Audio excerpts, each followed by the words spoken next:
Got my hands on the wheel and I'm flying.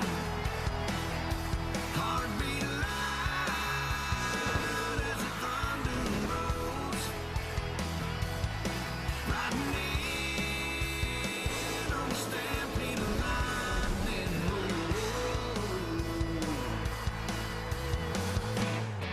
I'm bringing back the sunshine. Bringing back the sunshine. Baby, it's about time.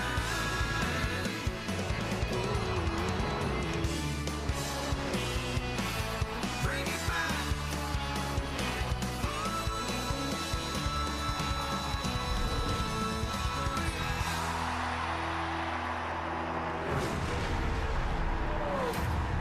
Welcome to NBC's coverage of NASCAR Sprint Cup Series racing from Miami. It's the Ford EcoBoost 400, the final race of the year. And of course, the breaking news coming out even after the cars were gridded, the 48 looked as though there was something wrong with the car. What did you guys find out? So basically the process, Rick, all cars have to go through pre-race inspection, then they get pushed to the grid. NASCAR then does a visual inspection. During that visual inspection, the 48 car didn't look right, so NASCAR here pulls the 48 off the grid back to inspection, where NASCAR feels they made modifications post the initial inspection. Because of that, they will lose their 14th starting position. Will have to start at the rear of the field, Jeff. This is a consistent penalty we've seen. We saw with the 4 car at Chicago, the 20 at Charlotte, the 41 at Kansas. All had to start it back for similar infractions.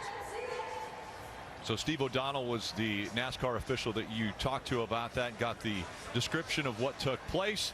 They will start at the back of the field. All the drivers are strapped in. That means it's time for the command. Let's go trackside for those most famous words. And now, for the most famous words in motorsports, please welcome your Grand Marshal, star of NBC's hit show, This Is Us, Justin Hartley. Drivers, start your engines!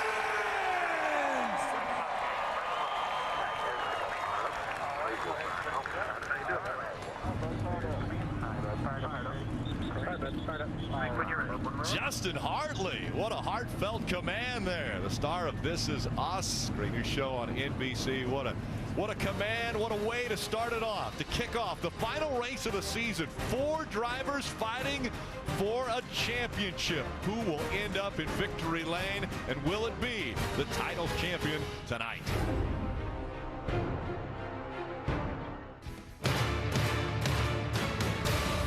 4 drivers fighting for a title. Yes, yes, yes, yes, yes! Wait, shut up. Welcome back to Homestead.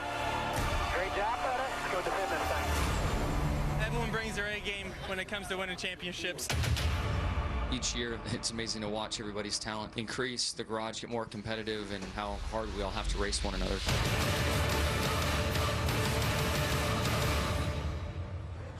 Welcome back to Homestead Miami Speedway. As the cars are running, fired up on pit road, getting ready for 267 laps, 400 miles of racing to determine a champion here at season's end. Let's take a look at the starting grid brought to you by Ford. Up front, Kevin Harvick, 40-year-old out of Bakersfield, California. Former champion, finished first and second last 2 Miami races. Row 2, we have Ryan Newman starting next to Denny Hamlin. Denny Hamlin started in the top 10 in 33 of the 36 races this season. Row 3, we have 20-year-old Chase Elliott in his rookie season, starting next to Martin Truex Jr. Back in row 4, it's Matt Kenseth, 44-year-old out of Cambridge, Wisconsin, 2003 champion, won here back in 2007. At row 5, Joe Gibbs Racing teammates both competing for a championship, Kyle Busch and Carl Edwards. Row 6, we have Tony Stewart and A.J. Allmendinger. Tony Stewart making his 618th career start. Back in row 7, it's Joey Logano and Jimmy Johnson, 2 Chase contenders fighting for that title. Joey Logano won 2 of the last 4 races this season, and of course Jimmy Johnson going for that 7th championship, but has to go to the back of the field after modifications once the car was on pit road. Row 8, we have Jamie McMurray starting next to Kurt Busch. Kurt has 1 Homestead win in 2002. Row 9, we have Austin Dillon and Ricky Stenhouse Jr. Back in row 10, it's Alex Bowman and Trevor Bayne. Alex Bowman, the 23-year-old out of Tucson, Arizona. Row 11, we have Greg Biffle, who's the 3-time Homestead winner, starting next to Brian Scott, starting his last career race. Row 12, we have Casey Mears, and he'll start next to the 24-year-old Kyle Larson. Back in row 13, it's Eric Almirola and Michael McDowell. Florida native, Almirola out of Tampa, Florida. Row 14, we have Chris Buescher, who's making his first Homestead start, starting next to Paul Menard. Row 15, we have the 5 of Casey Kane and the 10 of Danica Patrick.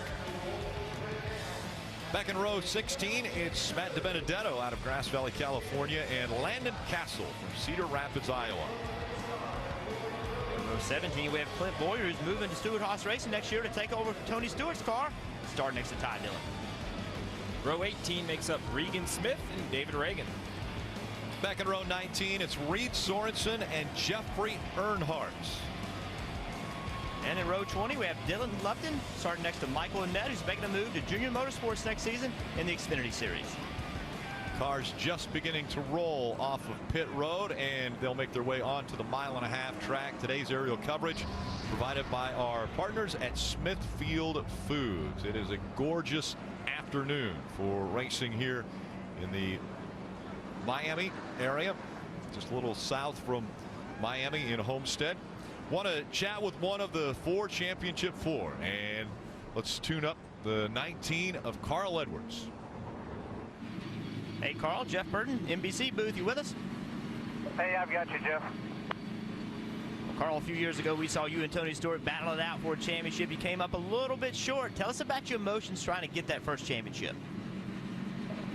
Man, I woke up this morning ready to go. I actually drove over to the track early. I'm just so excited for the opportunity. I can't thank everybody enough for putting me here. We got a great crew, great car, all the Harris folks, Dave Rogers, a bunch of folks from Missouri, Cessna flew them here, so really going to be a fun race. Well, you have 3 people you're competing against. They're all very good. What is it going to take to come out on top? I think you have to win the race. I mean, these guys are the best, and it's it's been just a lot of fun to hang out with them this week. I know everybody's pumped, though. It's going to be serious competition, and if we can beat them, there's going to be a lot of pride in that. Well, Carl, on behalf of all the fans, thank you so much for taking time. We know it's a stressful time for you, and we appreciate it. Have a good day. All right, thanks a lot, man. Reminiscent of what happened when Dale Earnhardt finally won the Daytona 500. All the crew members have come out on pit road, and they're letting Tony Stewart know they appreciate the fact that he ran in the NASCAR Sprint Cup Series. Everyone out there acknowledging this, the last race for Tony Stewart. 3-time champion of the sport. Let everyone know that this would be his final year. He got a win at Sonoma to put him into the chase. Wasn't able to make it all the way through to the Championship 4. But Tony Stewart, very special to this sport. Tony's been an unbelievable competitor. Remember, he's a 3-time champion. Has brought his heart and soul to racing, not just in this form of racing, but since he was a little kid, he's loved to do nothing but race. And I know it's a tough decision for him to step back, but we're going to still see him around the racetrack as a car owner. Remember, he owns part of Stewart-Haas Racing. He's part owner, so he'll still be around. And that's the key when you look at what he's accomplished already in his career, both in open wheel and in NASCAR. It's really just a new chapter. We won't see him behind the steering wheel, but there's no doubt that Tony Stewart will continue to have a huge impact on all of motorsports in the U.S. So he'll catch up to the back of the pack, and he'll end up seeing the 48 of Jimmy Johnson back there because of the infraction that they have already had before the race even started. So Jimmy Johnson's going to have to dig himself out of a hole if he wants to win the championship. Tony Stewart's going to make his way not only up to his normal starting position where he qualified, but he's going to go all the way to the front. Ceremonial lead this field all the way around the racetrack in front of the grandstands for a parade lap. And the Homestead Miami Speedway crowd will be able to applaud Tony Stewart one last time. You see the thank you smoke banner making its way around just in front of Tony.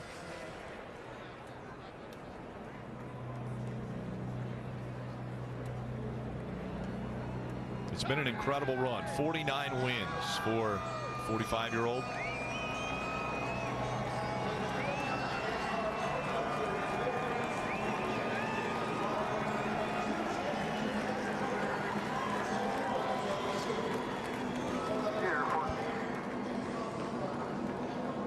A couple more times. That was Tony on the radio. What a great tribute to a great champion.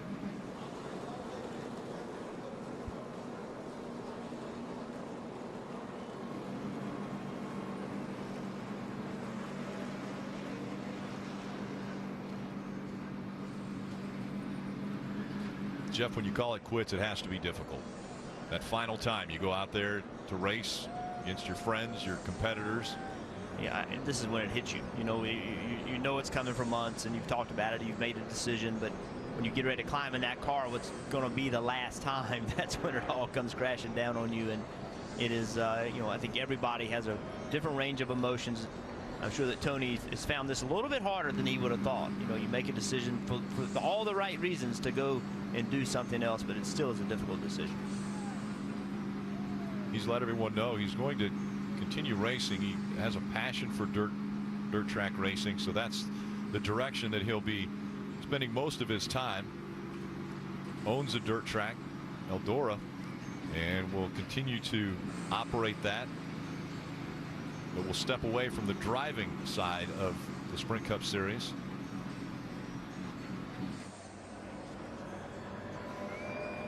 We saw the eyes of Tony Stewart from inside the car. We have an opportunity to ride along with a few other drivers today. Guys, take us through it. Yeah, we'll be riding along with 6-time champion Jimmie Johnson, going for his 7th with the Sprint onboard camera. Was supposed to start in row 7, Rick.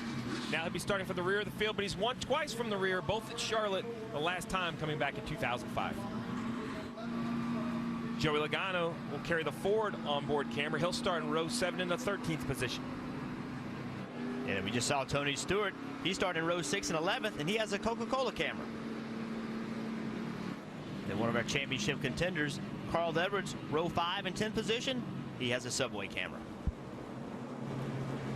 The defending Sprint Cup champion Kyle Busch will carry the Sunoco camera starting in row 5 in the 9th position.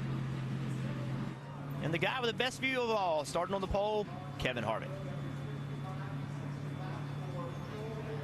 I want to take a closer look at Homestead Miami Speedway with today's GE track facts. This one 267 laps, 400 miles, 45 miles per hour on pit road, but 55 to 60 laps for the fuel window, Steve. Yeah, the fuel window is something that we may see stretch to finish this race, but all day long the crew chiefs are going to have to really work that strategy. Come to pit road perhaps earlier. While these Goodyear tires are great for the surface, they do lose speed, do lose grip. Pit strategy will come into play even under green. Before the green flag flies, let's get some updates from pit road. We start with Mike Massaro. Well, Rick, when the news came down that Jimmie Johnson would have to start at the back of the field, there was very little reaction in the 48 camp. In fact, crew chief Chad Knaus had a stoic expression on his face. Didn't crack a smile, but didn't grimace either. Afterwards, he huddled up his team and had a very quiet pep talk in which they chanted "win" at the end. Doesn't seem like they are fazed at all by starting at the back. As for Jimmie Johnson, I spoke with him before driver introductions. He admitted there were a little bit of nerves, but mostly, he said, excitement, and pointed out earlier in the season we didn't expect to even be competitive, let alone be here in the championship race. He's happy he's got a shot at title number 7. Kelly? 5 years ago today, Carl Edwards came here to Miami to clinch a championship. He won the pole. He led the most laps. He did everything right, except he finished runner-up in that race and lost in a tiebreaker to champion Tony Stewart. Carl told me it was the hardest thing to lose that way, but that a championship today will mean just that much more given the defeat back in 2011, Dave Burns. Kyle Busch usually lets the haters be the motivators. Last year, sidelined by injury from February through May, some actually questioned his championship based on the partial schedule. So this week, Kyle let everyone know he intends to repeat and become a, quote, full-time champion. Marty? Dave, you can run about 60 laps on a tank of fuel here at Homestead Miami. That doesn't matter. These two tires will be the key today. And a phrase you'll hear all day long, short pitting. But how aggressive are you when you short pit? Todd Gordon, Joey Logano's crew chief, told me we're going to be very aggressive with it. We might pit 30 laps into a run. It may pay huge dividends, and it might also win you a championship, Rick. Thanks, Marty. So tires obviously are going to play a key role in where you run on this racetrack. But the good thing about Homestead Miami Speedway is there are multiple grooves. There are multiple grooves, and the one that seems to be the most advantageous, especially on a long run when the tires are old, are right against the wall. That is the fastest line. The problem, when we say right against the wall, we mean 2 inches from the wall. When you run that close to it, eventually you're going to hit it. So who can run that close and not hit it for the longest portion of the day? Getting ready for the green flag, but first let's listen into the 48 radio. A little pep talk just moments ago. All right, ladies and gentlemen, boys and girls, let's get ready to rock and roll. True grit determination is what put us here tonight to be able to battle for the championship. I thank you very much. Everybody to contribute. All the fans sitting at home, sit back, relax, and enjoy the race. How about that? Chad Knaus, he knows people are listening in. All the fans back home, sit back and enjoy this race. That's exactly what we're ready to do. As the Pace truck is going to make its way onto pit road, the field now in the hands of Kevin Harvick. Pole winner on Friday. He has chosen the outside line for the start of this race to kick off the final race of the 2016 campaign. Green flags in the air.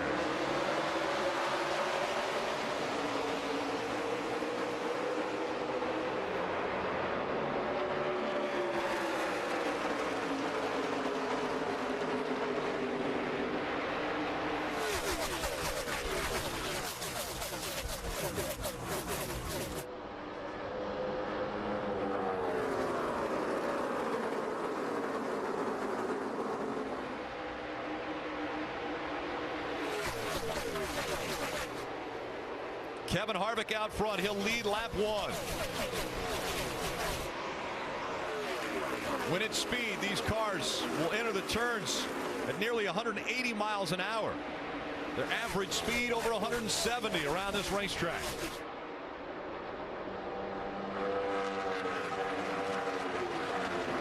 We'll be keeping our eye on the championship 4 like Carl Edwards in the 19. And as he tries to move forward, currently in the 9th spot, just behind him Kyle Busch. Joey Logano is 11th, and then all the way back in 28th Jimmy Johnson after lap 1. Chase Elliott, the youngster in the 24, making the move on the bottom of the racetrack, trying to go by the 31 of Ryan Newman.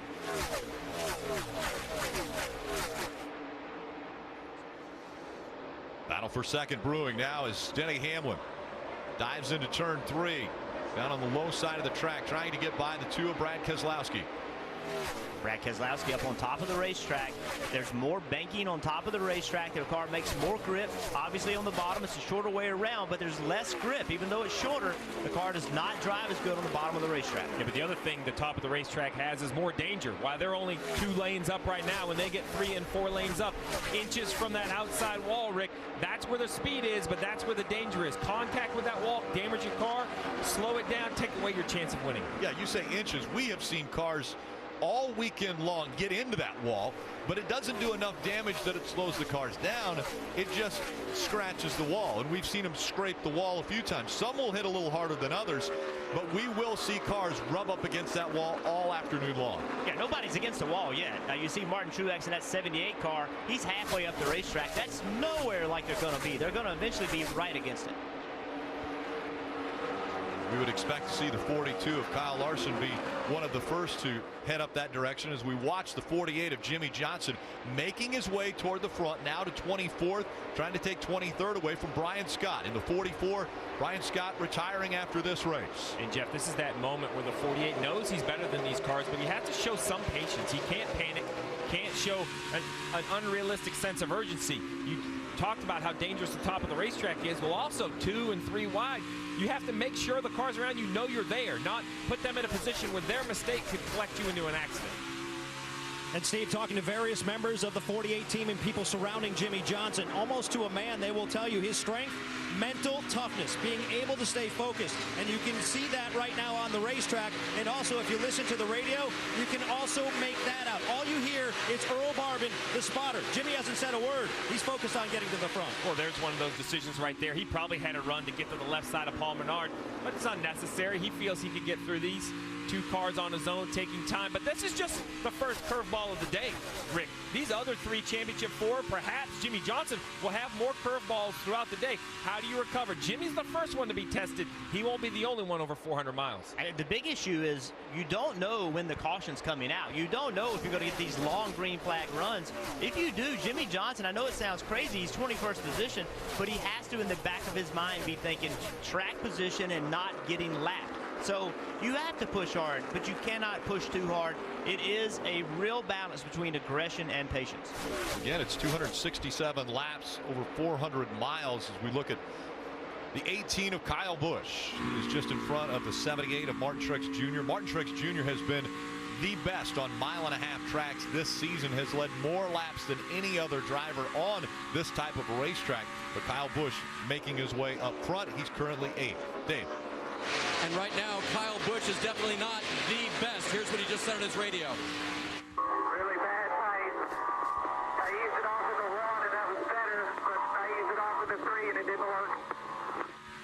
His spotter, Tony Hirschman's keeping a close eye on that and telling his driver when he does things that pick him up time. And after the last couple of laps after that radio transmission, something he was doing off of turn 4, Hirschman said, you leave them when you do that. Keep doing that.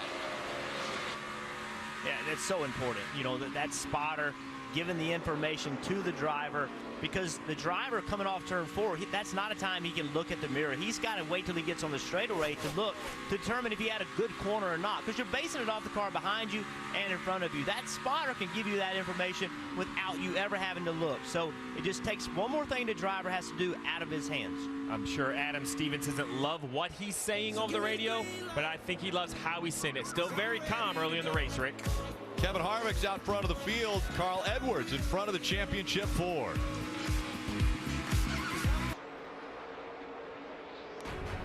Over on NBCSN and the NBC Sports app, you can catch Lee Diffie and Parker Kligerman with the play-by-play dedicated coverage of the championship 4. So you may want to tune over to NBCSN and the NBC Sports app for a little tighter look at that championship 4 as we continue on with the Ford EcoBoost 400 from Homestead Miami Speedway.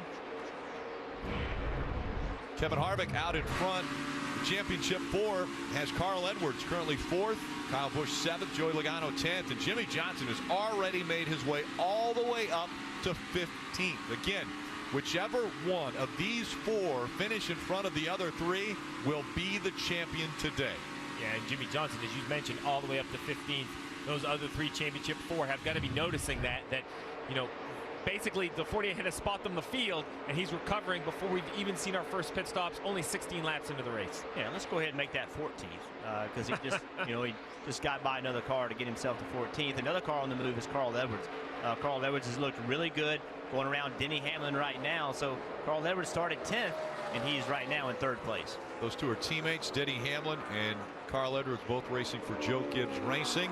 And currently Carl Edwards has taken the advantage away from Denny Hamlin. Kelly. And Carl has been able to work his way up through that field, mostly working the low line. I talked to his crew chief, Dave Rogers, who told me we don't want to put it up against the fence right away, and we think we have a car good enough to run that lower line. He said it's an awful lot to ask a driver to run up against that fence for 400 miles, and this is a treacherous track. If you get too close, they call it wall glue. It's kind of a term they stole from the 78 team. They said it'll just kind of suck you right up. But right now, Carl Edwards said his car started out a little bit tight in the center. His biggest concern now is that he's just a little bit too free through turns 3 and 4. Kelly, you know, it's funny, a lot of these championship contenders brought brand new race cars here to Homestead Miami. Joey Logano and his team brought literally the oldest car in their stable. It was built in January of 2014, but it has wins in its history, and that's what Todd Gordon told me. He said, I wanted a car that I knew the history on, and I knew I could count on that. Logano started 13th up to 10th right now. He said 1 and 2, he's pretty good, but right there in 3 and 4, Rick, a little bit too tight in the middle, a little too loose off the corners. And right now, Logano 3rd in the championship 4. It's Edwards, Kyle Busch, Logano, and Johnson. That's the way they run. You see on the left of your screen the Champ 4 as they run. That will keep you updated constantly where the championship 4 are on the track. Yeah, we heard the report about Carl Edwards' team not wanting him to run against the top. You know, try to have the car where it's good enough where you don't have to run the top. But if you watch all of the guys racing for a championship, none of them are running right against the wall. We're seeing some other competitors start to move up against that wall, but the risk right now on lap 21 is just too high to try to do it for another 240 laps. So right now, they're taking a little bit of conservative route because they can. As this race develops and moves on, then that risk is going to have to become more prevalent. Well, Jeff, you said it. Yesterday, we saw a great Xfinity battle between some young up-and-coming stars. Daniel Suarez, the Joe Gibbs Racing driver, wins the championship, and really one of the only cars in the field with no damage on his right side. So that conservative approach worked yesterday in that Xfinity race. Will it work again today in the Sprint Cup race? Dave. Checking in on the 18 of Kyle Busch. I talked with Adam Stevens this morning about their averages in practice yesterday, Saturday. 13th and 10th in 10-lap averages. Do you have any concerns? And he said, yeah, I definitely have some concerns in that final practice. We just weren't able to get the tightness out of the race car. But that's sort of been normal for us lately. And you remember how they battled back in recent weeks, Texas and Phoenix, with a race car that wasn't good. This one right now, to me, guys, actually looks a little bit better, like they have a better handle at the beginning, and they did some good homework overnight.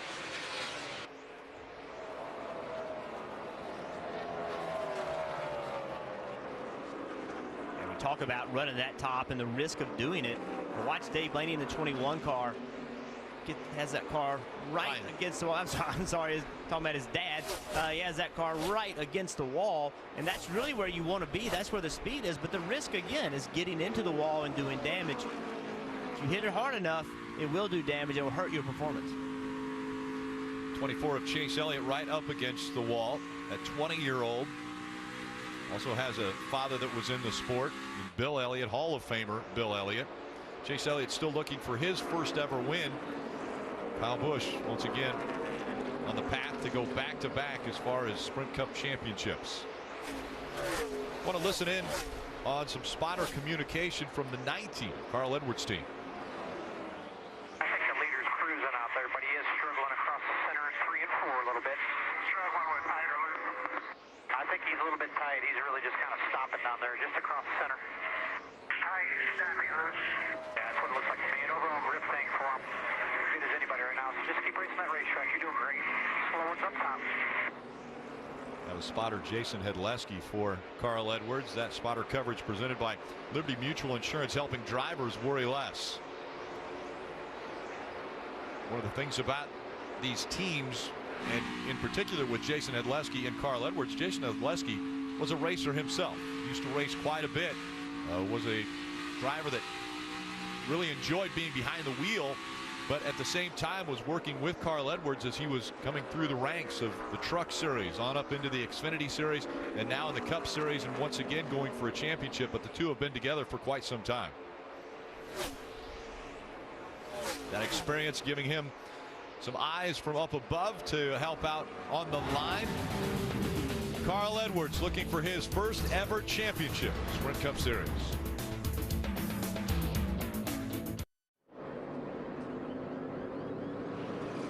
Caution flag out at the Homestead Miami Speedway for Ryan Blaney. Meanwhile, cars on pit road, among them Jimmy Johnson, saying the balance has been good. He started at the back of the field, but has driven all the way up to 11th position. A 4-tire change in fuel for Johnson. Kelly? Carl Edwards in the 19 said he was just real loose, especially getting off the turns, and especially in 3 and 4. Chassis adjustment, 4 tires, Dave.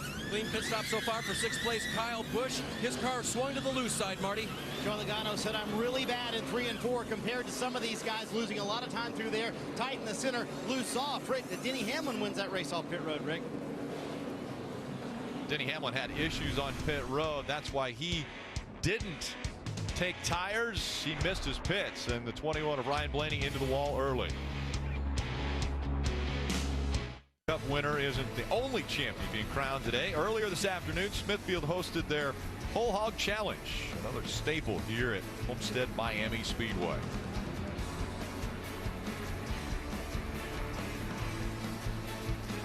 Hoisting the belts. NASCAR Drive is NASCAR.com's live race day companion. You can select your in-car video or camera angle, access integrated driver stats, lap-by-lap commentary, and social conversation all in real time. You won't miss a lap when you visit NASCAR.com/drive on your personal computer now. Take a look at this replay. This is Ira Joe Hussey, the front tire changer for Tony Stewart. Yeah, you want to know what a 12-second pit stop looks like? Here you go. 5 lug nuts off, new right front tire installed, 5 on, didn't miss a lug nut, comes around, same process. 5 off, didn't have to hit an extra lug nut. Nice exchange, no rotation of the tire. Simple as that. 12 seconds, Rick. How hard could it be? 11.2 seconds from the time that car stopped in the box until it took off. That's incredible. 4 tires and about 18 gallons of fuel. They didn't have to put all 18 in there because they had only gone about 28 laps. As the field 2x2 once again, Kevin Harvick has chosen the outside line. This time he has to contend with Carl Edwards on the inside.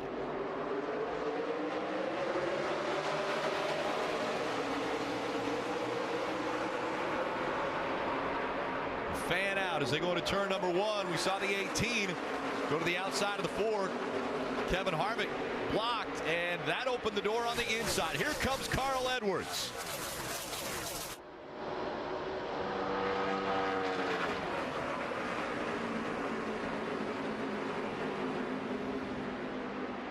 Oh, that's going to get tight. Kevin Harvick tried to get to the bottom of the racetrack. Carl Edwards was there. You saw when Kevin pulled down, it made him really loose. Carl took the air off his rear spoiler. Utilizing the move, he got all the way up to the back bumper of the Ford. No contact was made, but that loosened up the 4, and now Carl Edwards fighting for the lead down the backstretch. Like Kevin Harvick's answering the question. Everyone wondered how the other 36 cars would race this championship for. Kevin Harvick's proven he's going to race them just as hard as he always would, trying to get the win. What a strong move by Carl Edwards on the bottom of the racetrack. He cleared Kevin Harvick by a solid 2 car lengths. That was impressive. Carl Edwards leads all drivers in laps led here at Homestead. Steve, we saw in practice yesterday, I think everybody was afraid of this 19 car. He looked like he had the fastest car on short runs, on long runs. I think he forced the hand of his competitors to have to make changes coming into today's race. It was the talk of the garage without a doubt. The 48, though, also people a little bit of buzz about the 48. He's recovered nicely up to the 8th position. So currently all 4 of the championship 4 inside the top 10. Edwards out front, but for how long? Here comes Harvick. Dives to the bottom of the track, trying to take that top spot away.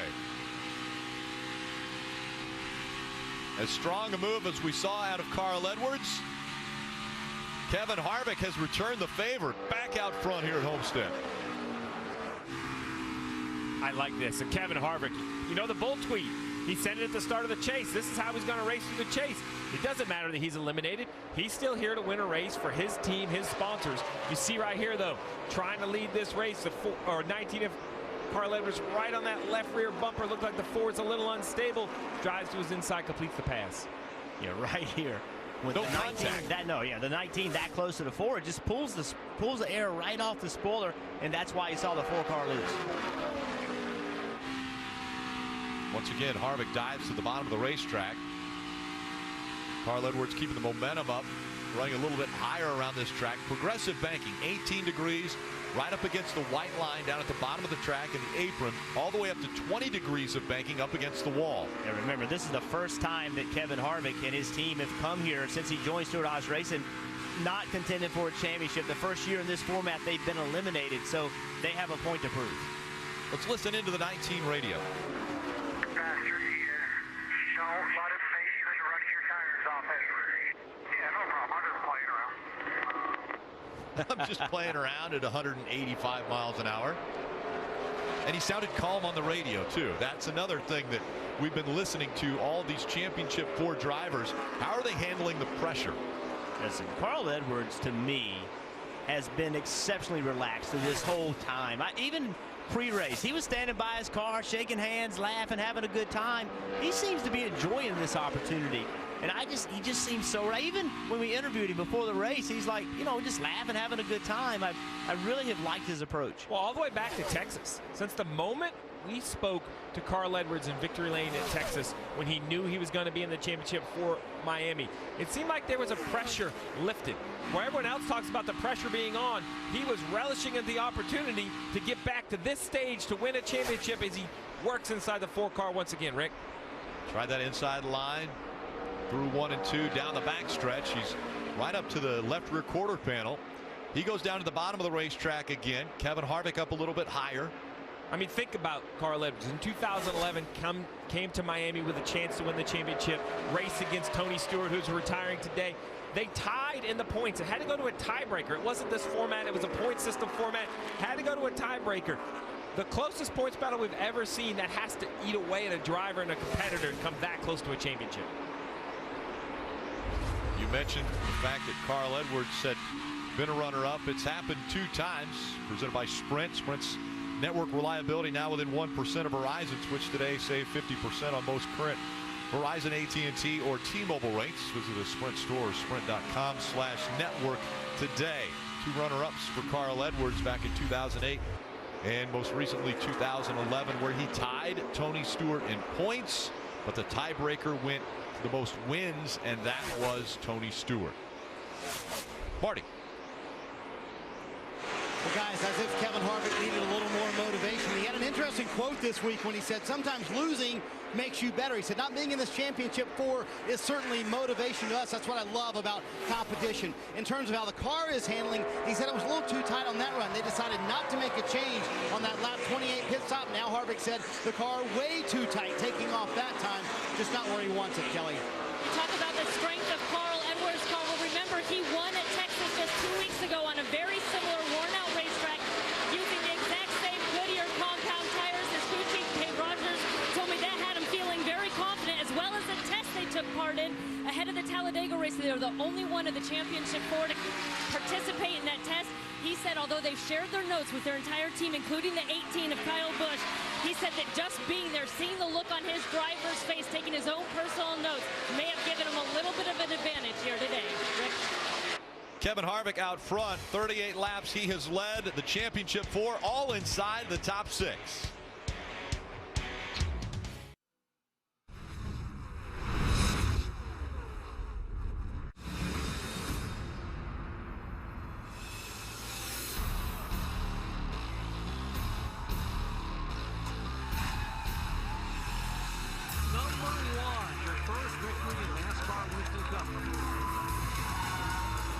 Tony Stewart takes the checker flag up the field. His dream comes true. Tony Stewart wins the Brickyard. 3-time NASCAR Sprint Cup champion, Tony Stewart wins it. Go to @Coca-Cola Racing on Twitter to see Tony's thank you message to you, the fans. And also join the conversation on Twitter and send your own thanks to Tony using the hashtag #CheersTony. Marty. And Rick, you see that helmet that Tony Stewart is wearing. He's had a new helmet every week, and that's sort of been his exchange this year. He's wanted a new helmet every week because he loves to get other drivers' helmets. In fact, 25 drivers in today's race have walked up to him voluntarily and said, hey, you can have my helmet in this race, and I'll give it to you, and I'll exchange a helmet with you. So Tony certainly has a ton of respect in the garage area. In fact, Kevin Harvick and I were talking about, he said that I think Tony should have had more fanfare this year. And Tony said, I didn't want more fanfare. I just wanted to be another driver this year. Certainly going out with a lot of respect, and Tony going out the way he wanted to go out, Rick. Just another driver in the field this afternoon. Currently Tony Stewart running in the 24th spot. Still up front, it's Kevin Harvick. And a great battle for the lead continues between Harvick and Carl Edwards. But look where the championship 4 are running. 2nd, 3rd, 4th, 5th. Someone didn't let Kevin Harvick know there's a championship battle here. He's leading the race. But Jimmy Johnson started last on the field, has worked his way up in the 5th position. That puts all 4 championship contenders inside the top 5. Kelly. Well, we just heard about Tony Stewart's collection of helmets. Well, how about this? Carl Edwards last week at Phoenix gave Tony Stewart as a retirement gift the helmet that he wore back in 2011 when they had that unbelievable battle for the championship right here at Miami. Tony Stewart saying it shows just how thoughtful it is, and Carl Edwards has admitted that fire suits and helmets have special significance to him, but he felt like it was the right thing to do to hand that one over to Tony. That's one of the things that Carl Edwards does. He doesn't keep any of the trophies. He gives the trophies away. Normally it's to kids that he's met, maybe people that are suffering from something or another. But Carl Edwards has been very generous as far as the trophies. He always gives those away, but that's the first helmet that I've heard he's You have to ask a little self-motivation. Maybe that was the most important helmet he had, and he thought, you know what, I'm going to give this away because I know next week, this Sunday in Miami, this helmet I'm wearing today could be more important. Maybe this will be the one I win my first championship in. Mike. Rick, it took fewer than 50 laps for Jimmy Johnson to make his way from the back of the field all the way up inside the top 5. That speaks to his determination, something that he had demonstrated as early as 8 years old. I spoke with his younger brother, Jarrett, earlier this week, who told me a story of Jimmy Johnson when he was racing motorcycles in the desert. He said he was 8 years old with a broken leg. All he needed to do was complete 1 lap in the final race to win the championship. So what did Johnson do? He propped his leg up over the handlebars and drove that 1 lap, got last place points, and won the championship. And oh, by the way, the leathers he was wearing that day, they were donated by his racing hero, Ricky Johnson. Certainly a determined driver who's been determined his entire racing career, Rick. Yeah, determined to get up to the front, and he's done it in very little time. After starting in the back of the field, he's made it all the way up to the 5th spot now. Let's listen into some spotter audio for the 48 team. That freeze running pretty good, isn't he? Yeah, he is. I haven't seen what lane he's in. Entering the top, all the way on the top. Yeah, entering against the wall, staying against the wall. It's Earl Barbin, the spotter for the 48 team. That was spotter coverage presented by Liberty Mutual Insurance, helping drivers worry less. Feel a little vibration coming on, maybe from the right rear. Pretty faint, slowly starting to show for some reason. Vibration in a car, never good. Listen, it's worrisome, but if it's just a tire, sometimes the tire can just be a little unbalanced, and it makes this vibration. And remember, you're approaching 190 mile an hour entering these corners, so just a little bit of off balance can make a huge difference in the way the car feels, and that can change throughout the run. So the fact that he kind of identified it as a right rear, that makes me not too worried. Well, this is the car that Earl Barbin and Chad Knaus were having a conversation about. This 3-car, bright white with the red 3 just passed through the screen there. They want to know, hey, he's running pretty good. Where is he running? Well, guess what? We've had our first taker, Jeff. This 3 of Austin Dillon is running. You see right here, enter, right against the wall, middle of the corner, right against the wall, and stays there on corner exit. We wondered how long it would take. We saw Ryan Blaney, he got into the wall. Austin Dillon figured it was time to go up there. He's running in the 6th position. Yeah, when Earl the spotter said he's running the wall and he's staying against the wall, that's what he was referring to. He's not running against the wall, then turning left and getting away from it. He's staying against the wall all the way through the corner. Risk versus reward. Austin Dillon is trying to win his first Cup race. He's not in a point race. He just wants to win, so he's willing to take that gamble early in this race. Because of the time of day of this race, the sun beginning to set on the racetrack, and so the turns 1 and 2 racing surface now, they don't have the sun beating down on it.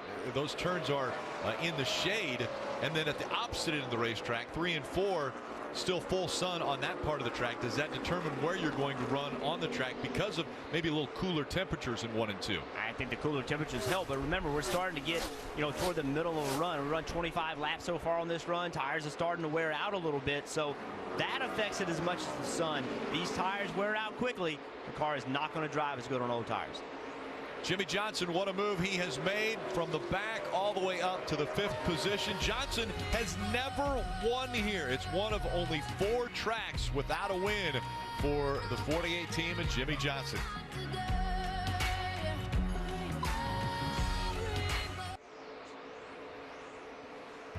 Welcome back to the Ford EcoBoost 400.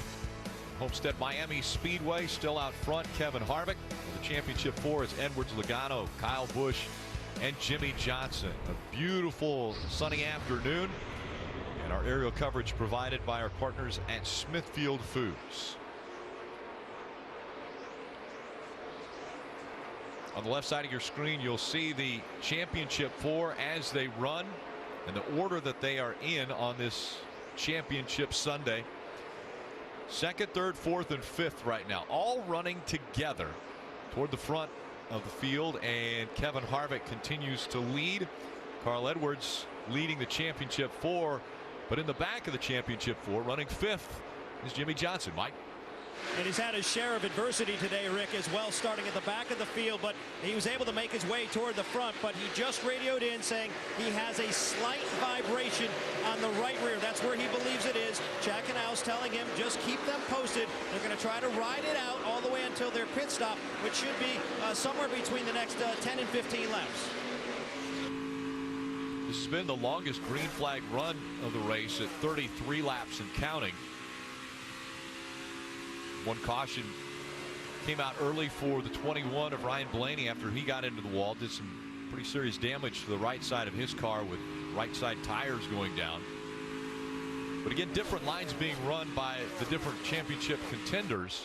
We just saw there the 48 of Jimmy Johnson running right at the bottom of the racetrack. Yeah, watch behind him, the 3 of Austin Dillon. We talked about him running the top of the racetrack, and you know, Jimmy Johnson's been passing everybody. It's really not been passed by anyone yet, but this is the first time that someone's going to put pressure on Jimmy Johnson and go by him. So the question is, when these non-chase drivers like Austin Dillon take the risk to go right up against the wall, right here you see him entering turn 3, right up on the edge of the wall. Jimmy Johnson looks underneath him. The 3 is going to be much faster. He's going to drive away from the 48.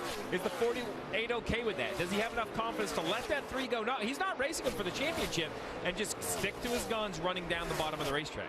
Marty, how about the 22 and Joey Logano? Well, here's the interesting thing, Rick. We're 39 laps into this run now. When we talked about at the top of the show, how brave do you get coming in and calling it short pitting, getting tires on quicker than other cars, because those tires are worth 3 seconds a lap for this race team. So if you put them on early, it will gain you some track position, see, but how early are you willing to make that call as a crew chief? Well, I think it depends on when you are on the racetrack. We see the 22 of Joey Logano. He's going to try to hit pit road right here. This is early in this run, about 37 laps on this set of tires. I think this is awful aggressive. We're going to see who comes with it. Remember, he's racing 3 other cars for a championship. He's not really racing against the other 39 cars. He was about 7 seconds behind the leader. If he has enough speed and they're afraid, he can force the issue and have other people on pit road. Marty. That's exactly right, Jeff. That's what Todd Gordon told me this morning. If we come to pit road and we can catch them by a lap, we gain 3 seconds. We catch them by 2 laps, we gain 6 seconds. So a strategy move early on. Sometimes championships are won very early. Joey Logano, Todd Gordon trying to win it here on lap 69. We'll see if this move pays off and how quickly the other cars come down pit road. There's your answer. They're all coming down pit road, Mike. And that would include Jimmy Johnson, whose right rear vibration had been getting progressively worse. The call from Chad Knaus, a 4-tire change, and also Sunoco Race Fuel. Going to make sure they get that vibration figured out. No chassis adjustments, just air pressure on the 48. The car's been handling very good and has had lots of speed. He's away in 14 seconds, a little bit longer than they would have liked.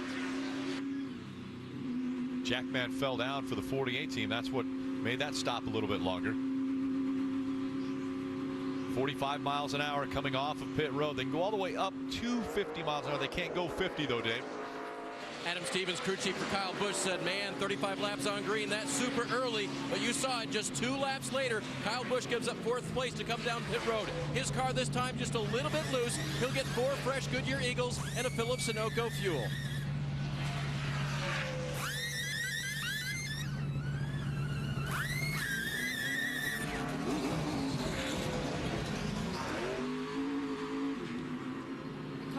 Also giving it an extra lap before they called him down to pit road. Carl saying that the car is really good on the short run. He also felt good about it in 1 and 2. Just a little bit too loose, he said, off of turn number 3. Remember, this is the same pit crew that helped Daniel Suarez win the championship last night in the Xfinity Series under 12-second stop for the 19 crew. Great stop as the championship 4 working their way off of pit road. Before the green flag pit stop started, it was Kevin Harvick who was out front. He has regained the lead as they have cycled through. Take a look at the Jackman here. Yeah, big fall by the Jackman. Good recovery, gets a hold of the Jack, comes around, jacks up the left side of the 48. It's the same issue we saw on the 7 of Justin Allgaier last night. Same pit crew, same issue with the Jackman falling. Yeah, then when he's leaving pit road, you can see that the 2 car actually pulls up to the 48. I think the 48 being ultra conservative on pit road, making sure that he's not speeding. But as they exit pit road, they have an access road that they have to go out together. And there's a decision that's going to have to be made. They almost get together. You can see the pit road gets very narrow right here. They're both accelerating at a high rate of speed. The 2 car lets the 48 in right there, giving a little bit of courtesy.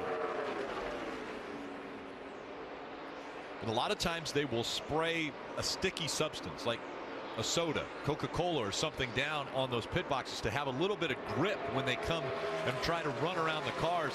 And once again, we've seen an issue on pit road with the Jackman slipping. That cost him probably a second, maybe a second and a half on pit road. And in this sport, a second and a half is huge. Kevin Harvick out in front.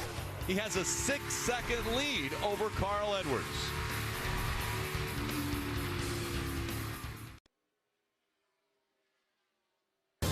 Pride of Monterrey, Mexico is free and clear. All by himself, looking for the checkers and the championship. Daniel Suarez wins.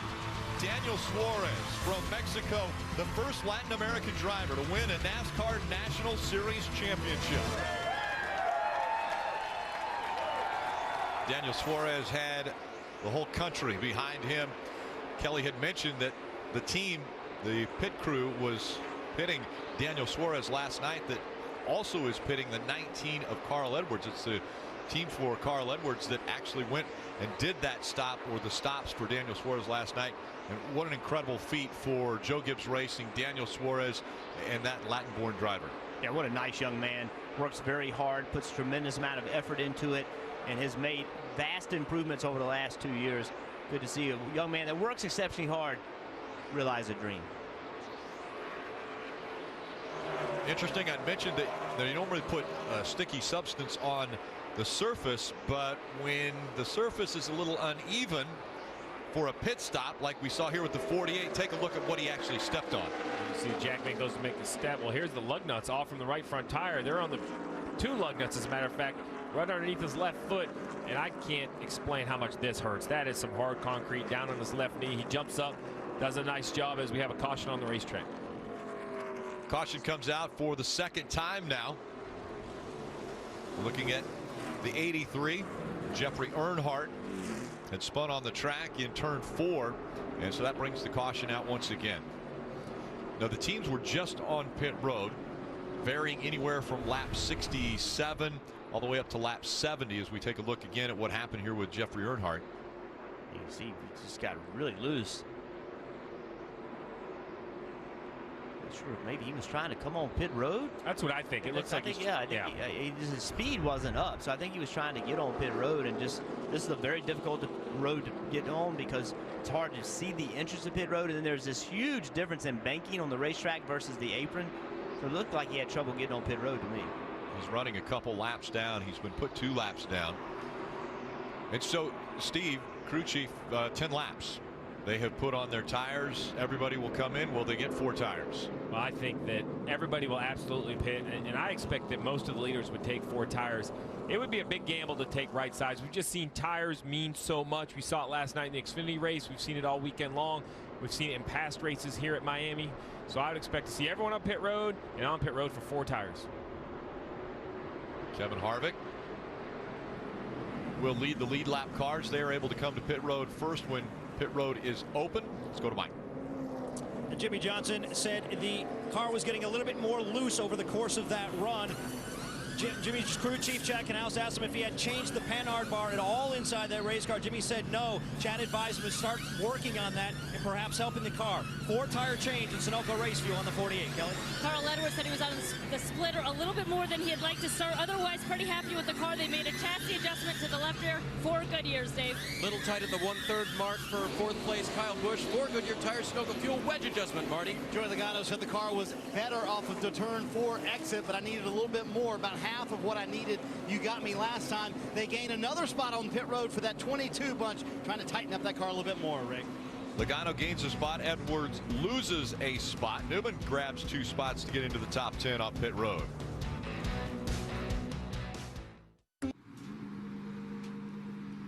Gear up with the pit crew and get the latest NASCAR t-shirts, hats, and diecast at the NASCAR.com Superstore. Visit NASCAR.com/Superstore today for all your favorite drivers' gear. Welcome back to the Ford EcoBoost 400. Riding along with Tony Stewart, and he's making his final start as we take a look at the championship 4. Joey Logano running 2nd, Carl Edwards 3rd, Kyle Busch 4th, Jimmy Johnson is 6th. Let's listen in to Jimmy Johnson's radio. These guys running the top are coming pretty strong, so we'll have to pay attention to what's going on there. I think I like what you're doing. I like where you're running down the bottom. Just make sure that if you're getting down there, you're getting down there and driving it the way you were at the beginning of the run. Don't get halfway, because I think that's where we get messed up a little bit, okay?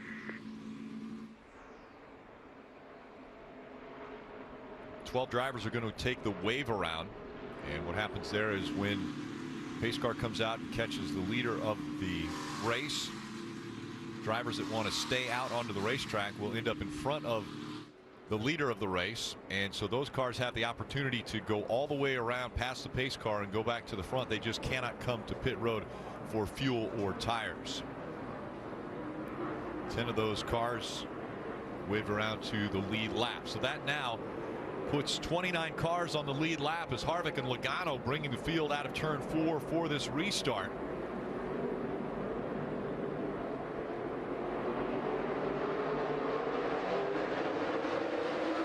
Harvick held him a little bit longer in the restart zone, and now it might cost him as Joey Logano is going to take the lead at the bottom of the racetrack and go right by the 4. That was really impressive by Logano. I thought Harvick did a nice job of kind of slowing him up and then accelerating. He actually got the initial jump on him, but somehow Logano was able to overcome that and actually beat him into turn 1. And this is the first time under green flag that we've seen a different leader out of this championship for Joey Logano in front of Carl Edwards.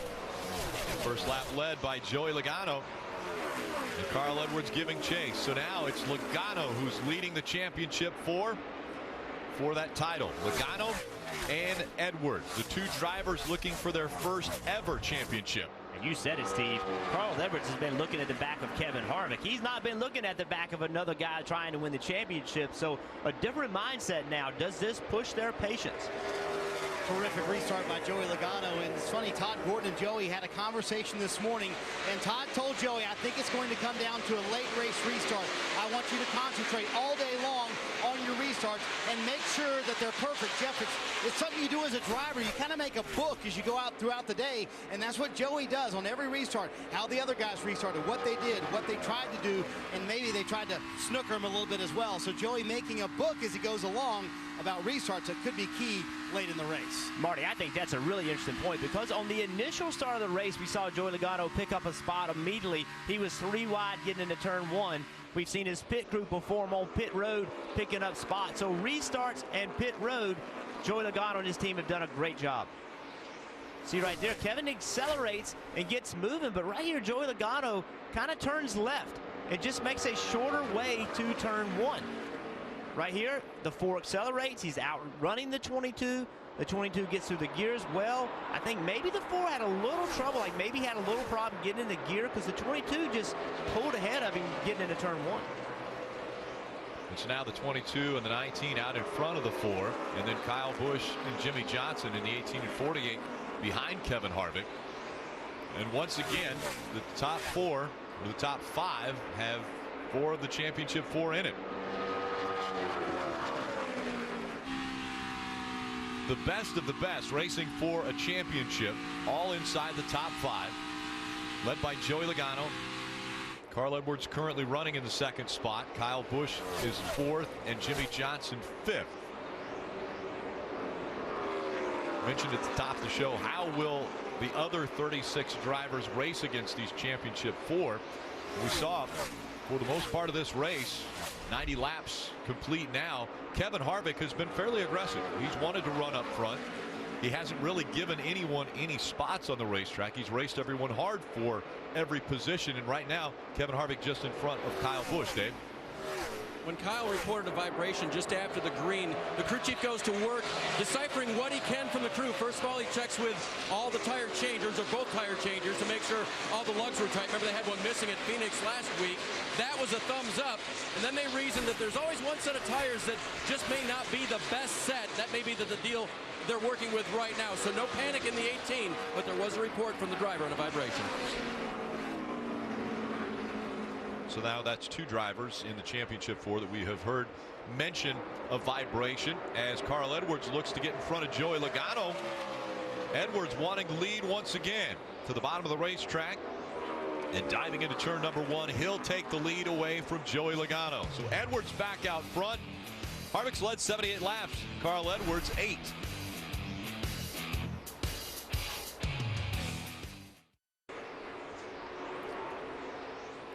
This spotter coverage is brought to you by Liberty Mutual Insurance, helping drivers worry less on the track and on the road.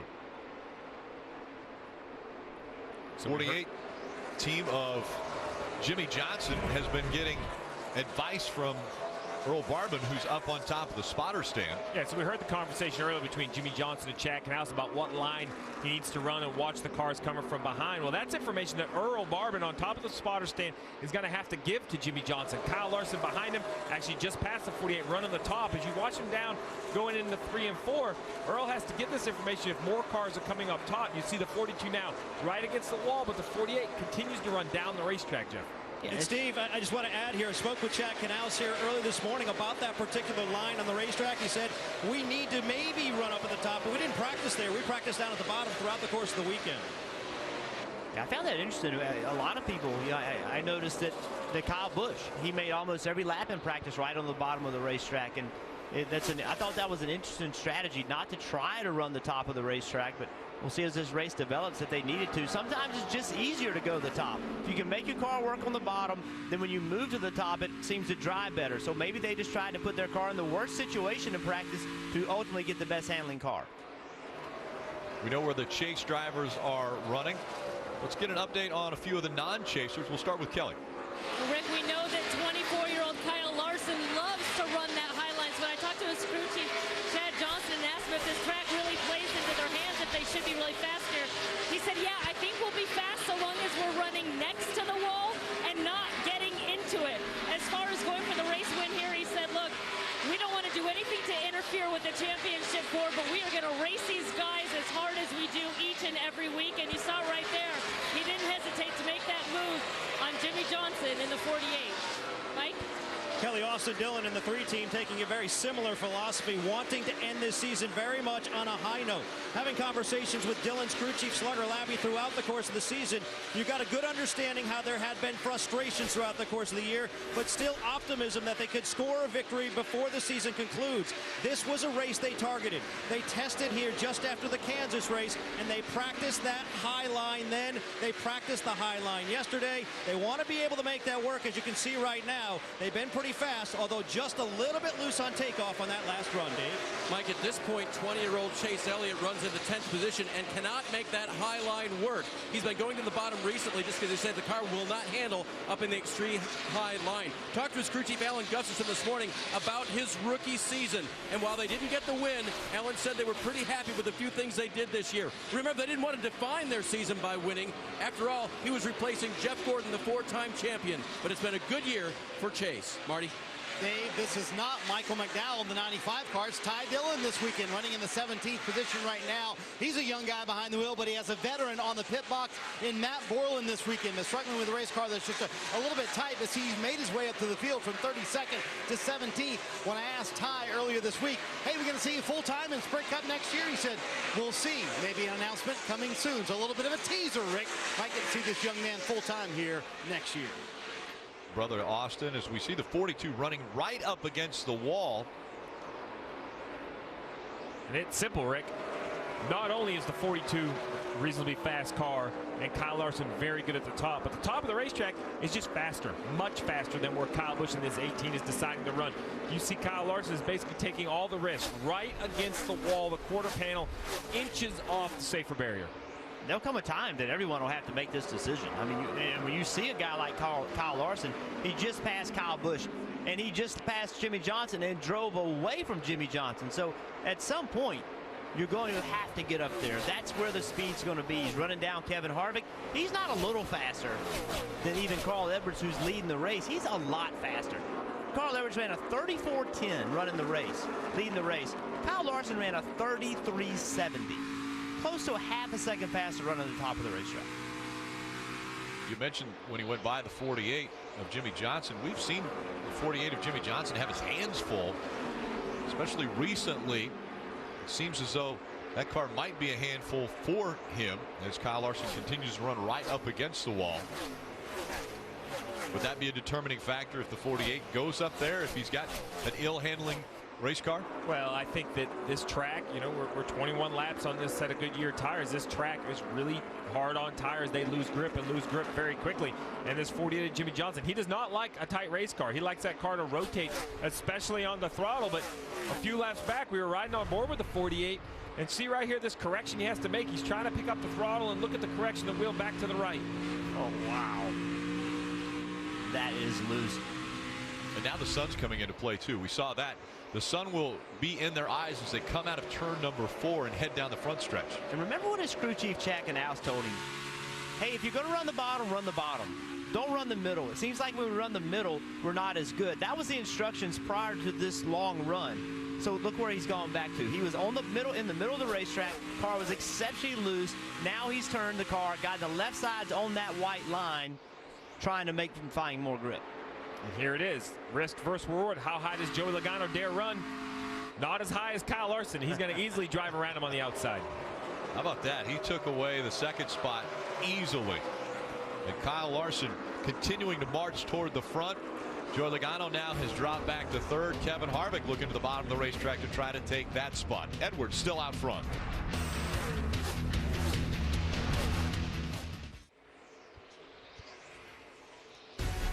You're watching the Ford EcoBoost 400 from Homestead Miami Speedway. On next Sunday, final race of the Formula One season is on NBCSN. Nico Rosberg looks to claim his first championship. A teammate, the defending champion Lewis Hamilton, he's just 12 points behind him in the standings. Find out who will capture the title. It's the Abu Dhabi Grand Prix next Sunday morning on NBCSN.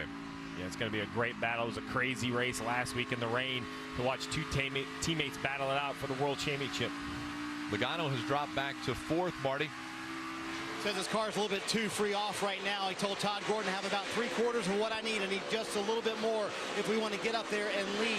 Could be approaching green flag stops here in about the next 3 to 5 laps as well. And Joey Logano's pit crew has been outstanding today. They have gained him 3 spots on pit road, including Jackman Ray Gallahan. He's the same Jackman in 2014. Remember the end of that race and Joey Logano's car falling off of the jack. You think Joey Logano wants to win this championship? This pit crew wanted this shot to have a chance at another title. Today they got it. And Todd Gordon told me right now, our pit crew, top 5 on pit road. I wouldn't trade these guys for anyone in the world. Kyle Busch threatening though, Rick, for that 4th position. Closing the gap. They're still trying to find different ways around on this racetrack. Logano has chosen the white line at the bottom of the track. And then there's Kyle Busch, who looks for any way around the 22. This time he's going to dive to the bottom of the track and see if he can take an advantage away from Joey Logano. Yeah, I thought that was great. They showed the Jackman. They had the problem a few years ago, and you know, one of the things to me that was exceptionally impressive is how they stuck together as a team. They had that problem, took it out of a chance to win a championship, but they stayed together and they were committed to each other, and now they have another shot at it.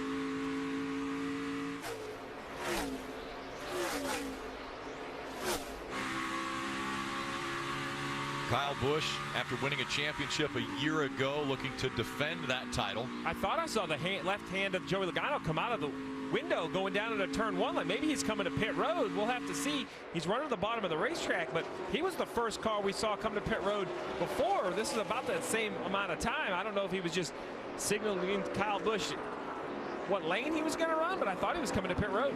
It wouldn't surprise me to see him force the issue. Like you said, they were the first ones on pit road. They got everybody on pit road, which was the plan. But here comes the 42 on the outside of Carl Edwards. Kyle Larson making that outside line work as he goes right along the wall, and he will take the lead away from Carl Edwards. Kyle Larson leading in Miami. Carl Edwards now running second. We saw the 78 of Martin Truex Jr. make his way onto pit road. Here comes the 22.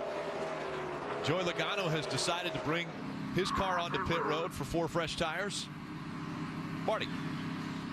Todd Gordon wasn't lying this morning, Rick, when he told me they were going to play it very aggressive with pit road strategy. Here they are, the first one of the championship 4 on pit road early again.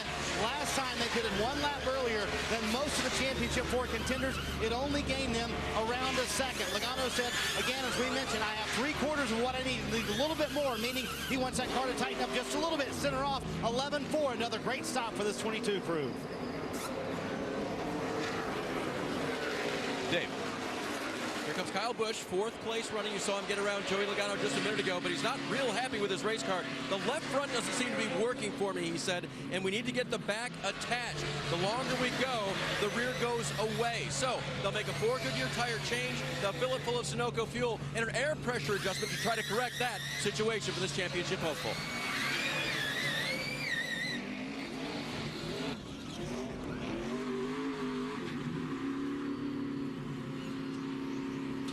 Mike Massaro.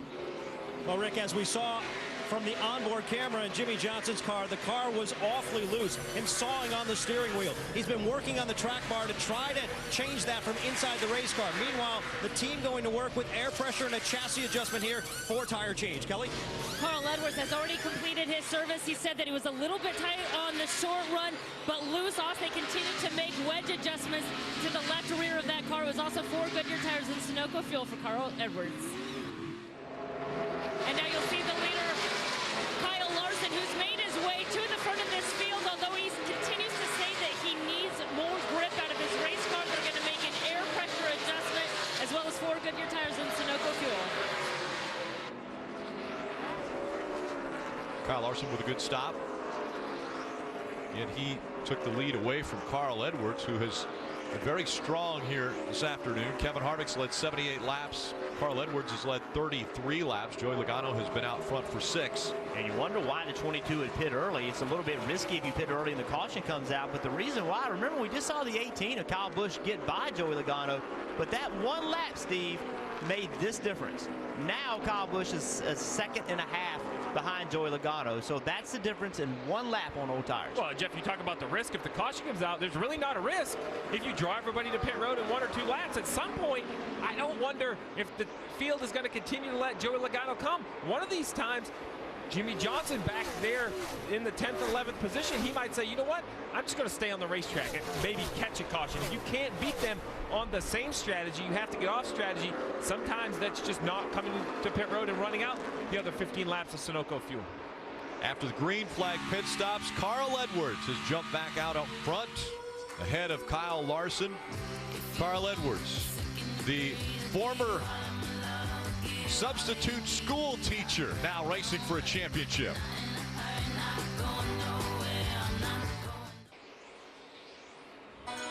Today's Grand Marshal, Justin Hartley, is one of the stars of This Is Us, the fall's breakout hit drama.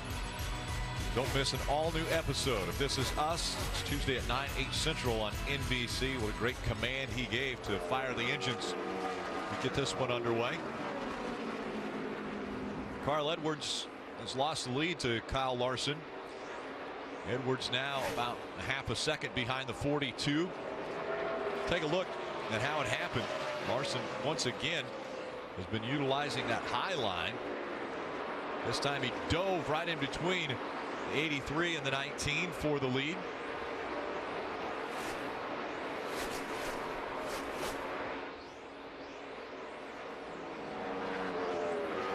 What a run we have seen out of Kyle Larson. We continued to say race after race, it was just a matter of time before he ended up getting to victory lane. It happened this year at Michigan, enabled him to be a part of the chase with that win, and now it looks as though it's given him confidence. And when you come to a racetrack where the preferred line is right up against the wall, that really suits his driving style.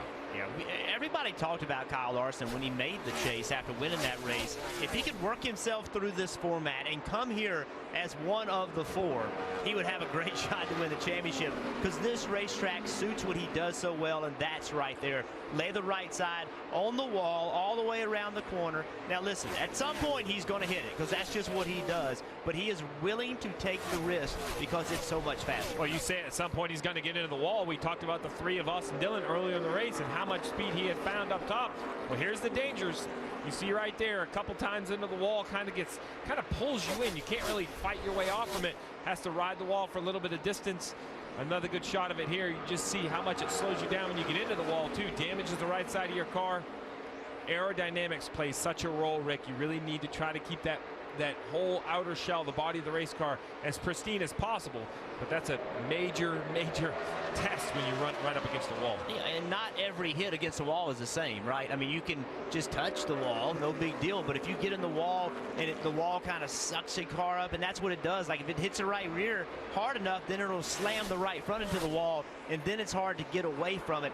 That's when you do significant damage. And Mike, through the green flag pit stops, we have seen Jimmy Johnson and that team fall all the way back to 10th. Yeah, and that pit stop was a little bit slow for the 48 team. 16 seconds, in fact. Nothing went wrong, but they took a little extra time. They had to adjust a right rear shock. That was the chassis adjustment they made on that race car to give Jimmy a little bit better balance in the car. Basically, Rick, what you do is you prepare these shocks. They have adjusters on them, but you basically put pull cords on them, basically like a zip tie. So the tire changer reaches in, grabs the pull cord, just pulls it off, and it adjusts the shock basically on its own. So that's the preparation you do before the race. An adjustment obviously Chad Knaus thought he was going to make, was prepared to make. They make it an under green flag. While that seems odd, and you wouldn't want to have a slow pit stop while everyone's running at full speed, but you actually lose the least amount of positions under green because the cars are spread out.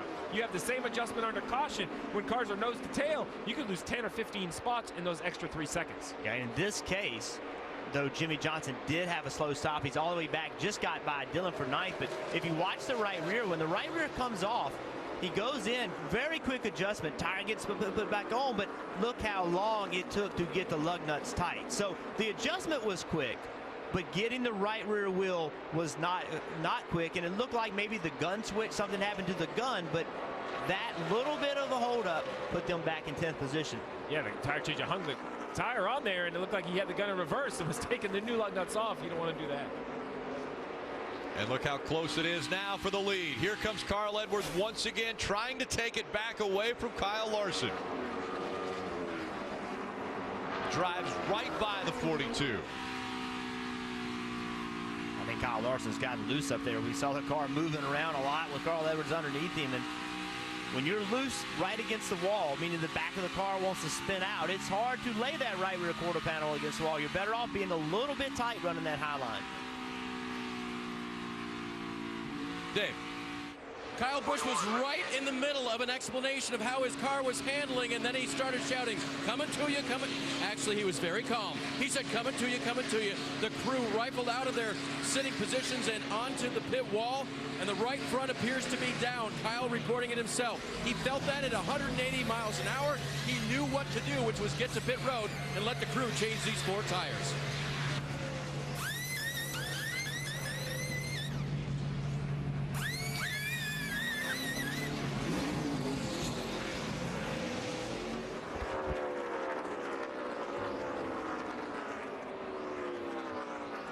Almost everybody was on pit road around lap 120, 119. And so Kyle Busch has to come to pit road. He's going to lose a lap to the race leaders. He was running 5th. He goes a lap down now as he has pitted on lap 136.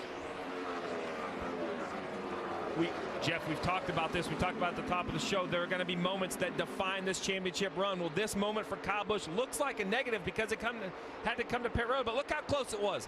Up the racetrack, he's out of control. The right front tire's down. That is a remarkable job of driving. You know how that is, Jeff. You can't get on the brakes. If the right front tire is soft, it's just going to turn right. So he goes in.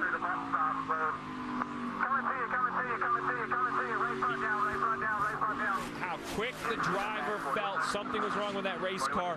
That could be the difference. If that happens 50 feet farther into the corner, he makes contact with the wall, could have been the end of his day. And we've been having this conversation about how close do you run to the wall. If Kyle Busch drives into the corner the way that Kyle Larson has been driving into the corner, and he has that right front tire failure, he makes major contact. So that is the risk versus reward. It's not always a driver error. It can be something, another car shoving into the wall, you have a tire problem. In that case, them being a little bit safe was able to help them not be in the wall. Very close call early on now for one of the championship 4. And is it early enough that he can battle back from this? Well, now Kyle Busch's goal is he has to run that 41 down. He's currently in the free pass position. Get himself in that position in case a caution comes out.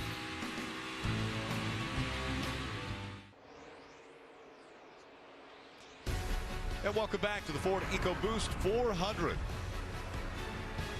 Sun getting lower, closer to the horizon here as the laps continue to wind down. Only 122 laps remaining in this championship run. Kyle Larson back out front, but a big run by the 19 of Carl Edwards. He'll try to take the lead back away. Larson got pretty loose getting off turn 2. Just lost all of his momentum. Carl Edwards probably could have made that move to the inside of Kyle Larson, but he knew Kyle Larson had such a good run on the outside, he just decided not to push it. So once again, Kyle Larson has taken the lead away from Carl Edwards. Edwards has led 45 laps, and again, the championship 4, they do not get bonus points. This is how the lead changed hands. Carl trying to get by the 47 of Allmendinger, and on the bottom of the racetrack, he just could not carry any momentum off the corner, and 42 working that top. Now look where Carl Edwards did that time. Carl Edwards went to the top of the racetrack. Let's see if he continues that. He's not going to go right up against the wall like we've seen out of Kyle Larson. He goes down to the middle of the racetrack. He gets door to door with the 42. Well, it's important for Carl Edwards in this 19 car not to get caught up in the moment. He has a 12-second lead on his next nearest championship 4 competitor of Joey Logano, back and forth. So as much as he wants to outrun the 42, I think we saw last week with Matt Kenseth on that next to last restart how you can get caught up in the moment, decide to race one of these cars, how much it can cost you. Sunset scheduled for 5:30, and it is definitely in their eyes when they come out of turn number 4. Different though from Phoenix a week ago, where it was in their eyes when they entered turn 1. It's not as big a problem once they get to the turn. That's correct. Here it's more of a problem off of turn 4. It doesn't last long normally. Normally it gets away pretty quick, gets behind the grandstands. See, once again, the 19 running just a little lower line than the 42. See that 42? See how the front of the car turns to the left in the middle of the corner? That's loose. That's the back of the car wanting to spin out. And as I said earlier, it's just difficult to run against the wall this many laps, lap after lap, with a car that free.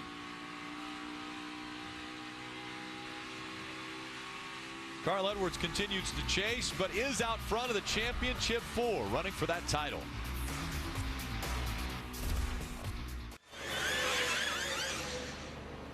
Back at Homestead, Miami, green flag pit stops have begun. Joey Logano once again the earliest on pit road of the championship 4. Todd Gordon coming even earlier this time, kind of doubling down. 34 laps into the run. They put on 4 fresh Goodyear tires. Mike, we'll see if that drags everybody else down pit road.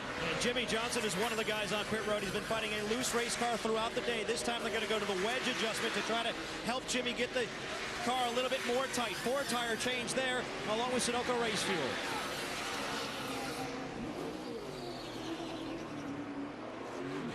The advantage between Larson and Edwards and Logano was about 14 to 15 seconds. That was the gap between first and second and where Logano was running. When he was running about 4th, he decided to make that move onto pit road. Right now, there are only 3 cars on the lead lap.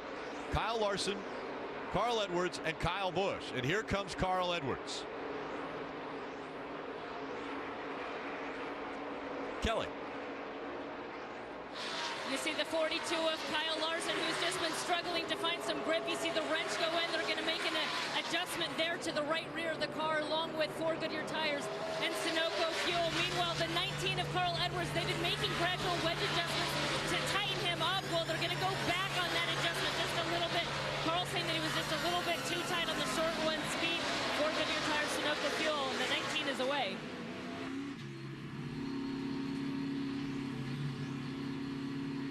Kyle Larson and Carl Edwards holding their position coming off of pit road. Kyle Busch was still trying to get a lap back. Well, basically, this is a big break for Kyle Busch. We documented how he thought he had a right front tire issue, came to pit road. We had to come very early, basically about 19 laps ago. So now that it's cycled down, he's not trying, or cycled around through the pit stops. He's going to easily be passed by Carl Edwards, who's blending on the racetrack right now because Carl's tires are so much fresher. But this puts the 18 of Kyle Busch back on the lead lap. He just needs a caution now before he either A, loses a lap on the racetrack or needs to come to pit road again. Kyle Larson back out front. Carl Edwards running in the 2nd spot. He's 2 seconds behind him on the track. Yeah, we were watching the 42 had problem on their pit, but the 19 I thought was going to beat them off pit road, but they didn't. Watch the right rear. Can't get the right rear tire off. Takes a while to get it on. That little bit of slow exchange, the door was open to get in front of Kyle Larson, but they made a mistake at the same time. Kyle Larson and his team made a mistake. Yeah, the difference I see, though, is I think that's a small mistake. I feel of the championship 4, the 19 has the strongest pit crew. The pit crew won him Darlington. Really, the pit crew won him Texas. That's where the pass for the win happened. The 19 got a little bit of reps yesterday, winning the championship with Daniel Suarez, so a little hiccup there, but I still think that's the strongest crew on pit road. Still giving chase to Kyle Larson, but out in front of the other Championship 4 contenders. So Carl Edwards, driver who used to sleep in his car before he got a full-time ride with Roush Fenway Racing, is still leading the Championship 4. Kelly. We were just talking about the strengths of this pit crew. Well, crew chief Dave Rogers would agree. He said that they're the best on pit road. They step up when they have to. He said they're a great bunch of guys. They're all veterans. They don't need pep talks. They understand this game, and they tend to perform better under pressure. He said all these pit crews get reps throughout the weekend, but it was great to have them get theirs in an actual game scenario last night with Daniel Suarez. They're closing in on the final 100 laps, 150 miles in this 400-mile race. Larson still out front.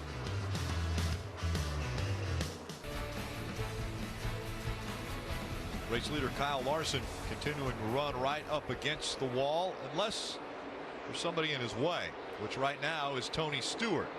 So he ducks down and will try to go by Tony Stewart. Carl Edwards running second, almost 3 seconds back though, 2.7 seconds now. Kevin Harvick running third. Kyle Busch running in the 4th position. Dave? And Rick, remember, he pitted about 20 laps before these leaders did because of a tire. He thought he had a right front tire going down. They reasoned afterwards that it was okay, but he felt something because we saw that car shoot to the wall. Recently, he had this radio to his crew. Ride it out for a few more. Good if we ride it out all the way through. We got to somehow get closer to back on cycle. Because I know it's going to hurt us, but I don't know. It'll hurt them in the sense that he is on older tires, but only about 12 seconds behind the leader right now. And as he said, needs to get back on cycle. Wasn't it Dale Jarrett he talked to in the countdown to green? And he said, adversity motivates me more than winning. Well, they've got a little bit of it right now. Kyle very calm as he tries to figure out how to get this 18 back in contention. Well, and they're absolutely right. Their only option right now is, even though they're slower than the leaders because their tires are older, the advantage they have is the leaders have proven they come 18, almost 20 laps early versus when they need Sunoco fuel. They come from fresh Goodyear tires. So the 18 of Kyle Busch, as Dave just documented, is only 12 seconds behind the leader, losing about a second a lap. Rick, there's no reason for this 18 to come to pit road. It's frustrating, but just stay out all the way until you need fuel. He might even be the first car 1 lap down, but he can't pit at this point. He has to get back on cycle, which basically means gets back in the same pit rhythm as the leaders. And listen, it's frustrating the situation they're in, but it's even more frustrating that when he came on pit road, they did not find anything wrong with the tire. What happened? What was the problem? It had air in it. So that is concerning to me as well, because as a driver, you know you felt something, but the tire was up. Puts a driver in a very difficult position the next time he feels something. One of the things that 3 seconds. Harvick is back 9 seconds from race leader Kyle Larson. Kyle Busch back there 15 seconds. Joey Logano 16 seconds. Yeah, as we talk about Kyle Larson leading the race, remember Kevin Harvick in the 4 has led the most laps at 78 today, and that's something that his car was good early. It took a little bit of time for Kyle Larson to kind of get back towards the front. But who's going to be the next car? As we see Joe Logano easily pass the 18 of Kyle Busch on those newer tires. So you watch the 4 of Kevin Harvick make laps around this racetrack, and you see right here he's in 3 and 4 in the sun. You see the shadow of the car on the racetrack in the bright sunshine. As he goes down to turn 1, you see shade all the way through here, especially it's obvious on the onboard. You see Harvick's running that clear shield. You can see his eyes. Well, all the way through 1 and 2. It's shaded, and if you look up above the racetrack, the lights are starting to come on, Jeff. And that was my point. With 97 to go, the sun continues to set. This race should end, as the yellow comes on the racetrack, this race should end under the lights. Who is going to be able to adjust their car for the cooling track? Some debris on the racetrack in turn number 1. And so now, will that put everyone on the same cycle? Because now, with Kyle Busch being on the lead lap, all 4 of the championship 4 on the lead lap, will they all come and change 4 tires? Absolutely no harm, no foul for Kyle Busch. They reported that the right front tire didn't go down. Maybe something broke inside the tire. Maybe it just gave him a funny feel, but really no penalty for him. Currently in the 5th position. Really, we keep pointing out Jimmy Johnson, Jeff. We look at him back there in 10th. He just doesn't have the pace of the other championship 4, so they have remained calm. But either the sun setting is going to have to help this 48, or Jimmy Johnson and Chad Knaus are going to have to start making bigger chassis adjustments. They're going to have to make big chassis adjustments. That run right there, Jimmy Johnson was a solid half a second slower than Kyle Larson. And that, in the racing world, a half a second is an unbelievable amount. So they're going to have to make a big swing. And Kyle Larson Can't talk enough about this youngster that has been able to be out front for 41 laps. He runs right up against the wall. He's been able to get by Carl Edwards to take the lead away from him, and looking for only his second career win in the Sprint Cup Series. But coming at the last race of the season, what that does for a team is gives them momentum and confidence going in to the next season. Even though he's not in the chase and doesn't have an opportunity to win the championship in this race, it gives them that confidence as they go forward and look to the 2017 season, which will start in February at the Daytona 500.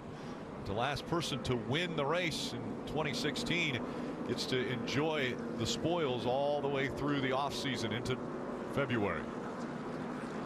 Let's listen in to the 18 radio. Do you feel like we need Packer to take off? Because if we do, we need to do it now. I kind of do feel that way. I feel like left front. I don't know about right front, but this one, we'll take our medicine here. We got a lucky break. So basically that was crew chief Adam Stevens saying, listen, there's 95 to go. Do we need Packer? What that basically means is we're going to add a little bit of shim to both front bump stops to get the splitter off the ground, because on low air pressure, we don't go fast enough. We need to go faster, and perhaps the splitter's hitting the racetrack, but if we're going to do it, we need to do it now. There's only 15 cars in the lead lap.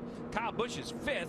There's a bunch of lap down cars that have a gap on the racetrack, so they're going to have a little bit of a cushion. If you're going to make the adjustment, now's the time. Well, you could win one of the cars that we race. Go to NASCAR.com/chase promo now and enter for a chance to win a new Chevy, Ford, or Toyota.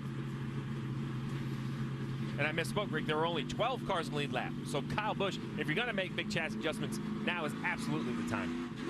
Get the lead lap cars. All 12 of those cars will be making their way onto pit road now. Let's go to Mike. Jimmy Johnson saying his car this time too tight in the center, and he didn't like the exit either. They're going to make a 4-tire change here, and I also expect a wedge adjustment. You can see the wrench going in there as well.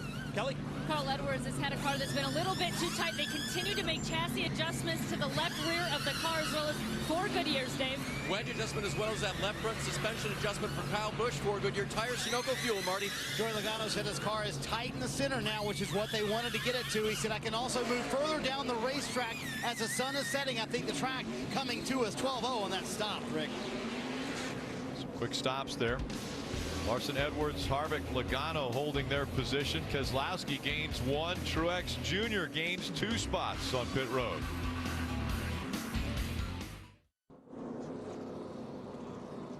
Welcome back. We are on lap 175 of 267 of the EcoBoost 400. Let's take a look at this week's Ford Drive to the Championship, and we see where the championship 4 are currently running. Edwards is 2nd, Logano 4th, Kyle Busch 8th, and Jimmy Johnson 12th. Some big adjustments made on pit road. We'll be right back for the restart. Eastern only on NBC. Once again, expecting the sunset around 5:30 this evening. Big swings on pit road. Well, everything's on the line, right? A championship's on the line. Carl Edwards is out here leading laps, dominating the race out of the championship 4. So you look at the 48 of Jimmy Johnson right here, the right front tire changer. He's going to remove the tire, reach in here, make a Packer adjustment on the right front bump stop. Looks like he pulls a Packer, trying to get this 48 a little bit lower to the ground. He does the same thing on the left front corner. Yeah, it's interesting. They're changing Packers on both sides of the race car. That means they made a much bigger change. They also made changes on the back of the car, as opposed to Kyle Busch's team. Remember, Kyle Busch is the one that suggested, let's just do the left front. So the crew chief listened to Kyle Busch, let him make that call. They only made a change on the left side. Well, it took longer on the 18 because he added a Packer. All that really is basically, you hear about bump stops. Well, that's what limits the front car. That's what, or the front travel of the car. That front splitter we talk so much about, you want to have it right against the racetrack. But if you have too much travel, it bounces on the racetrack, it can't go. The 18 at Kyle Busch, it's just really a piece of plastic. You put it in the left front bump stop, the splitter can't get as low to the racetrack. It's going to help them on newer tires. The 48 looks like they removed Packer. They must want their splitter a little lower. Kyle Busch, Jimmy Johnson, they've both been chasing after the 19 of Carl Edwards. He's on the other side of the spectrum. He hasn't made some big changes. This is what they had to say on the radio. Having fun, Dave? I'm having a blast, man.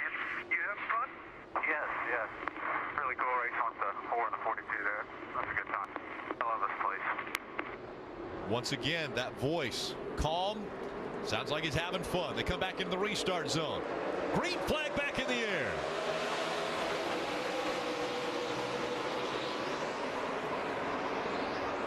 Kyle Larson's been running that hot line all day.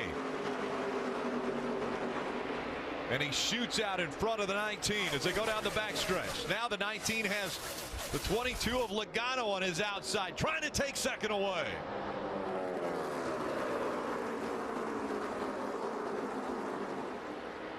Great battle for second. Logano's going to take it away from Carl Edwards.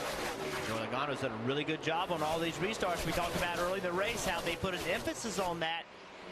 Just like last week, though, in Phoenix, it doesn't seem like his car is as good on the long run, so he needs to take advantage of these short runs. Well, look at Kyle Busch around the outside of the 78 of Martin Truex Jr. It looks like that bump stop adjustment is helping this car on new tires. That's as aggressive as we've seen him on a restart today. Just 88 laps remain in this race. The championship 4 led right now by Joey Logano. Carl Edwards running behind him. Kyle Busch and Jimmy Johnson, the last of the championship 4. And this is what we've been waiting on. Under 100 to go. The sun is set. It's almost completely down. The big adjustments have taken place on pit road. The 18 looks more competitive. He's up right close to the bumper of the 19. We'll have to see if the 48 of Jimmy Johnson has made their car any better. 18 got a big run on the 4 car. He's going to use that down the back straightaway. He'll clear the 4 car. If he doesn't make a mistake in 3 and 4, he'll get by the 4 car for sure down this front straightaway. But Steve, in a racer's mind, something about 100 to go. That's like the light switch. That's when you go see the aggression level pick up. 3 of the championship 4 running nose to tail now. Logano, Edwards, and Kyle Busch, second, third, and fourth. Here comes Kevin Harvick once again. He's been racing hard, even against the championship 4. He wants to end the 2016 campaign on a high note. Those guys in the front right now, they're watching Kyle Larson. You have Logano, Edwards, Kyle Busch racing for a championship. They've been watching Kyle Larson run that top line. Who is going to be the first one to go? Who's going to be the one that takes that chance on older tires to get against that wall? They've been patient so far. Time's ticking. I don't think they can continue to be patient. Well, on the 48 of Jimmy Johnson, the last lap drove around the 20 of Matt Kenseth. This lap going around his teammate, the 24 of Chase Elliott. This 48 looks better already, Jeff. He just needs to get that track position now. A few more positions, he'll be up with the other championship 4. See that orange tape on the front of the car? Big low action here. 6-10-4. They put that tape on. The temperatures are coming down, so they'll keep adding tape. They want to maximize the front downforce. When you put tape on that front, it makes the engine run hotter, but it also adds front downforce. Temperature of the racetrack's coming down. They can afford to put tape on the car. How about just relishing the opportunity? You heard Chad Knaus say, all right, let's go make something happen here. Calm, to the point. They've won 6 championships. They're trying to win their 7th. They're behind the 4th out of the championship 4, but it still sounds like they're having a great time trying to do it, enjoying the moment. And Steve, remember what Jimmy Johnson said this morning. I have nothing to lose. I only have something to gain. So that mentality is, hey, it's not desperation. It's excitement. It's an opportunity to make something great happen. Championship 4 continue to fight. You won't miss another lap of racing as we go NASCAR nonstop the rest of the way. Coming up on tonight's aerial coverage provided by our partners at Smithfield Foods, giving you a bird's eye view of what's taking place here on the racetrack. You could win one of the cars that we race. Go to NASCAR.com/chase promo right now and enter for a chance to win a new Chevy, Ford, or Toyota. Ford EcoBoost 400 continuing as Kyle Larson is out front. Let's go through the field, brought to you by Carl's Jr. Marty. You know, Rick, when I asked Joey Logano earlier this week what it would mean to win this championship, he brought up the 2012 season, his last season at Joe Gibbs Racing, and he described it as miserable. He said all Joe Gibbs Racing was going to offer me for 2013 was an Xfinity Series ride. I knew I'd never get back to the Sprint Cup Series. I thought I was done. Then in August of that year, I got a phone call from Brad Keselowski. He said, hey, call Roger Penske. He said, do you mind giving me his number? I've only talked to him once in my life. He said, I had one offer, one ride. This was it, and it couldn't have worked out better for me. Today, Joey Logano trying to bring the captain a Sprint Cup Series championship. Kelly. Carl Edwards trying to reel him in. It hasn't been that long since he had a variety of jobs, from fixing cars in his driveway, substitute teaching, attending college part-time, all the while handing out business cards, trying to get a job as a race car driver. He told me it was a huge adventure, and although it was a struggle, he said it was also a lot of fun. Well, he compares this moment, this championship race, to those days when he was trying to get a full-time ride. He said everything back then was a make-or-break moment, but he's been having a lot of fun with it this week, Dave. Kyle Busch has said all week how winning last year's championship, one race, by the way, this one in the chase, made them stronger for this year, gave them the confidence that they could do it again. And they've had a great chase. Finished second in both of the transfer races, except for Talladega, which was by choice. And now on the cusp of a victory here. They know how to get it done. Remember, they only won one race last year. It was here in the chase, and they will try to do it again, Mike. You know, Dave, since the 48 team's inception in 2001, there has been one team, one sponsor, one driver, and yes, one crew chief. Of course, that crew chief is Chad Knaus, who's hired 25 years ago by another great crew chief, Ray Evernham. I spoke with Evernham this morning about Knaus, and he said, look, I remember the very day I hired him. I asked what his 5-year plan was, and Chad Knaus didn't blink and said, hey, I want your job. Evernham said he has worked diligently hard to become the best crew chief in the garage. And Evernham, who is regarded as perhaps one of the all-time greats himself, looks up to 2 crew chiefs, he says. Dale Inman, who gave 7 championships to Richard Petty, and one other guy, Chad Knaus, trying to give Jimmy Johnson his 7th title today. And Knaus has had his work cut out for him. They threw a ton at this race car on the last stop, trying to give him the car he needs to get to the front and get that title. Rick? Thanks, Mike. Great update on our championship 4, and as they run on the track, it's Logano that currently is in front of the other 3, as we see Jimmy Johnson diving to the bottom, trying to get by Brad Keselowski. Yeah, now it's all of these individual battles. Jimmy Johnson, I believe, has a better race car. We see him more on the offense, Jeff, but he's trying to get around traffic, as you see Brad Keselowski right there giving a little shove down the straightaway. 48's getting better, but only up to 7th. Still has Martin Truex Jr. and Kevin Harvick to pass before he reaches Kyle Busch in 4th position. This is where it's advantageous that they worked on making that race car work on the lower groove, because as the groove moves up and people start running the middle of the racetrack or the top of the racetrack, if you can run in the lower groove where people are not, then aerodynamically your car is so much better. So that work put into practice was a big advantage. And that lap right there, Jimmy Johnson ran the fastest lap on the racetrack. As we continue to focus in on the championship 4, take a look at Joey Logano. What an incredible run he has had as of late. The last 5 races, 4 top 3 finishes, presented by Sprint. Sprint's network reliability now within 1% of Verizon's, which today save 50% on most current Verizon, AT&T, or T-Mobile rates. Visit a Sprint store or sprint.com/network today. Marty. Rick, lap 197 on the board right now, 70 to go, and here's the debate. We told you at the top of the show, as you see the battle for second with Carl Edwards and Joey Logano, that the key word for the day would be short pitting. They've done that here on the 22 car. They've been very aggressive with it. If they keep with their math, lap 208 is when they will come. That's 10 laps from now. But Steve, at some point, you're running up front here, the 22 car with Joey Logano and Todd Gordon. Do you continue down that road, or do you back off of that strategy now with only a couple of stops left in the game? Well, if that's their strategy, they're going to continue with it. I think the most important thing is they get past that lap 208 number. That's the last fuel window. You cannot pit and force yourself to pit in extra time. So make sure you can make it all the way to the end of the race. So I would expect them to pit probably with 59 or 58 to go. Great battle continuing.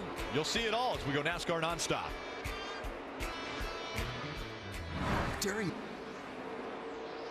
Welcome back. You have not missed a moment of this battle between the 19 and the 22. Here's what the 19 had to say on the radio.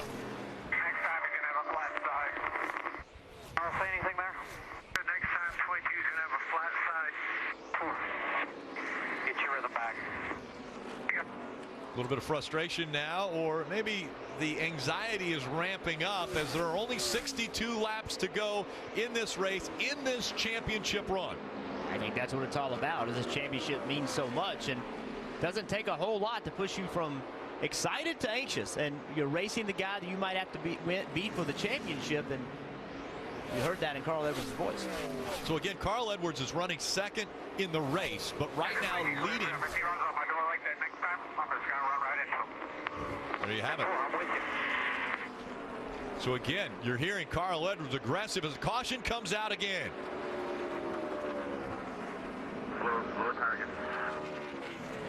We saw earlier Ryan Blaney in the 21 have a tire issue, got into the wall, and looks as though another tire issue for Ryan Blaney. Brings the caution out. When the caution came out, 13 cars on the lead lap. Yeah, we had a few more than that, but Martin Truex Jr. pitted from the 7th position, working on that short pit strategy that Marty's been talking about all night. Well, it caught him a lap down with this caution. You see a lot of damage to the right side. Again, that's twice now that the 21 has had a tire issue and gotten up into the wall. So the damage compounded. And that one there looks like it perhaps could have some suspension damage. You see the wheel moving around maybe a little more than it should. And it just blew. Yep. Take a look right up against the wall. He gets in the wall and it's just going to ride the wall.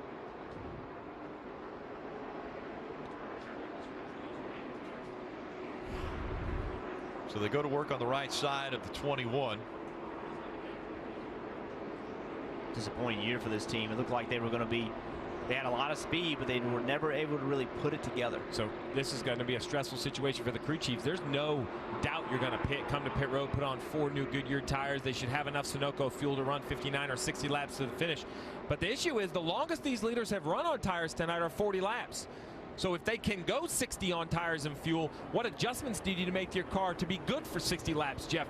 Do you adjust your car? Do you just wait and see if this last run gets split up by a caution? You know, I mean, we saw this race before run long to the finish. So what do you do? The longest you've run is 40, and now there's 60 to go.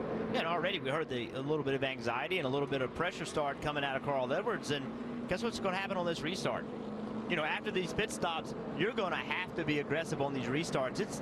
It's championship winning time now. That's what this is. You're going to have to see, and we've seen Joey Logano every restart pick up spots. He's going to try to even pick that intensity up. So now they're going to start rubbing each other. They're going to start getting mad at each other easier because someone's going to be trying to move in front of you, take your spot. And the anxiety of a championship is starting to come into focus. There's only 59 laps left. Rick, this is a team championship, not just a driver championship. And this is why, with 59 to go, there's no time to recover. A bad pit stop, a loose wheel, dropped lug nuts, poor execution on pit road could end one of these championship hopefuls. We saw this back with Joey Logano in 2014. A jack problem on one of the late pit stops ended his championship hopes. 59 to go. Any problem such as that will end their run. Only one of the last 9 races here had more than 2 restarts. This is going to be the first restart after lap 200. But there was one in the last 10 laps in both here under this chase format. So the last 2 times under this chase format, there has been a restart inside the last 10 laps.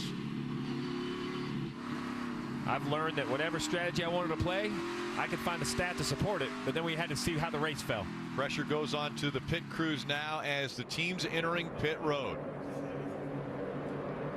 Mike. Rick, the big swing that Chad Knaus took at the 48 on the last stop appeared to pay off. Jimmy Johnson saying the car was much more competitive that time around. Still, lots of work to do. Wedge adjustments on both sides of that car, along with a 4-tire change. Kelly? Carl Edwards said he was just a little bit free that time. They put half a round of wedge back in the left rear 4 tires, Dave. Kyle Busch took off tight, but got a little bit loose at the end. There will be a 4-tire change air pressure adjustment. Marty? Joey Logano was about to come to pit road under green when that caution came out. Very well timed for them. He said, I need a little drive off. It gets freer the longer I go. An air pressure adjustment to tighten up that race car. All 4 of the championship contenders within 0.8 of a second of each other as we go NASCAR nonstop, waiting for the restart.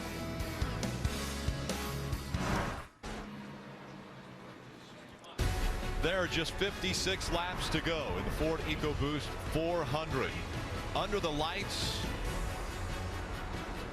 as this 2016 championship winds down. Not a great pit stop for the 19 as we look at the pit road comparison. Yeah, it doesn't seem like much, but a second on pit road is at least 2 positions, and now Carl Edwards will line up in the 3rd row on the bottom with Jimmy Johnson to his outside. Yeah, they had 2 problems on pit road. Great shot overhead. Watch the right rear. Takes him a little while, get the tire off. Tires slow coming off. They get the right rear on. You can see the right rear is slow around the left side of the car, but now watch the left front. Yeah, so there was a few tenths of a second beat over there. Well, now the front should be ahead, but see, slow taking the left front off. That's what happens when you have a little issue on the right and a little issue on the left. They add up to over a second. And the problems have added up for this 19 on pit road tonight. They just, to me, aren't doing everything that needs to get done. As we start to wind down, you're going to have clean pit stops. 1.1 seconds on pit road doesn't seem like a big deal, but it is spots on the racetrack. Let's see how it affects Carl Edwards.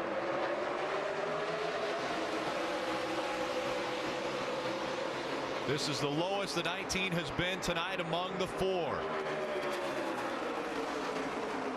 42. Kyle Larson right up against the door of the 22 of Logano, and he takes the lead. Here comes the 18 of Kyle Busch. When the sun goes down and the lights come on at Homestead Miami Speedway, Kyle Busch shines.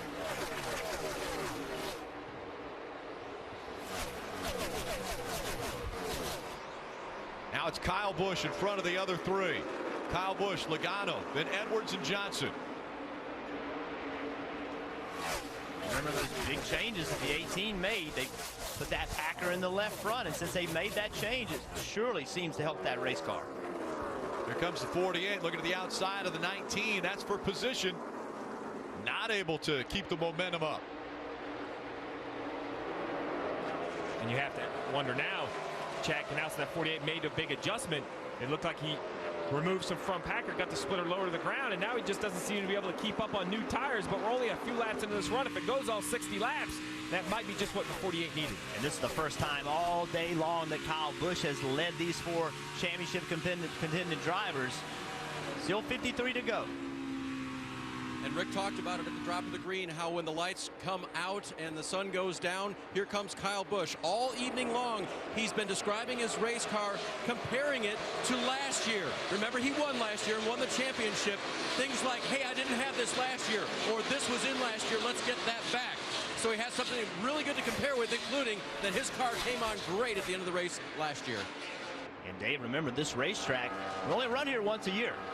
Once a year we come. You don't run here twice. A lot of times we go to racetracks twice a year. This one we only come once. And you got to go back to that moment where Kyle Busch thought he had an issue with the right front tire, hit pit road. The pit crew was ready. They made adjustments. The crew chief, Adam Stevens, was wise enough to let him run on those old tires a little bit longer. Caught the caution to get himself back on the lead lap.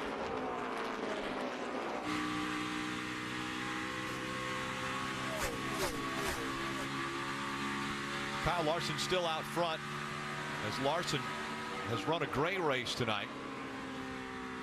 84 laps in front of the field. Kevin Harvick's led 79. We mentioned this is the first time that Kyle Busch has been in front of the other championship 4 contenders leading into that battle. And for more on Kyle's teammate, Carl Edwards, let's go to Kelly. Well, Rick, even though that 12.5-second pit stop cost them a few spots on the track, this team's not too concerned. Plenty of time here. 58 to go. 58. Yes, well, I'm not worried. Get position my driving stuff now. Yep. And now it's 50 to go, and everyone should be good on fuel. Fuel shouldn't be an issue, but we have seen virtually everyone short pit or come way before they need fuel. We've seen them come as early as about 35 laps on a run. Over 49 to go. Can you chance that and potentially come early, or do you now have to stretch it all the way till the checkers? Well, I think these teams are forced to stretch all the way until they either get a yellow or a checkered flag. The real question is what happens after lap 40? Whose car has the best handling? And we've still yet to see the championship 4 run right against the wall like Kyle Larson does. If it goes over 40 laps, Jeff, I think they're going to have to move up there on those old tires. Yeah, I think they will too. And you know, heard Carl Edwards, you know, very optimistically saying, "Hey, I'm just going to do that driving stuff now." But the problem is, now he's behind more race cars, and the car drives completely different the more cars you get behind. So the adjustments that they made, expecting to come off pit road 2nd, 3rd, weren't the right adjustments when you come off pit road in 5th. And you have to throw in also the 4 and the 42. They are definitely fighting for the win in this race, but they're right in the middle of the championship battle that's going on. We talked about how aggressive you're going to have to be on these restarts, with Joey Logano trying to take advantage of what he's done all night, have a great restart. Kyle Larson in that 42 car, he puts his left side right beside the 22, pulls the air off the side of his car right there. You see the 22 car get loose. He loses momentum. That allows the 18 car to get a run and ultimately get by the 22. So that's the aggressive restarts that we're going to see from this point on. If we have another restart. Marty. Rick, it's going to be interesting. You talk about that pit strategy. Todd Gordon and Joey Logano were talking about that a moment ago. He said, we can go all the way on fuel. I think we're coming again at some point. So, Steve, this is where you really make your money as a crew chief. If you follow the math all night long, you would pit with about 17 to go. You don't want to do that. But what you may do, split this window in half. Maybe run about 30 laps and come in, hit pit road. You got plenty of tires to make it work. And you also throw in the element of a caution flag that might come out as well. So, Mr. Crew Chief, how do you play this the rest of the race and try and win a championship? Well, the problem you have, Marty, is I think if you pit halfway to split it up, you're not going to draw the whole field again. There's going to be 5 or 10 cars that say, nope, nope, we're going to stay out. We're going to try to make it on fuel. And I think that way when the caution comes out, you perhaps could be a lap down. So while I liked the strategy most of the day, at times it was a little aggressive for my nature. Short pitting here would be a pure gamble. I'm not sure with the situation they're in, the second car out of the championship 4, that would be a wise decision. All they have to do right now is to try to outrun the 18 of Kyle Busch. Kyle Larson out in front of the field, but it's Kyle Busch right now that is in front of the championship 4, looking for his second Sprint Cup Series championship, wanting to go back-to-back. After battling through adversity a year ago for the championship, he's looking for a full season for the title this year.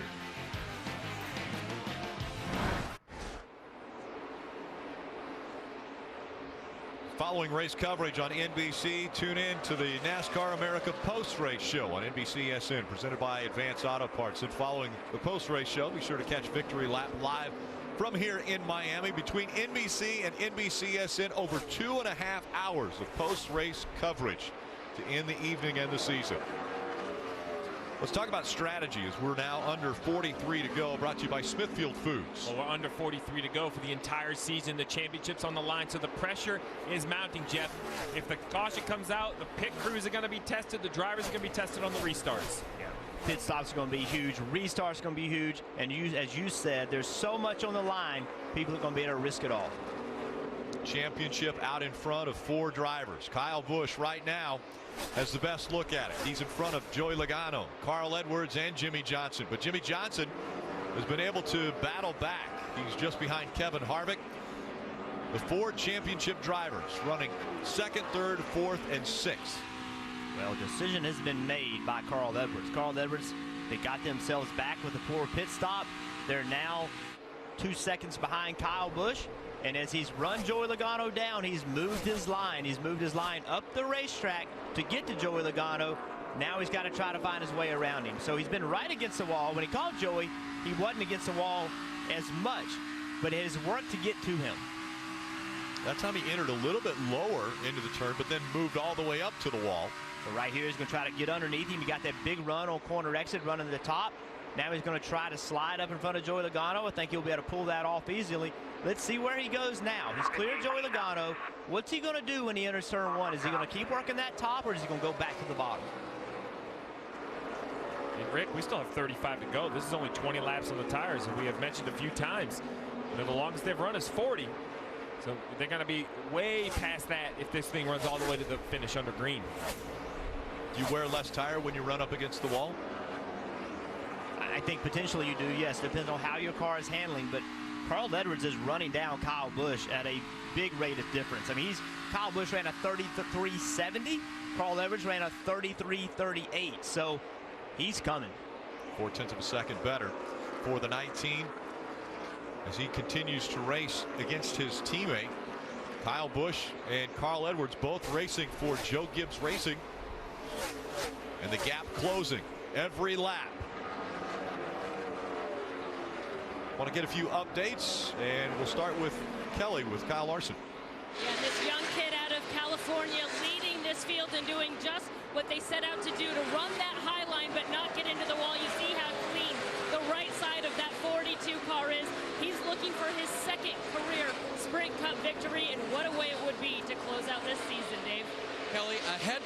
championship right now is Kyle Busch. He knows Carl is coming, but he may have saved a little bit with his race car. Listen. Run our race, just what we need. Don't let them bait you to use it any more than you have to. There's no press coming out back. If he didn't let himself get baited, the very smart reigning champion may have enough to hold off his teammate, Cal. And after long laps, we have now seen Carl Edwards finally move up to start racing that high line. The team telling him, you still got plenty of time to go. When he got around the 22, they said, just one more to go. Carl, go reel him in. Kelly, Joey Logano told me earlier this week, I love how we race under pressure. We had to win at Phoenix. We did it. In fact, they've won 2 of the 3 elimination races in this chase this year. Can they win the biggest elimination race of them all tonight? Right now, Logano says his car's a little bit too tight. And also, they slapped tape on the grill earlier. Now his water temperature's a little bit over what they would like that to be. Kevin Harvick having a fantastic race tonight. He told me so many reasons for us to want to win tonight. The last run was Chevrolet. It's Tony Stewart's last win, and he told me last time I checked, there's a trophy at stake tonight. We would love to get to victory lane, Mike. Marty, Jimmy Johnson has never won at the Homestead Miami Speedway, but then again, he's never had to. So I asked him what the reality is for him at this track, and he said, look, I actually like this track. I feel like we've had some pretty good runs here. Tonight, well, it's pretty good, but not good enough to this point. He struggled with handling problems throughout the evening. Chad Knaus has done a lot. He told Jimmy to go to the top of the racetrack. That's where he is now. As the laps continue to wind down, Jimmy Johnson running 6th. In front of him, Logano in the 4th position.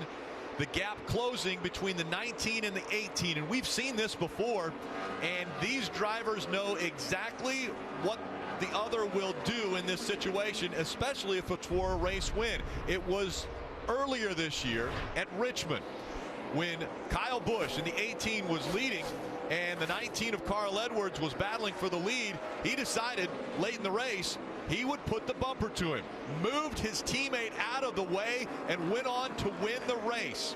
After the race and before this championship, both have said, I know how the other one will race me. We saw that at Richmond.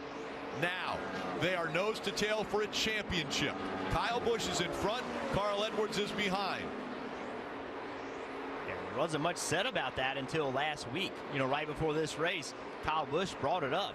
No one asked him about it. He just brought it up and said, hey, I remember what happened in Richmond, and if I'm behind Carl Edwards, I know what I can do because Carl did it to me. So right now it's reversed. You know, Carl Edwards has first got to get by Kyle Busch. See Carl right against that wall. Well, you mentioned earlier in the race how Carl was leaving those last few feet to the wall. Now's the time to use every bit of real estate. If there's an advantage to run higher, he needs to do it. The risk is if it pulls you into the wall, you could damage it and give up a bunch of time. But with 28 to go, this is where the 19 actually looks to be better than the 18. As they go through traffic and they get to the bottom of the racetrack, the 19 really closes in. But I think Kyle Busch, if he can figure out where Carl wants to run, then Kyle Busch needs to go there. He needs to take Carl Edwards' line away from him, take that air off of his car. Right now, I think Kyle running the high line is kind of helping Carl Edwards. This could be the battle for the championship. The gap is closed now. Kyle Busch just in front of Carl Edwards. Once again, Carl Edwards goes a little bit lower.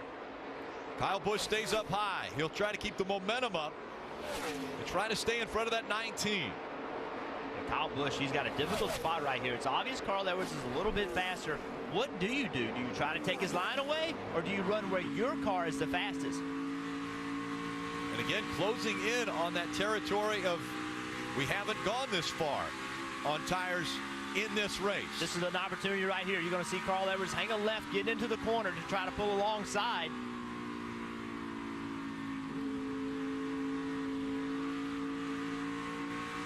Take a look at this. The 19, Carl Edwards, looking to the inside, trying to take away the second spot.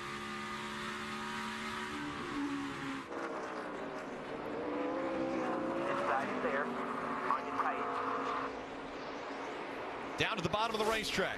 Carl Edwards, Kyle Busch, side by side as they go outside. Down the backstretch they go. Carl Edwards into turn 3. He has the advantage. He takes second away from Kyle Busch. Carl Edwards once again leading the championship 4. One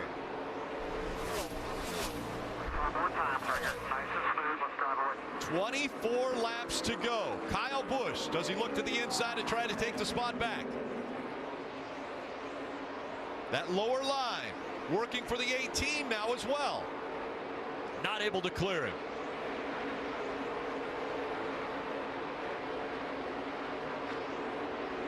For the title, Kyle Busch battling back on the inside.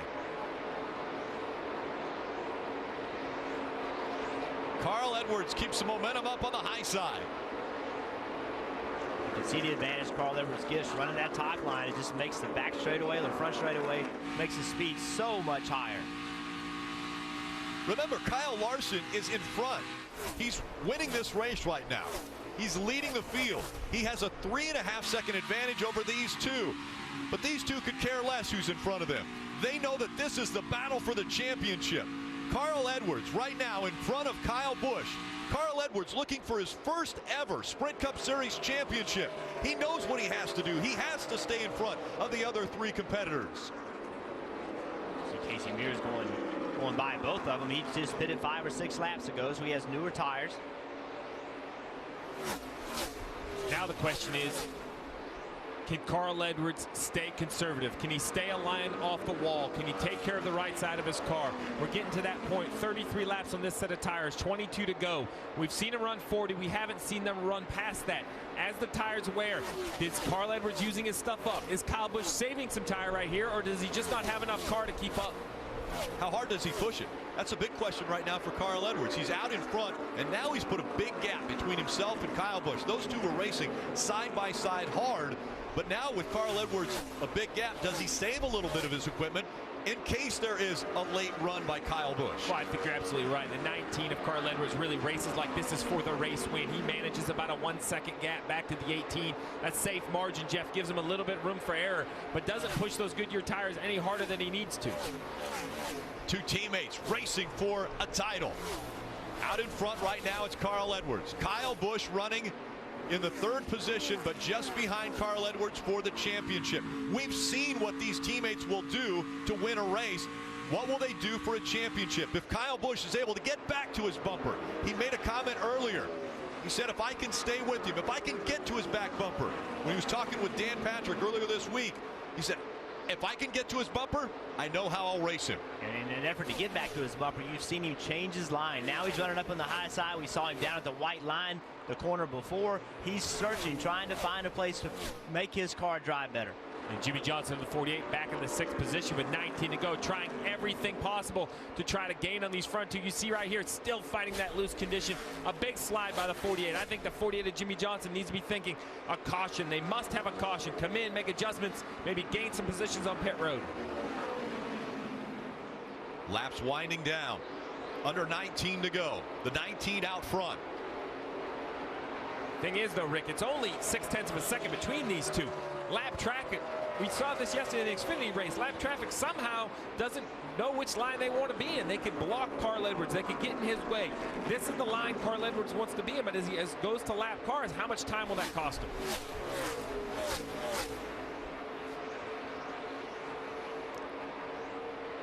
Joe Gibbs Racing looking to win the Xfinity Series yesterday, as well as try to capture the Sprint Cup title tonight. Carl Edwards' calmness in that situation, bad pit stop, lost spots. He was just very calm on the restart, climbing his way back up. Never sensed really the way he was driving the car. He didn't get too aggressive. He moved around, found the best place for his car, and just methodically found his way back in front of all the guys he's racing for a championship. So gap between the two about 0.6 of a second. But staying there, Rick, how is it staying there? Is Carl Edwards keeping it there by driving out of his mirror, managing the gap, or is it Kyle Busch? Did he make a couple mistakes, lose a position, but now just running hard enough to keep him in sight? 17 laps is a long time for these race car drivers. And if a caution comes out, everyone will dive to pit road because tires are so important at this racetrack. But if a caution doesn't come out, is he conserving some of his tires? Is Kyle Busch thinking, I've got one more run at this? We could be, because this right here is lap 40. We've talked about it. This lap right here will be the longest that either of these competitors have run on the set of tires today. So these last 15 laps are going to be uncharted territory. How much more does your car fall off? What kind of balance change do you have? Carl Edwards, the advantage between the two as far as wins. He has won twice at this racetrack. Kyle Busch won here a year ago to win the championship. The caution will come out. A restart.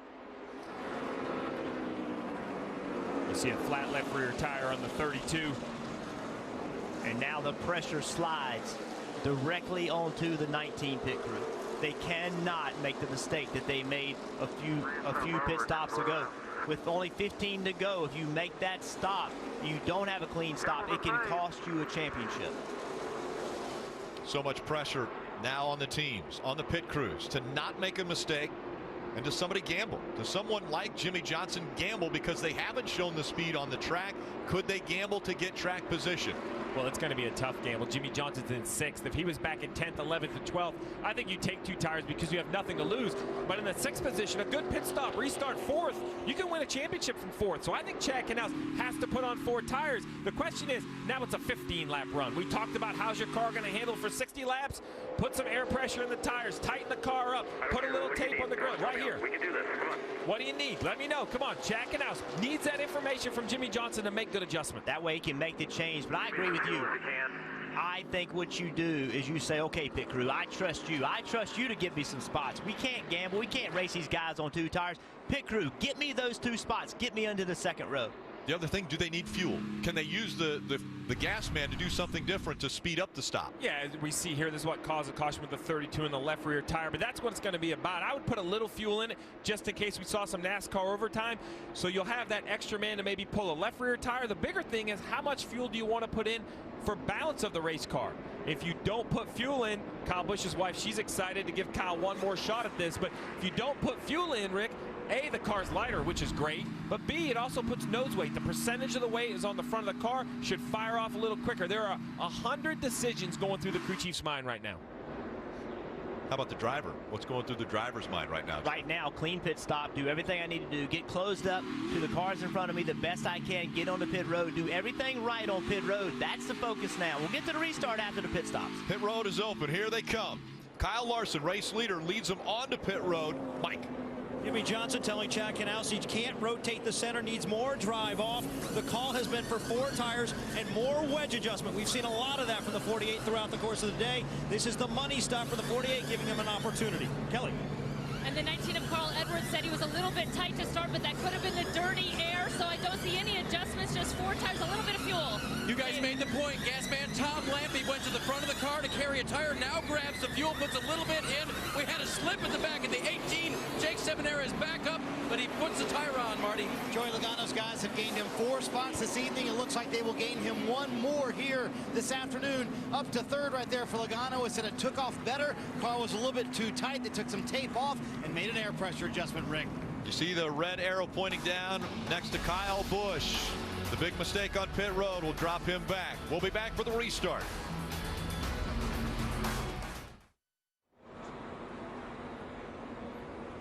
Definite disappointment on the 18 team as the last pit stop. Definitely not what they were hoping for. Take a look at the rear tire changer. Well, it all starts with the lug nuts. He gets to the tire pretty good, but then he's in a rush. You see the sparks flying. The tire's not coming off. He's not getting the lug nuts off clean. The front easily beats him. Well, then in the rush, he tries to make up time around the car, compounds one mistake with another mistake, falls, ends up being a little over 14 seconds, 3 positions on pit road.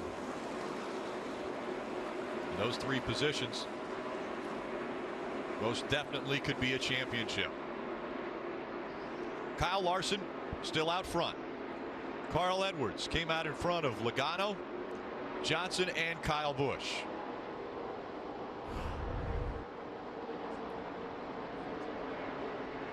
The 14 team. Tony Stewart, a 3-time champion, and the laps winding down on his career. It will be 10 to go for Tony Stewart. A amazing career that he has put together, and it all comes to an end tonight.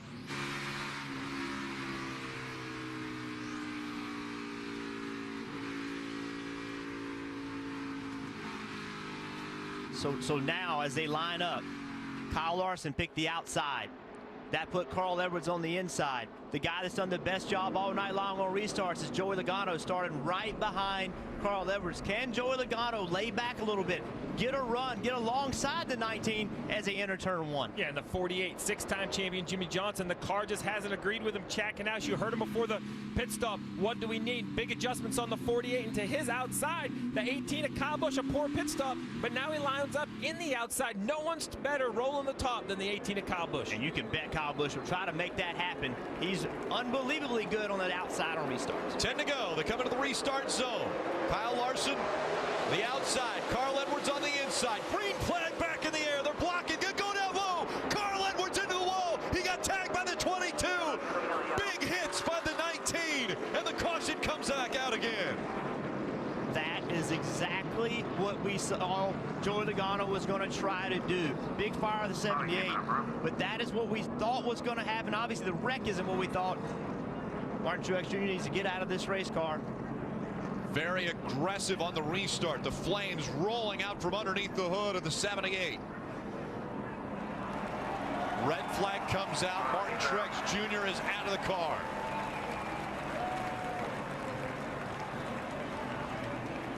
Huge contact for the 19 of Carl Edwards. First it was the inside wall, then he was hit by another car. A championship's on the line, Rick. The 22 gets a great restart. The 19 blocks. They make contact. Look at the damage on the 19 car. A couple huge impacts. And we thought that's what was going to happen. The 22, Joey Logano, has been so good on restarts all night. The 22 gets a big run. Carl sees him coming. He goes to block. 22 does not slow up. Stays in the throttle. Big wreck. And the 22 really ended up getting a lot better out of that situation because it looked as though Brad Keselowski laid completely off of him, the 22's teammate. Well, he wanted nothing to do with it. He didn't want anything to do with the accident or the championship battle. But you see the 48's blocking the 2 to the bottom. And listen, if you're a Carl Edwards fan, you're upset at Joey Logano. If you're a Joey Logano fan, you're upset at Carl Edwards. That right there is Joey Logano being aggressive, making a very, very aggressive move, but he got a good restart. Carl Edwards had no choice but to block. If he doesn't turn left, Joey Logano's next to him entering turn 1. He's in the middle of 3 wide. Worst possible scenario for Carl. Carl turns left, trying to block a championship on the line. Joey's there in a big wreck, and I don't blame Carl Edwards. Not at all. He had to block. That's what he had to try to do. But I don't blame Joey Logano, because if he lifts with 10 to go, it's over. He's lost the championship right there. He didn't hit the 19 in the bumper. He was inside the left rear bumper cover of the 19 of Carl Edwards. You see, he's walking it off. It's just a frustration. It's the size of the moment. A championship on the line. We knew restarts were going to be crazy. This one was completely out of control. But what a car that Carl Edwards had tonight. That's got to make the disappointment worth. Remember, 5 years ago, he tied here. He came back trying to win a championship. It's mandatory that when a driver gets out of the car in the race that they go to the infield care center. Normally, they're taken there by the ambulance, but I believe the communication between the track worker, the safety worker, and Carl was, I'll walk over there. I'm going to walk there. And remember, the 19 car led 47 laps tonight. That was the best of the 4 cars that were contending for the championship. So now that's why they're disappointed. That's why he was so dejected. Now NASCAR, after this restart, they're going to have to go and figure out where everybody lines up. Remember, there's timing lines around the racetrack that lock them in, but there's also the factor that you have to maintain speed. You have to maintain a certain speed. So right now, NASCAR is looking at those scoring lines, and we'll watch replays to determine where to line everybody up. Let's listen into the 22. Joey Logano, his radio on what took place. I got damage on the right front and probably the right rear. Came down right in front of me. Here, Joey Logano. He came down right in front of me. Carl Edwards was trying to block. He did not want to give up that position on the restart. No, he didn't want to give it up. He didn't want to give a championship up. He was put in a position because of Joey Logano's very good restart. Joey did everything right. Carl Edwards doesn't block. He's 3 wide in the middle, getting into turn 1. His opportunity to win a championship is definitely less in that scenario. So an aggressive move by Logano, but in my eyes, he did everything he was supposed to do, trying to win a race and win a championship. I mean, this is what's on the line. 4 drivers, an entire season, a championship.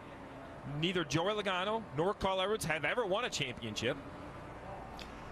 Really, Jimmy Johnson and Kyle Busch, of the two championship contenders remaining out on the track. Actually, Joey Logano's still out there, but will have a little bit of damage to the car.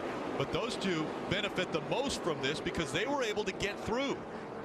What a big impact. Huge. To be honest, I've been focused so much on that restart, I didn't realize the degree of that impact. Let's ride along with Joey Logano.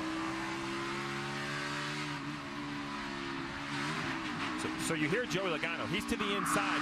It gets to a point that the 19's pulled on. He's out of the gas. He's not in the gas turning the 19. He's out of the gas because he's so low on board here with the 19. I mean, that in real time. Look at Carl Edwards. Look at Carl Edwards. I mean, listen, he's smiling. He goes up. He's having a conversation with everything on a line. He shook their hands. Listen, I don't blame him for being frustrated or being upset because it's a championship, but taking time to go to them and have a conversation, I mean, that would have been difficult for me to do. And Jeff, let me tell you, I mean, and you can speak to this more than anyone, but how difficult is it to get into this position as a driver, to get into the possibility of winning a championship? It doesn't happen very often. Carl Edwards, this might be his last chance to ever win a title, and that happened on the restart to take it away. Well, remember how close he came. He and Tony Stewart, the closest finish in NASCAR history as far as points. That's how close he came to winning his championship, and he's been waiting since that moment to have another opportunity. And with only 10 laps to go to win a championship, to end up in this situation, he has to be unbelievably disappointed. Marty.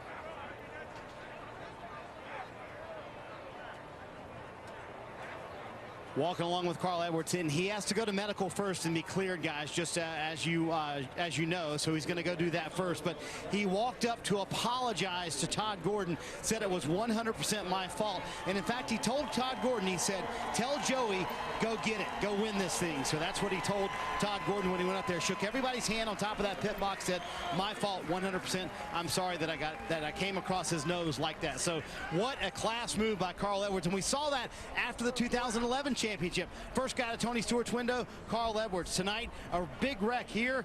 First guy up to apologize, Carl Edwards. Well, Rick, if I'm a crew member on the 19 team, if I'm Dave Rogers, Carl Edwards crew chief, I'm completely okay with this. Those are the moves you have to do. No one wanted it to end like this, but if he allows the 22 to get to his left with 10 to go, stuck in the middle 3 wide, he knows he's ran these restarts all night long. He was not going to be in the right position. He was going to lose the lead. We talked about what would teammates do to one another to try to win a championship? Well, what as a driver are they willing to do to win a championship? Carl Edwards just proved they're willing to do about anything to try to protect the position. Steve, it's racing. That's it. Racing is going to be aggressive. And then when you add a championship on the line, guess what? It's going to become more aggressive. Joey Logano, great restart. Carl Edwards had no choice but to try to block. And it looked like Carl Edwards said to the fire and rescue gentleman that's walking with him, hey, thanks for walking with me on this. Normally it's a ride. It was a wild ride for the 19. After an incredible race, it ends 10 laps too soon.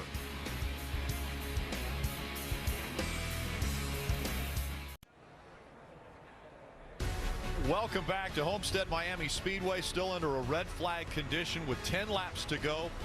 The 3 championship contenders that are still on the track will be right together. 48, 18, and the 22. Mike. Well, there's two sides of the emotional spectrum, Rick. Obviously, we just saw the disappointment of Carl Edwards there, but on the other side, the beneficiary, the 48 team. They were looking for a little bit of a Hail Mary, so to speak, to make this happen. This may be the break they need. When that transpired, look at the reaction from Chad Knaus. He wasn't the only one. The entire 48 pit box just exploded. You see Jeff Gordon back there as well. They're pretty excited. They now know they have an opportunity, perhaps, to turn in that historic 7th championship. The 78, Martin Truex Jr. Driver was treated and released from the infield care center after the fire underneath the hood. The 2 of Brad Keselowski also has been to the infield care center and released. Involved in this accident on 258, Keselowski, Casey Kane, Regan Smith. Of course, the 2 chase contenders, Carl Edwards and Joey Logano, Chase Elliott, Ryan Newman, Martin Truex Jr., and Ty Dillon, all involved on the restart. A lot of cleanup needs to be done. We saw the fire underneath the hood of the 78. So fluid was coming out of that car. He was up against the wall. Also, the 2 had a lot of damage to it as well. So they continue to clean up the racetrack. It's going to be a sprint to the finish. And so they will make sure that the track is clean for anything. And so really when we see the 22, he was obviously involved in that, had some contact with the 19. Well, it's hard to see, but if you look at the right front fender right here on the 22 car, there's some damage. It looks like about, you know, what I would say is like 3 o'clock directly in front of the right front tire. It doesn't look damaged above the tire. Up here where we travel and rub the tire, it looks in front of the tire. So I don't think that will rub and cause the 22 to come to pit road, but without a doubt it's going to hurt the performance. This is really a great shot right here. You can see most of the damage is like at bumper line. About right here, it looks like the 22's pushed in. It's going to probably be a little tighter, but I don't think it's going to rub. Let's listen into the 22. They've been discussing this damage. It's dented at the headlight, but it's not going to rub. I think it's going to be good. And I agree. I mean, and let's be honest, Rick, even if it rubs, they need to stay on the racetrack. There are too many cars in the lead lap. Pitting and pulling on that fender does them no good. A championship's on the line. So the 22 car definitely not in pristine condition, but not as heavy damage as perhaps I thought when I saw the initial contact. Let's go to one who was involved in this incident. Standing by with Kelly. Yeah, Martin Truex Jr. Right in the middle of that. Your car was engulfed in flames, but what was your vantage point? All I seen was the 2 coming up the track and nowhere to go. So just one of those deals, wrong place, wrong time. And you know, we got put in the back a few times. Once was our mistake early, and then you know, Harvick's mistake after that. And just unfortunate. We had a really good race car tonight, and nothing to show for it. So that's 2 weeks in a row, and frustrated. So glad this year's over, and we'll go to regroup and get ready for next year. Thank you, Martin. Carl. And the 5 and the 19 also were released from the infield care center. So Casey Kane and Carl Edwards. And I believe, Kelly, you're now with Carl. Yeah, Carl, after walking all the way back to the infield care center, Carl, it sounded like you accepted responsibility for that. Take me through the restart. Yeah, I think it was shared. You know, I mean, I feel like it was just racing. Haven't seen a real close-up view, but the way I had it figured is, first of all, that was a race of my life up to that point. It was a lot of fun, and Joey was so good on the short run. I don't know how he got that restart. It was a really good restart. I thought everything was going to work out, and Jason told me he was looking low, and he told me basically he was there. I knew what Jason was saying, and I just pushed the issue as far as I could because I figured that was the race there. And so, yeah, here, let me watch it again. Yeah, Joey just timed it perfectly. He moved down. I thought I could feel him a little, and I just thought that that's probably a little optimistic, but I thought I'd clear him or force him to lift. I just thought I'd have just a little more time. But he drove down as far as a guy could be expected to drive down. And that's how it ended. I don't know what the caution is for. I really hope it was something that, you know, that we needed to have a caution for. That was going really well. Carl, we saw you walk over to the 22 pit box, shake their hands. It sounded like maybe there was an apology. Why was it important for you to go over to that team? Yeah, no apology. I just wanted to say, hey, that's just racing, and good luck to you guys. There's so much on the line. I want to make sure that, you know, I don't want anything extra to mess with Joey. He's done a good job, and they deserve to go have a good, fair race. I hope Kyle gets it. I just can't thank everybody enough, all of my fans, Eris, Toyota, Subway, everybody that came down here to support me. Comcast, Sport Clips, I'm a little ashamed of my haircut. I need one, and I thought we had it. That was frustrating. 5 years ago, you know what happened. You lost the championship here. You called it the ride of your life. How will you reflect on this race? It was so much fun to drive up through those guys. This track is just, it's perfect. It's such a blast to drive. The Goodyear tires are great. I mean, I was sliding around doing everything, having a really good time, and running Kyle down and racing him like that, and for him to race me that hard and that fair was so cool. I just hated to see that caution. That was very, very frustrating. I felt like that was our race and our championship, but hey, this is how racing goes. Yeah, but it was under that caution that your pit crew really stepped up to the plate. Yeah, they put it in my hands, and that's all you can ask for. Dave Rogers, my guys, everybody, they did a good job, and it didn't work out. This is life. We performed well. We did our best, and I just risked too much. And Dave told me before this race, you know, it's a pretty big reward. And remember, risk gets reward. And I just I had to push it. I couldn't go to bed tonight and think that that I gave him that lane. So I watched the rest of the race, and I am telling you, this team is going to be on fire next year. You watch out. It's going to be awesome. Thank you so much for your time. All right, thank you. Steve, I think that's it. He could not sleep. Not only the rest of tonight, but all of next year, knowing that he gave that lane. And he said it. Joey Logano get a unbelievable restart as he's done all night, and Carl Edwards had to block. And what a stand-up guy to sit there and look at it, and with this much on the line, and say, hey, look, it was shared, but certainly was optimistic to think I could keep him behind me. I mean, at some point, you have to make a decision to do something that's outside of the ordinary. And that's what Carl Edwards decided right there. He went down. Heck, they were in the yellow paint. They were off the racing surface. There's a curb down there for the road course. I'm not sure they were going to make it over the curb if they did get it figured out. But a classy interview. An entire season got him to this point. And one restart basically cost himself a chance at a championship. Still under red flag condition as track cleanup continues. They want to make this track as good as possible for the final 10 laps of the 2016 season. Listen in to his radio. Have any idea what the 18th plan is here? Gonna be honest and ready to push, or do you think he's gonna bonsai? I haven't seen Earl down here talking with the 42. Yeah, so there's the question. We just saw Joey Logano make that aggressive move trying to get underneath Carl Edwards. Carl Edwards blocked. Well, what is Kyle Busch going to do right here? Is he going to try to push the 4 car, assuming the 4 car is on the bottom? Is he going to try to push him by the 42, or is he going to try to time it just right and make it 3 wide getting into turn 1? That's the question that Rodney Childers was asking. Let's check in on the 18, Dave. And Steve, Adam Stevens would agree with your hurdles comment there about this chase format. I asked him this morning, if you're the first multi-winner in this elimination format, what would that mean? He said, well, it means we can put a plan together, we can execute, but maybe more importantly, it means we had a lot of good fortune because this format is so challenging. One little thing and you're knocked out. They've made it here. They've got a shot. Rick, we've talked all weekend long. We saw it in the Xfinity race. How are the non-chasers going to race the chasers? Well, what decisions will the non-chasers make that will affect? Kyle Larson in the 42, a dominant race car, has led 124 laps today, the leader of the race. He has lane choice.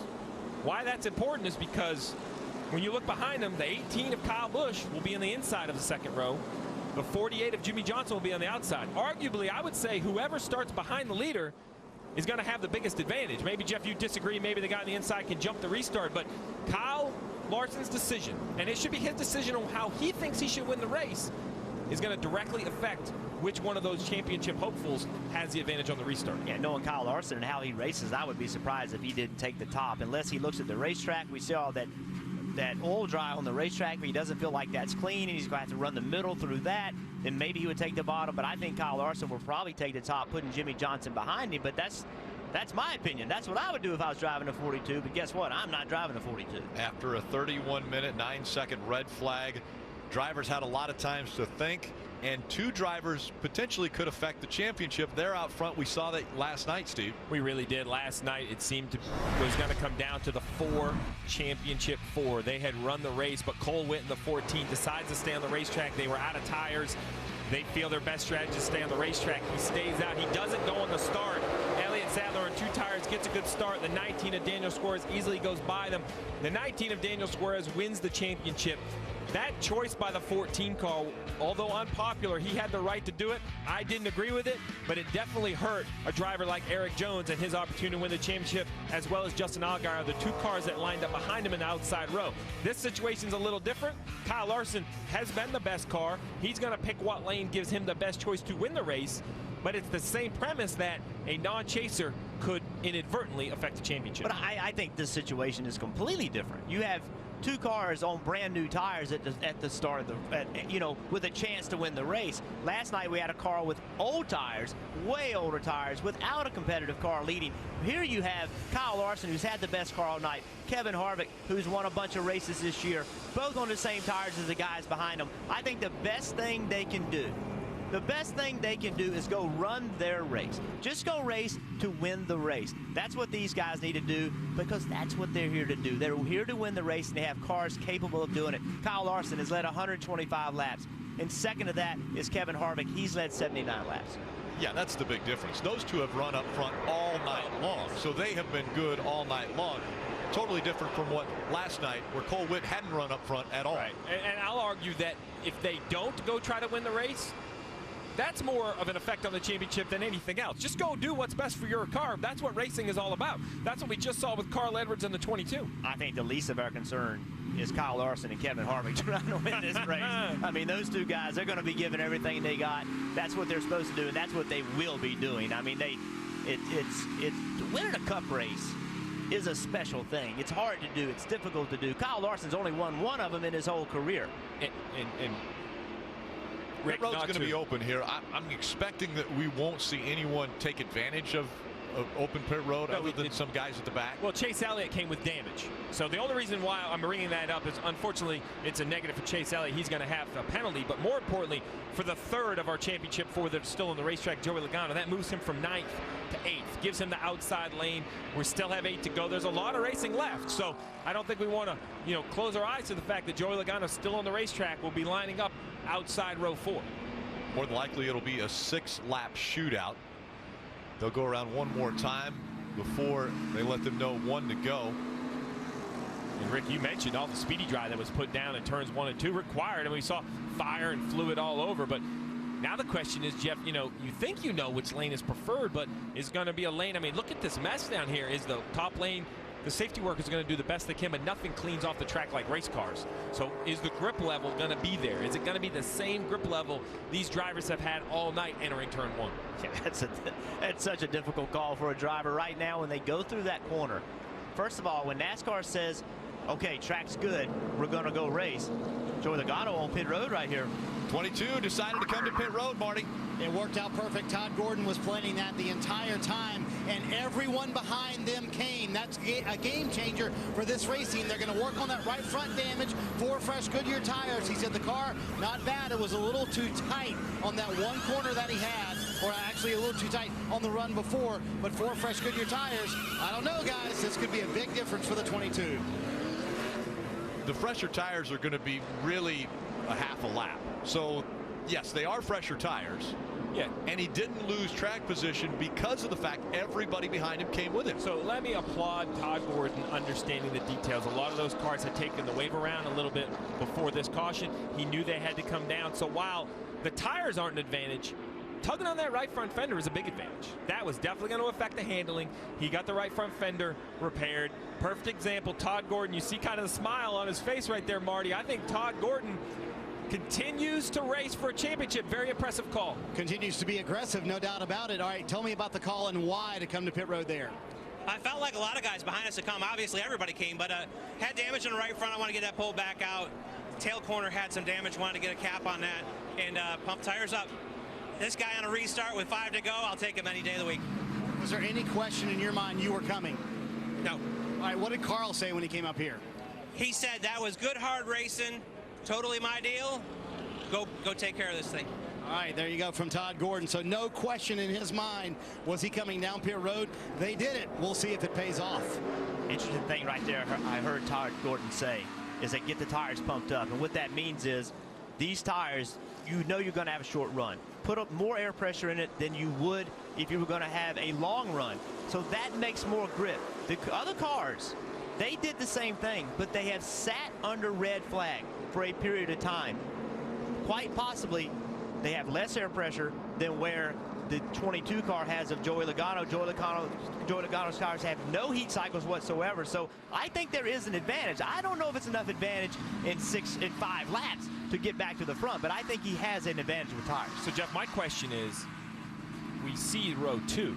of the 18 and the 48. But row 3, 2 Joe Gibbs teammates. Is that an advantage that Kyle Busch perhaps won't have to block to his left, won't have to look into his mirror? I can't imagine the 20 of Matt Kenseth is going to press the issue for a top 5 finish. He's going to allow Kyle Busch to race for a championship versus Jimmy Johnson, who's going to have to be aware of the fact that Denny Hamlin behind him, I'm sure would love to jump to his right rear quarter panel, slow him down to help his teammate of the 18. Well, one thing we know from Joey Logano, he's going to get a good restart. I would be shocked if we don't see him have a really good restart and being able to push the issue getting into turn 1. It all comes down to this. 5 laps to go. Lights are off on the pace truck. He'll make a hard left turn and come down to pit road, putting the field back in the hands of Kyle Larson and Kevin Harvick. They make up row number 1. Larson has once again chosen the outside line. Behind them for the championship, Kyle Busch on the inside, Jimmy Johnson on the outside.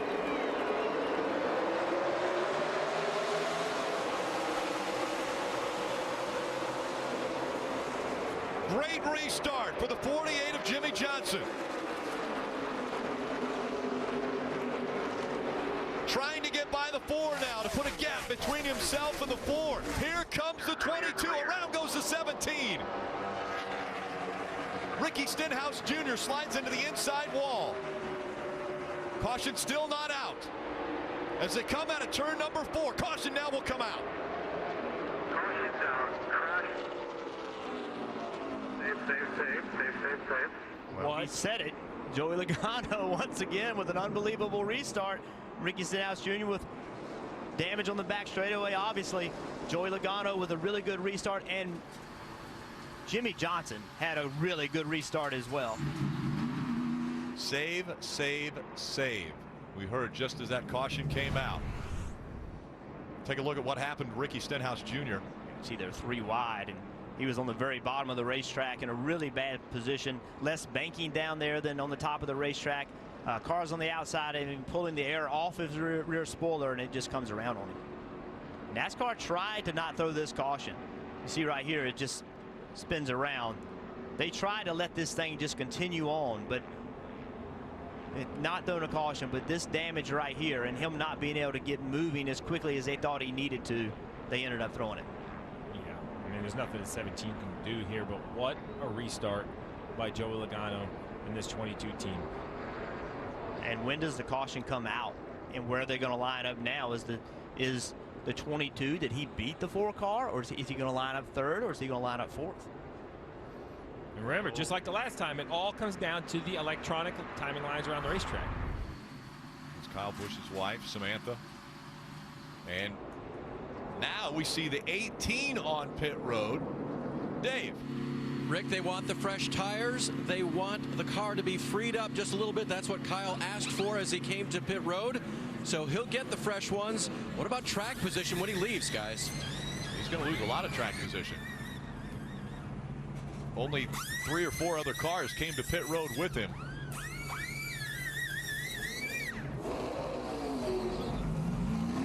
I have to ask myself if perhaps they thought they needed fuel. They're going to lose just so much track position. I mean, I know it's unlimited NASCAR overtime. If the field doesn't get back to the overtime line, we could continue to do this multiple times, but I'm just not sure that I would give up the track position. He was close to the front. While he didn't feel he had the car to beat Logano or Johnson, I'm not sure. We got to remember now, I believe the 22 is going to start right behind the 48. We just saw the 22 and the 19 crash. I'm just not sure I would have given up the track position. The only thing I can think is that they saw the 22 with those tires just blow by them, and they thought, hey, there's no way we can do this with the 22 having better tires. Maybe they looked at that 22 and the 22 forced their hand.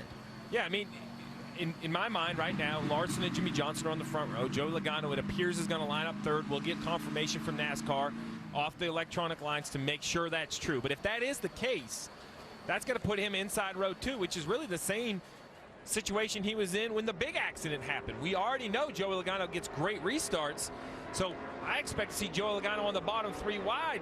I think Kyle Busch still had options. I'm not sure that tires were needed, but I thought that about Joey Logano, and he just passed 4 cars in the last restart, so perhaps they're feeling some more tire wear than I gave him credit for. And if everything goes the way we just saw it, and Kyle Larson picks the outside, well, it puts Logano on the inside behind the 48. So, you know, we set the stage again for an exciting turn one. One more time around until the green flag will fly as we are getting ready for overtime. Football night in America, followed by Green Bay versus Washington. That's coming up next on NBC. And following the race on NBCSN, it'll be NASCAR America post-race show.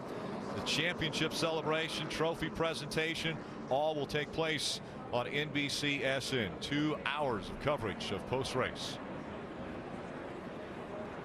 Listen in to the 48s. Here's what they said on the radio. Hey, make sure NASCAR stays on top of guys laying back on the start. They were definitely laying back that time. Obviously, it would be happening again here, too. So just be aware of that. Yeah, the problem with that was the 48 laid back more than everybody else did on that restart. But with the 22 behind him, that was the call, saying, hey, don't let that 22 lay back to get this restart. But the 48 on the restart before laid back on the 42 to get the restart he got. Why? Because this is the same lineup that we saw the 22 get such a great run on the 19. Now we have Kyle Busch starting on the outside, multiple rows back. Will he get fortunate enough to get a couple shots? Will there be an accident? We've seen Joey Logano, probably, he is A+. He has had the best restarts of anyone up through the gears. And he has dove to the bottom of the racetrack. That's how Carl Edwards tried to block him in this exact same situation. Now, Jimmy Johnson on the inside. Kyle Larson on the outside as we get ready for overtime. Coming back into the restart zone.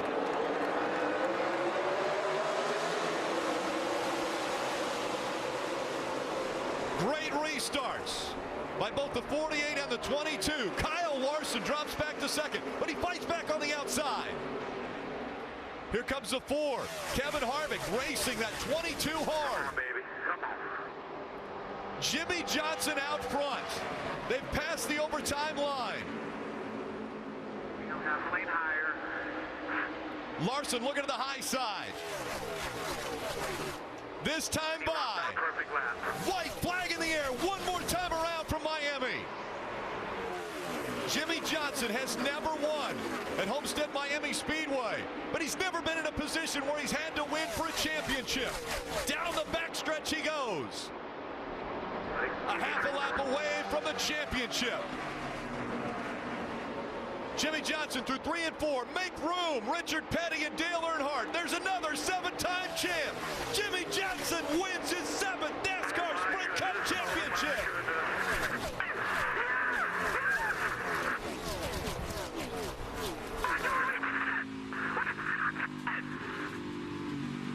You are looking at 7-time champion, Sprint NASCAR champion, Jimmy Johnson.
Jimmy Johnson.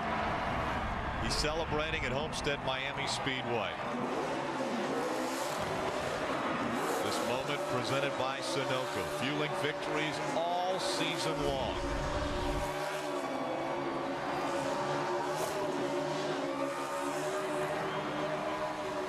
Steve, you mentioned it. We may never see anything like this in our lifetimes again.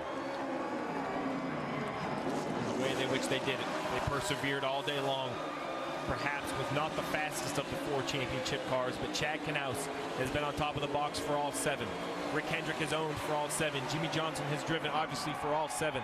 They made adjustments. They continued to battle. They won the race and the championship.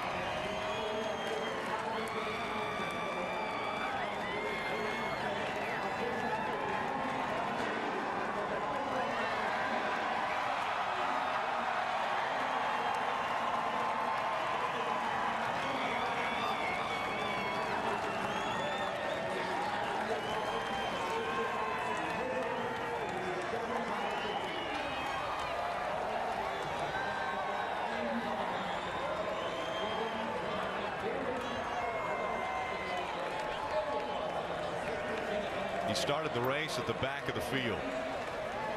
Methodically worked his way up to the front. Continued to put that car in the right position.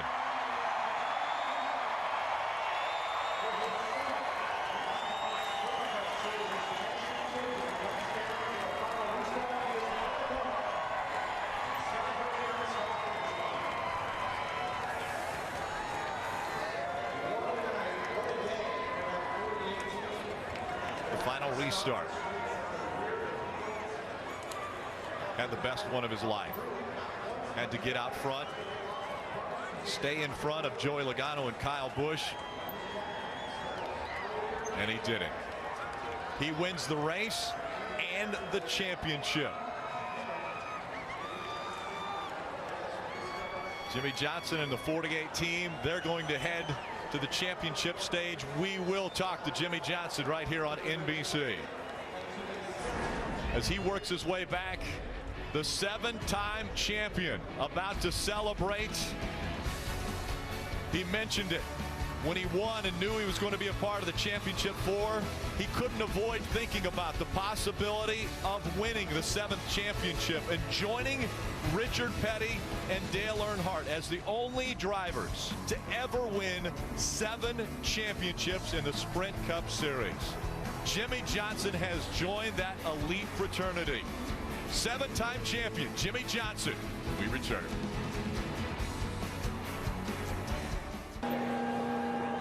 Coming up next, it's football night in America, followed by Green Bay versus Washington. Right now, we're celebrating a 7-time champion in Jimmy Johnson.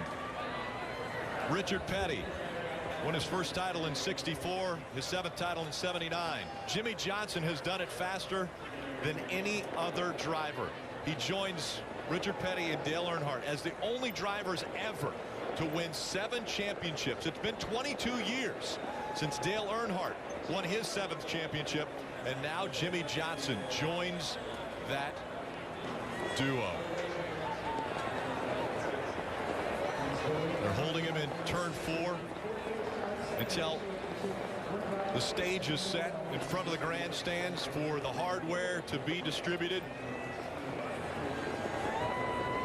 The championship flag held high by Jimmy Johnson as he makes his way after seeing guys going out already onto the track to congratulate him.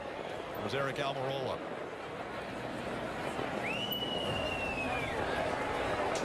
He couldn't wait. He decided to run all the way to turn 4. Let's go down to Marty. Rick, we're making an impromptu victory lane down here with Jimmy Johnson. We'll let him climb out of the race car. We certainly want to give 7-time his due. Jimmy gets to get out. And Jimmy, I gotta ask, as a kid from El Cajon, California, did you ever dream this would be possible? Oh my gosh, there is no way on earth. Just beyond words, and didn't think that the race was unfolding for us like we need to be the champs, but we kept our heads in the game, and Chad called a great strategy, made some great adjustments for the short run. Some luck came our way, and we're able to win the race and win this championship. I wouldn't be here without so many people believing in me and giving me this chance, from my dirt days and my parents, of course, first and foremost, my brothers, my wife and family today, car owners, sponsors, Chevrolet, Lowe's, So many amazing people along the way that believed in me, giving me this chance. Jeff Gordon, Rick Hendrick, all the men and women at Hendrick Motorsports who are working so hard to get these cars fast and giving me an awesome 15 years at the company. Just thank you. I mean, from the bottom of my heart, I am so thrilled to be here in this moment, so grateful for the opportunity, and so thankful and blessed. I'm lost for words. Petty, Earnhardt, and now you can say Johnson. What is the significance of the 7th for you, Jimmy? It's big. It has a lot of different meanings. You know, the number 7 is a very special place in my heart. With Ricky Hendrick, as a lot of people know, for some reason I just felt good and calm today, and things just kind of unfolded at the end for us. And I know it was help from above. Al Schill Jr. also ran the 7 car, good friend from the short track days in the Midwest. We lost him a long time ago. His number was 7. There's just a lot of different things with 7. Even in my younger years on dirt bikes and things like that, 7 was always around. So in my heart, I wanted to believe it would happen, and it has, and I'm just, I can't believe it. Congratulations, Jimmy. Thank you so much. All right, we're going to let him go celebrate, and Jimmy Johnson with an impromptu victory lane here in turn 4, Rick, and he's going to go celebrate with his team here momentarily. 7 championships. He mentioned the 7 of the late Ricky Hendrick.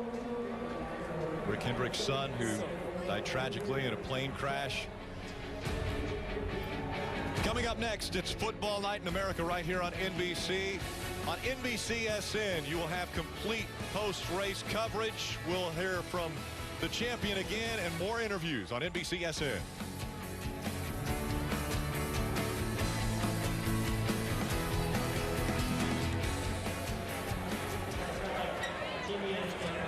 And welcome back as the champion making his way to the stage. What an incredible run it has been for Jimmy Johnson. 5 championships in a row. Never been done before. He wins his 6th, and immediately everyone starts talking about, can he get to 7? Can he get to that number that has been so elusive? Only 2 drivers had ever done it before in the history of the sport. 7 championships. He mentioned the 7 of the late Ricky Hendrick. Rick Hendrick's son, who died tragically in a plane crash. Coming up next, it's football night in America right here on NBC. On NBCSN, you will have complete post-race coverage. We'll hear from the champion again and more interviews on NBCSN.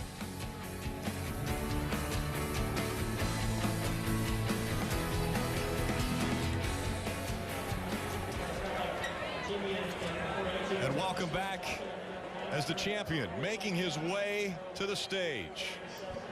What an incredible run it has been for Jimmy Johnson. 5 championships in a row. Never been done before. He wins his 6th, and immediately everyone starts talking about, can he get to 7? Can he get to that number that has been so elusive? Only 2 drivers had ever done it before in the history of the sport. He had never advanced past the round of 8 in the new chase format until this year. He makes it to the championship 4. He had never won at Homestead Miami Speedway. Check that off the list now. There's only 3 tracks that Jimmy Johnson has not won at. Chad Knaus greeting his driver. Jenny there as well with the kids. Daughters Lydia and Genevieve joining Dad in this ride. What an amazing run. Mom said, no, I don't think you should be riding in the car with Dad on this final little trip.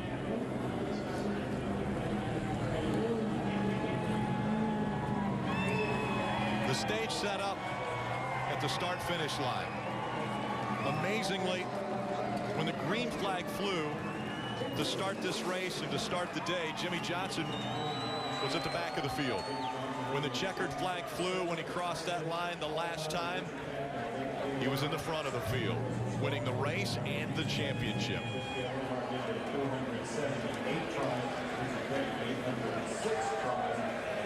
It's a familiar sight to see the 48 team celebrating a championship. as quickly as he has won the 7th, I'm sure people will start talking about the 8th.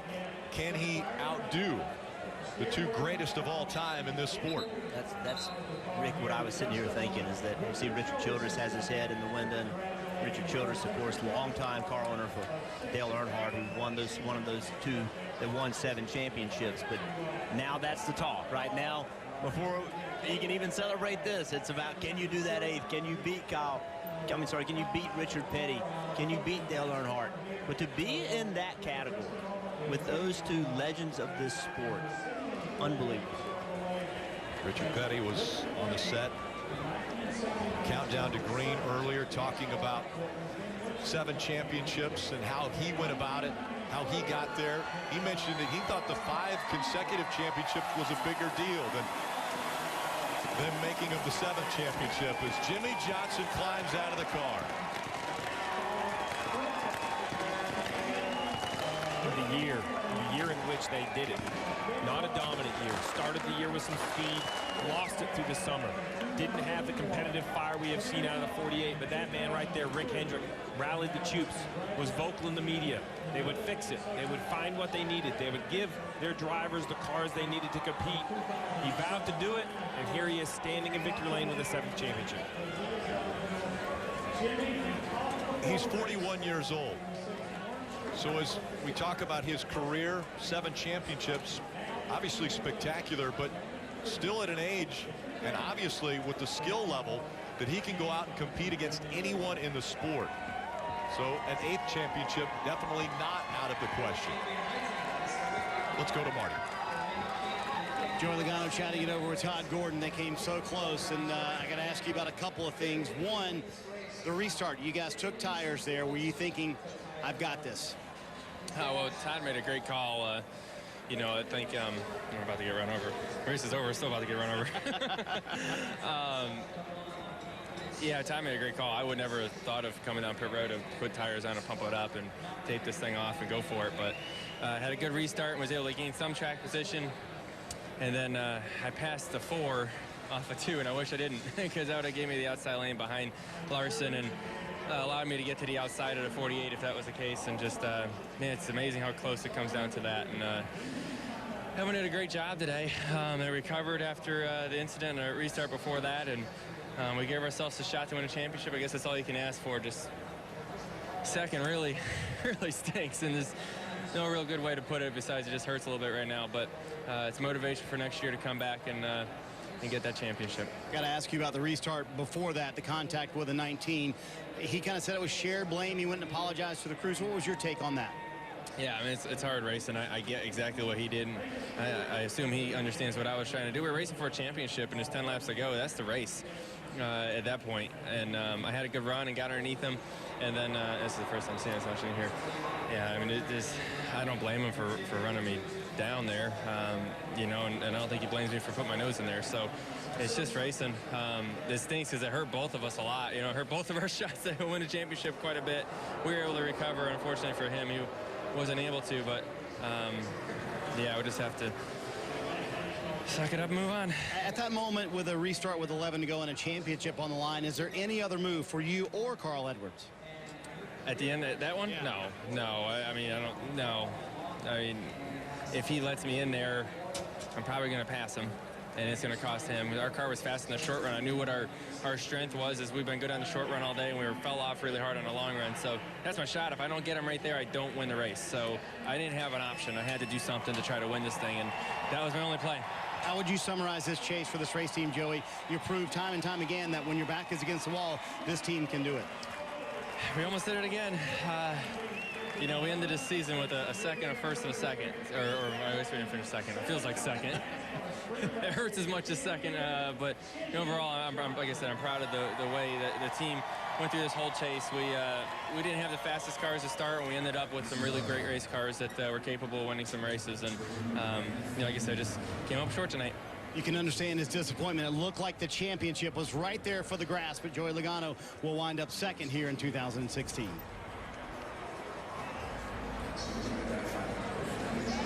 Celebration is going to continue for quite some time for the 48 team. Jimmie Johnson and that entire crew but guys that came so close that won't be able to celebrate. Drivers like Kyle Busch. Dave Burns caught up with him moments ago. Well, there were times tonight when it certainly looked like Kyle Busch had the car and the strategy to win tonight. The last call is the one I want to start with, though. You guys spoke in code. Was it your decision ultimately to want the tires and maybe lose some of the track position? Yeah, I mean, we got railroaded there on that second to last restart, and I didn't get the best of restarts, but then the 22 came out of nowhere right up through the middle and got me really tight, then really loose down into the corner, just aero stuff. And so then I kind of got behind those two guys, and we were starting to, you know, kind of lose ground to the rest of the people that were around us. So it wasn't going to be worth our while to try to restart up there again and try to take advantage of track position. Really, you got to have tires in order to be able to go up there. But everybody pitted on the previous caution when the 22 did, and so it gave him that track position to restart right behind our teammates there.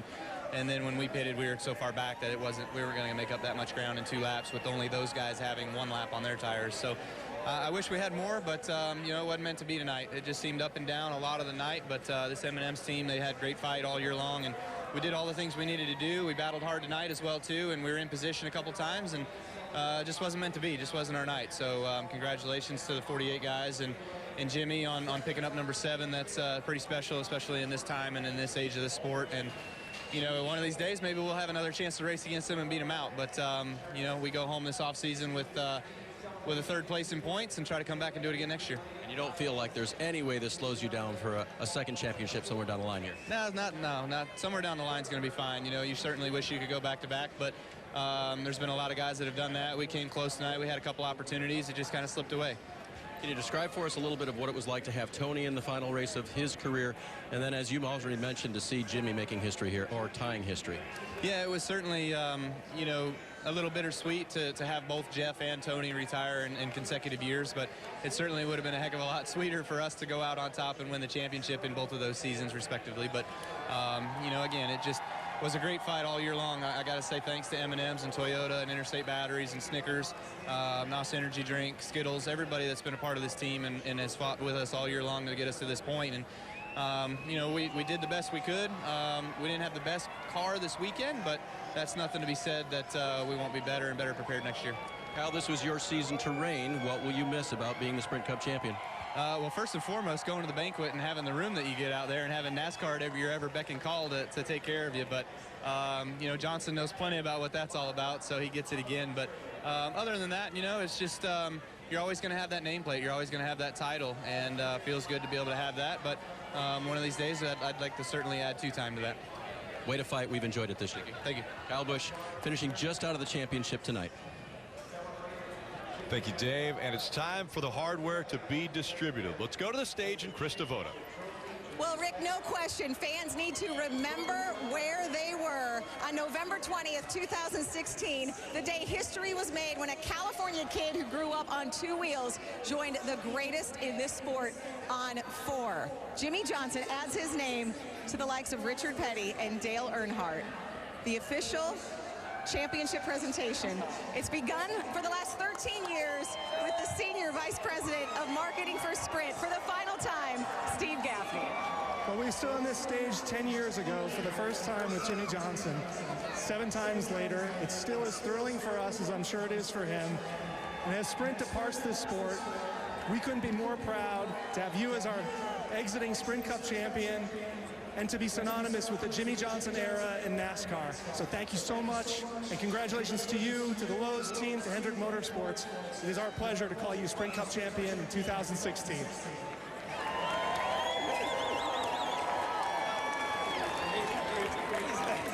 Well, now the bad news is Jimmy has to give up his nickname. No more 6-time.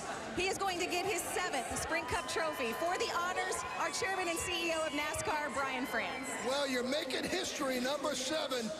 I don't think anybody saw this coming, but you did. Congratulations, Jimmy. You are the champion.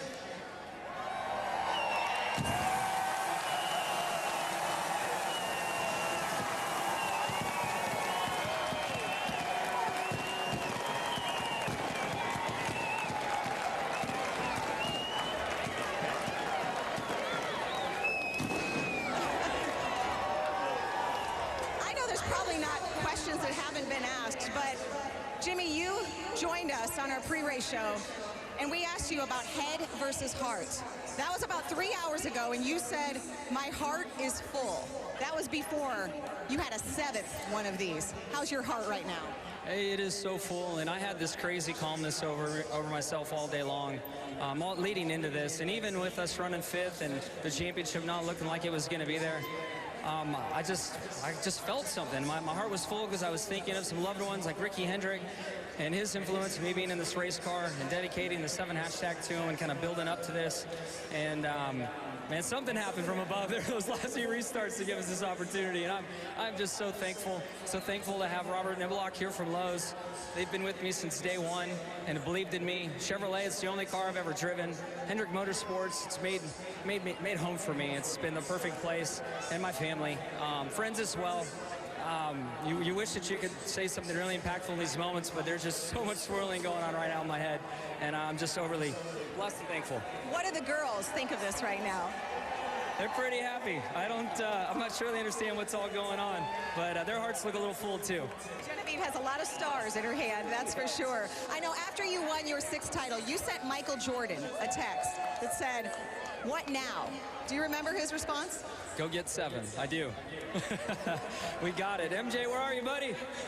We got it now. I know you have Jeff Gordon behind you. I want to, of course, bring Rick. You mentioned how much he has meant to you. Rick, I know you dream about this as an owner, to be able to achieve what the greats in the sport have done. You've done it all, and now to have Jimmy on stage as a 7-time Sprint Cup champion. Hard to put into words, I imagine. It's unbelievable, and Jimmy was using the number 7 that Ricky had and dedicating it to him, and that was so special. And to see him tie Richard and Dale, it's unbelievable. So I'm still in shock, but I think it's going to sink in later tonight. But we're so proud of him to do it through all these different formats. It's been so special, and what a great representative of the sport. And for me to go into the hall this year and for him to celebrate. Joey, nice, good, thank you, buddy. I mean, this is beyond exciting. I'm so proud of him.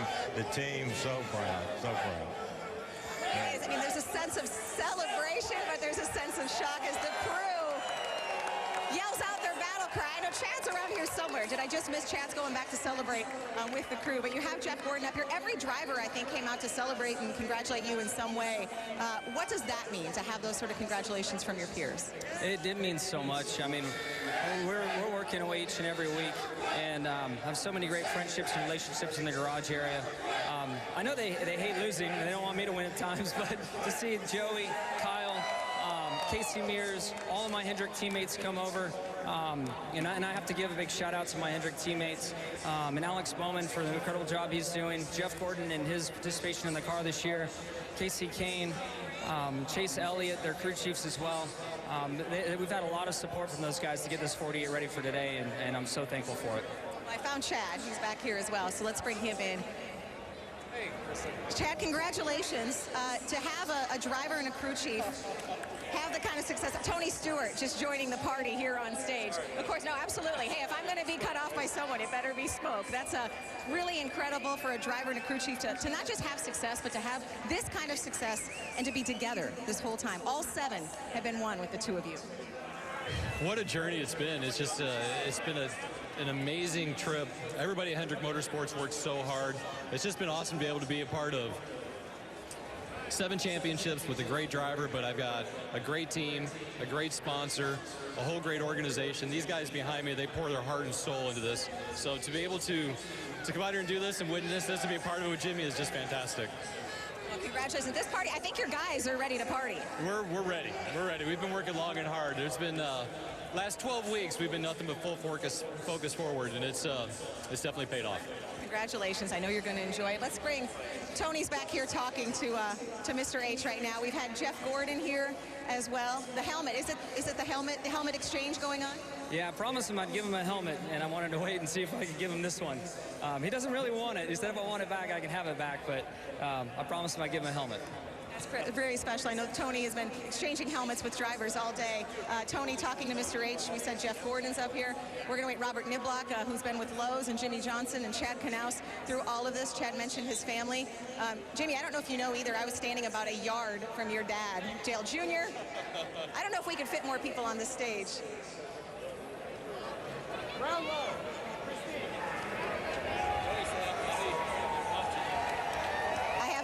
A video I'll have to send you of your dad. I videotaped him on the last lap of yours. I was about a yard from him. He is excited. You mentioned your family. How does a kid, the son of a heavy machinery operator and a school bus driver, get to this stage in 7 championships? Through a lot of help from people along the way. There's no doubt. We certainly didn't have the funds to do it, but through a lot of help, guidance, people believing in me, that's how it happened. So I'm honestly living the American dream, to be honest. Wait, got a helmet, Tony. You got a new helmet in your hand here. Yeah, this is probably the biggest honor you can have as a driver, to get a guy that just won his 7th championship get his helmet like that. So it shows how good of a friend he really is. Well, this was special. Every driver we talked to today, obviously it is Jimmy's night and Jimmy's championship and Jimmy's celebration, but this is a special night for you as well, Tony, your final NASCAR ride. I know the moment that I'm guessing was really special to you is when all those crew members lined up to shake your hand before you took that final NASCAR ride. Yeah, it was funny because I told my guys I almost went a lap down before the race started, just you know, the send-off that those guys gave me, but it truly meant the world to me. That's going to be the highlight of my day. It was that one moment and this moment with this guy. What I can think of no better way for Tony's NASCAR season to end than with Jimmy Johnson tying history with a 7th championship. As they pause for a photo, I'm going to work. They're going to continue to talk, but I'm going to grab Dale Jr. if I could for a moment. Dale, I saw you. You were kind of behind the stage there, just sort of soaking it all in, watching all this. You were kind of hidden back there for a while, and then kind of made your way up here. Yeah, I'm just proud of Jimmy. I didn't know we'd ever see anybody win 7, but if anybody deserves it, it's him. He's the best driver of sports scene in so long. Maybe he's definitely in the discussion of the best driver ever. Great teammate, great guy. So I'm proud of him. We're going to miss Tony, though. I don't know if we're going to miss all of Tony there, right there. But, you know, I know you're up here as a teammate, but I imagine you're also up here representing your dad and the 7 championships, and now Jimmy joining what we've been calling NASCAR's most elite fraternity. Yeah, I told Jimmy I wish Dad was here to shake his hand. Dad would think he's such a badass. He's such a great race car driver, and, you know, how he won this thing tonight, I don't think a lot of people know, but he just can will himself to get a lot out of the car when it matters, and there was a lot of circumstance that played into it, man, but he put himself in that position. So I'm just proud of him, and it's great to be a witness to it. Absolutely. Great to be a part of it. And I know Jimmy keeps looking at me like, are we done? He's going to continue the interviews and the celebration, but it's going to go long into the night, I think, up here, Rick. Absolutely, Krista, and they know how to celebrate, and they know how to party after a championship. They've done it 6 times before. I'm guessing they've got it figured out to the point where they know where they're headed later on this evening. Pretty sure that guy has a pretty good plan, but I mean, really, what a night. 7 championships in just 15 seasons, I think, makes it even more impressive. Each one had a different signature. Each one had a different feel. This had a different format. You know, it had taken 3 years for Jimmy Johnson to find, first of all, to find the round of 8. But then he wins Martinsville, guarantees a spot in the championship 4. The talk all week was he has never won at Miami. Is that because he never needed to, or because it doesn't suit his style? That was even in question most of the night, as the 48 and most of the time ran the 4th out of 4 championship cars. But they adjusted. We talked about that spot about halfway through the race where Chad Knaus made the big swing. He stayed calm on the radio. Jimmy said it in all of his interviews. He was calm all weekend long. I'm fortunate enough through most of my career, really in my entire career, Jimmy Johnson and Chad Knaus were my teammates. They deserve it. Jimmy behind the wheel, an unbelievable talent. Chad Knaus turns over every stone, looks at every detail. But more impressively, they did it together. You would think over 15 years there would be something that would have derailed these two to maybe quit believing in one another, but it's yet to happen, and they continue to stand on this stage. And listen, I go back and think about the way Jimmy Johnson has done it. You know, he's a clean race car driver. He does it with speed. He just finds a way to go faster than most people can go.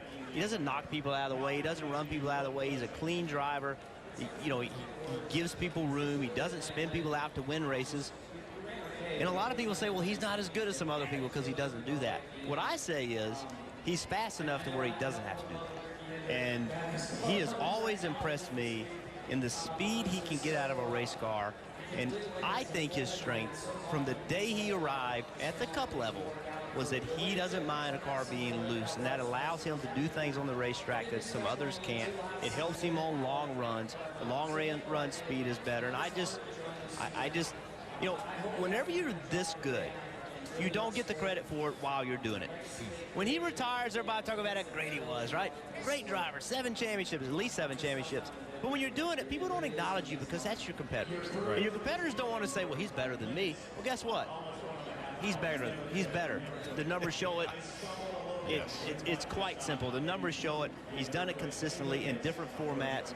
And tonight, they didn't have the best car. They didn't have the most speed. Caught a break. No doubt they caught a break. They still found a way to get this win. Rick, I remember in 2001 when Jeff Gordon walked into the shop showing this kid, Jimmy Johnson, around. Had never won an Xfinity race. Had never even had a chance of winning an Xfinity race. Didn't lead laps. All of us thought Jeff Gordon was crazy. What he possibly saw in this kid, we had no idea. And he told us, listen, I raced around him. I watched his car control. He has it. He can do it.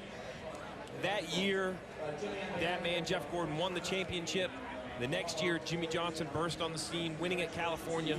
And it's really been a blur ever since. Between the two of them, they have 11 championships, 11 of the 12 for Rick Hendrick. Rick Hendrick now has 12. Only right, it seems, to be the year that Rick Hendrick goes into the NASCAR Hall of Fame. So deserving. Mentor myself. And it just what a night, really, for the sport, because what a race we had between 4 great competitors. You mentioned between the two of them. Between the two of them, over 170 wins between 2 drivers. That's how successful Jeff Gordon and his protege have ended up becoming. And one of them still doing it. And one of them still going. Remember, Jimmy Johnson started in the rear under penalty. And then late in the race, the big crash that brought out the red flag for over 30 minutes for the cleanup.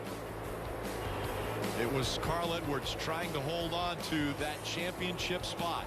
So like blocking the bottom of the racetrack, 22 into the back of the 19. Big wreck, big impact. But this restart positioned everybody. This moved the 48 up, moved the 18 up, gave those guys a shot. Carl Edwards got on top of the pit box. Hey, that was just good hard racing. Unbelievable gesture. You got to wonder what Todd Gore was thinking when Carl Edwards first popped up on top of that pit box. And Jeff, the final 2 restarts. So amazing for Jimmy Johnson. Yeah, so this one, this is not the last one. This is the next to last one. Look at him laying back. He gets a run on the 42. He times it just right. Has to slow up just a little bit, but then accelerates. That clears him of the 18. And now he's alongside the 4. This is the restart. This didn't win him the championship, but this restart gave him the opportunity to win a championship. There he goes. He goes by the 4 car. We're going to see the caution come out. That positions him on the front row. So that restart gave him the opportunity to take advantage of this restart. Now he's on the inside of Kyle Larson. This is a difficult spot to be in. Kyle Larson gets a good restart. The 48 gets a little better one. The 22 hits the 48 right there. That was a big help to the 48. It shot him in front of the 42. And now it's Jimmy Johnson being Jimmy Johnson. Hit your marks. Be perfect. Be smooth. The 42 not able to get the left front to the right rear of the 48. Jimmy Johnson's gone. He checks out. And Jimmy Johnson wins the race at a racetrack he had never won before. And in the end, again, under this format, the champion has won the race to win the championship. The crowd erupted. The crowd here at Homestead Miami Speedway knew they were a part of something very special. Well, there's a time in sports, Rick, where greatness needs to be celebrated, and we're all watching greatness tonight. Jimmy Johnson with his 7th championship. The banner continuing to be pulled down, and so they're trying to put it back up as the backdrop here on the stage. This celebration will continue for quite some time. You know how to celebrate when you tear the stage up. And Jimmie Johnson, what an incredible career already. And as you say, at just 41 years old, it's not over. There could be many more wins. He hit the 80-win mark tonight. With that win, 80 wins for Jimmie Johnson. And now he's going to go after his mentor. With 80 wins, pretty impressive company that he joins. Richard Petty, David Pearson, Jeff Gordon, Bobby Allison, Darrell Waltrip, Cale Yarborough, the only drivers with more wins than 7-time champion Jimmie Johnson. For continued post-race coverage, let's go to the stage and Krista, Kyle, and DJ. Absolute pandemonium down here, Rick. I think that's the best way to describe it, as the celebration is going to continue well into the night, and this is a team who knows how to celebrate. After all, this is their 7th Sprint Cup championship. Welcome to our historical post-race coverage. Chris Devoto with Kyle Petty and Dale Jarrett. And I think what got overlooked, I was looking at those numbers, you forget Jimmy's won 80 races because we were focused on the 7 championships. But we talked about this at the start of the show. Jimmy sat right here and said that not only could they get it done, but how much it would be. Yeah, and to do it in the way they did, all I can say is wow. Yes. You know, it's just unbelievable. You think about it, 7. He's raced 15 seasons. Almost half the time he's winning the championship. And I know it's kind of a letdown for you to come over here to 2 old race drivers. Yeah. After all of those that you encountered up on that stage. I didn't know how we could fit any more people on that stage. How many people did you interview? There's 2 guys that are working the gate down in turn 4 you didn't interview. No, but you interviewed I talked to them on the way across over to the stage. My God, it was incredible. But all you can say is wow. Yeah. When you look at it, and you know, that's 7, all right? But he's knocked on the door a couple of other times during the course of that 15 years. So it could be a few more than that. And I don't think there's nothing that I'm seeing that's going to slow him down. I mean, he stays highly motivated. Yeah. He's in great shape. And you know, winning fuels the fire that's in him to continue going, you know, and to, you know, the next thing's going to be talking about 8, but let's let him enjoy this. What a great job of getting himself in position. It wasn't in dominating fashion, but it doesn't say how you do it. We don't look back and see how many the King won by a bunch of points, or how he got it done, or how Dale Earnhardt Sr. got it done in certain years. It's just a matter that at the end of the year, Jimmie Johnson is a 7-time champion. And I'm gonna heap a little bit more praise on him here. And I'm gonna say this. He won 6. And at Hendrick Motorsports with Chad Knaus, when Jeff Gordon was a team leader. This year, he became the team leader. He became the team leader at Hendrick Motorsports. He's the driver of the bus. He's the motivator. He's the guy that keeps Alex Bowman going. He's the guy that Chase Elliott leans on. He's the guy that Casey Kane comes and talks to in junior. He's the guy that drives their R&D, that drives a lot of directions now. So he's had to take that responsibility. So to come in the first year that he takes that leadership role and really grabs it by the horn and still comes out, focuses on his racing, is able to do what he does and have a performance like that team had tonight. The first part of the race, when he came from last up to the top 10 or 15, right along there, that was impressive. Then he just kind of went away, and circumstances played into their hands at the end. And on that last restart, that's Jimmie Johnson. He just went to another place and made that restart happen. Yeah, that was greatness in another form. To take a car that wasn't the best and passed the car. You know, not only did he beat the other competitors, he was racing for the championship, but he passed the guy that dominated the last half of the race and did it on a restart where Kyle Larson was the driver that was in control of that restart. These images, I mean, you're seeing right now, I mean, here's what you're talking about on that, but you're watching a husband and a wife say, what's going on around us right now? I mean, the greatest of the sport are circling them, and he's got his daughters and his wife there to share it with. But yeah, I'm talking about the result. You guys are talking about the journey and how he got there. Yeah, but and we watched that restart. Jimmie gets that last restart of his life, I think, and he's probably going to say different that it's just a normal restart because it's just a normal restart for Jimmie Johnson. How many times this week did we talk? Run up next to the wall. That's the fast way around this racetrack. We're going to see him running up there. And we saw Kyle Larson do it all night, and we saw Kyle Larson get beat on the bottom of the racetrack. That's how Jimmie came from 40th up. That's how he run the last few laps of the race, was back to the bottom of the racetrack and making it happen. I'm going to go back to the family thing right there. when it's all said and done, they're the ones that matter. They're the ones that know what Jimmy's been going through in that bus. They're the ones that talk to Jimmy in the middle of the night. And when he gets up and he walks around the bus because he can't sleep or he's nervous, she's there to calm him down. They're there to sit on his lap, and he's there to hold them. And that's his safe place. And that's something that they're able to share personally in the middle of all this chaos. That's their moment that they'll always have. Yeah, they've got that, and that means the world to Jimmy. And as a Pert, Kyle, we know that, you know, having family around, because we were fortunate to have that, it means a lot. But it's that entire family that we're seeing there in those uniforms too, that Jimmy heaps a lot of praise on for giving him the opportunity to do the things that he can do inside the race car. And it took a huge effort, because, I mean, we all said for June, July, and August, we weren't even counting him as somebody that was going to get through, maybe the first round, but certainly wasn't going to get through the second round. I was right there with you, Kate. I picked him out of every round. Yeah, and then all of a sudden the chase starts, and here they've got all of this speed starting in Chicago and managed to win their way through each of the rounds and get here and have a chance. Yeah, I remember we stood in Bristol under maybe a 6-hour weather delay, and talked about how Mr. H had gone to the wind tunnel and stood there for 24 hours to rally the team. And Mr. H, Chad Knaus, Jimmy Johnson, they're all going to come over here to talk to us, as we will be with you for post-race coverage here in Homestead Miami Speedway until 9 p.m. Lydia, his youngest of 2 daughters, joining Daddy for quite possibly the most historic ride ever. It's every athlete's quest to be the last man standing. Homestead Miami Speedway serves as the land of opportunity for 4 drivers who believe it's their time. The final race of the 2016 campaign. Green flags in the air. Keep our eye on the championship 4. Is all on the line. Tony certainly going out with a lot of respect. Joey Logano is going to take the lead and right by the 4. Carl Edwards looks to get in front of Joey Logano. Kyle Busch coming to you, right front now. Green flag back in the air. Carl Edwards into the wall. He got tagged by the 22. Jimmy Johnson on the inside. Gasoline higher. White flag in the air. Down the backstretch he goes. Jimmy Johnson wins. 7-time champ.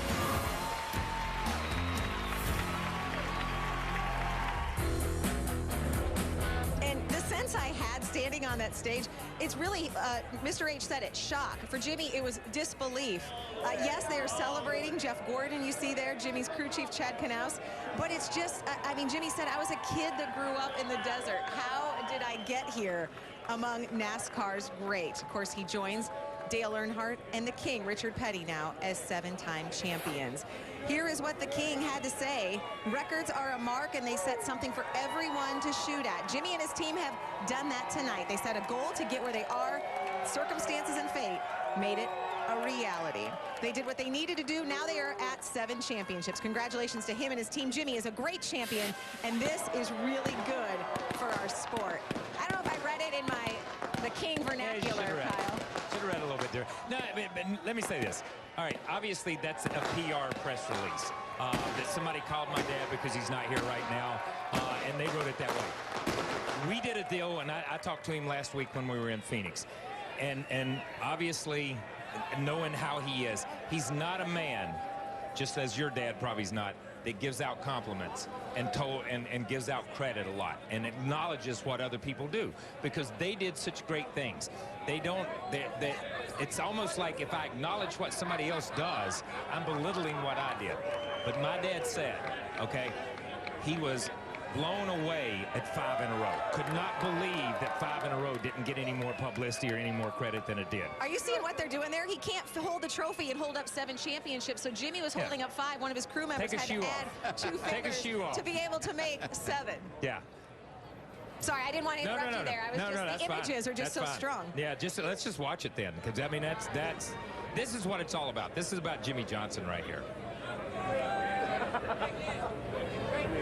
Dale, what you see too, I mean, I know, like you said, we talked to the King, and we talked to Dale Earnhardt Jr. actually yesterday about this, about what it would mean for Jimmy to reach the mark set by his father, and Dale talked about that on that stage. Yeah, exactly. And I think the one thing that you continue to hear from a lot of people, the King included, is that Jimmy doesn't get enough credit for what he's been able to accomplish. And so many times, you know, when Richard was doing it, as he said, you know, and I think he said it in y'all's conversation last week, you know, we were just doing it. We were just winning. It wasn't something that everybody talked about, but it became the standard. And then Dale Earnhardt Sr. came along, and he was able to tie that standard. And now Jimmy is here doing his job. So it's different times, different eras. They've gone about it in different ways, but they're all tremendous champions that have moved the needle in our sport. Yeah, and I think when we look back on it, that's when you know it. That's when you'll see this. You'll see the greatness of tonight. You'll see the greatness of Jimmy Johnson, of the Hendrick organization, of this team.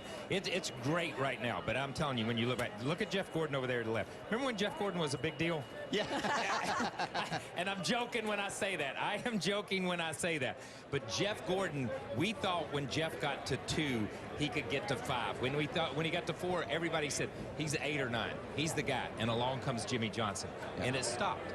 And Jimmy Johnson continues on. And there's really not anybody that's broken out and busted out of this young group of drivers that we talk about that has 2 or 3 in the bank right now at 24 or 25 like Jeff and like those guys did, that I see coming. That's going to be, it's going to be another 20 or 30 years maybe before we see this again. If ever. Will we ever see 7 championships again? Well, we said the same thing when Dale did it. You know, would this ever happen again? And you know, I don't think that any of us, when all this started in 2002, thought that this would be the man that we would be talking about, actually, at that time. But you just never know when that's going to click, and you get that everybody in the right positions and everybody staying together and making all of this happen. So, you know, it's just tremendous. You talk about Jeff Gordon. He's a 7-time car owner champion. Yes, he is. We really yes, say that. That's right. We don't give him credit for that. But I am going to say this.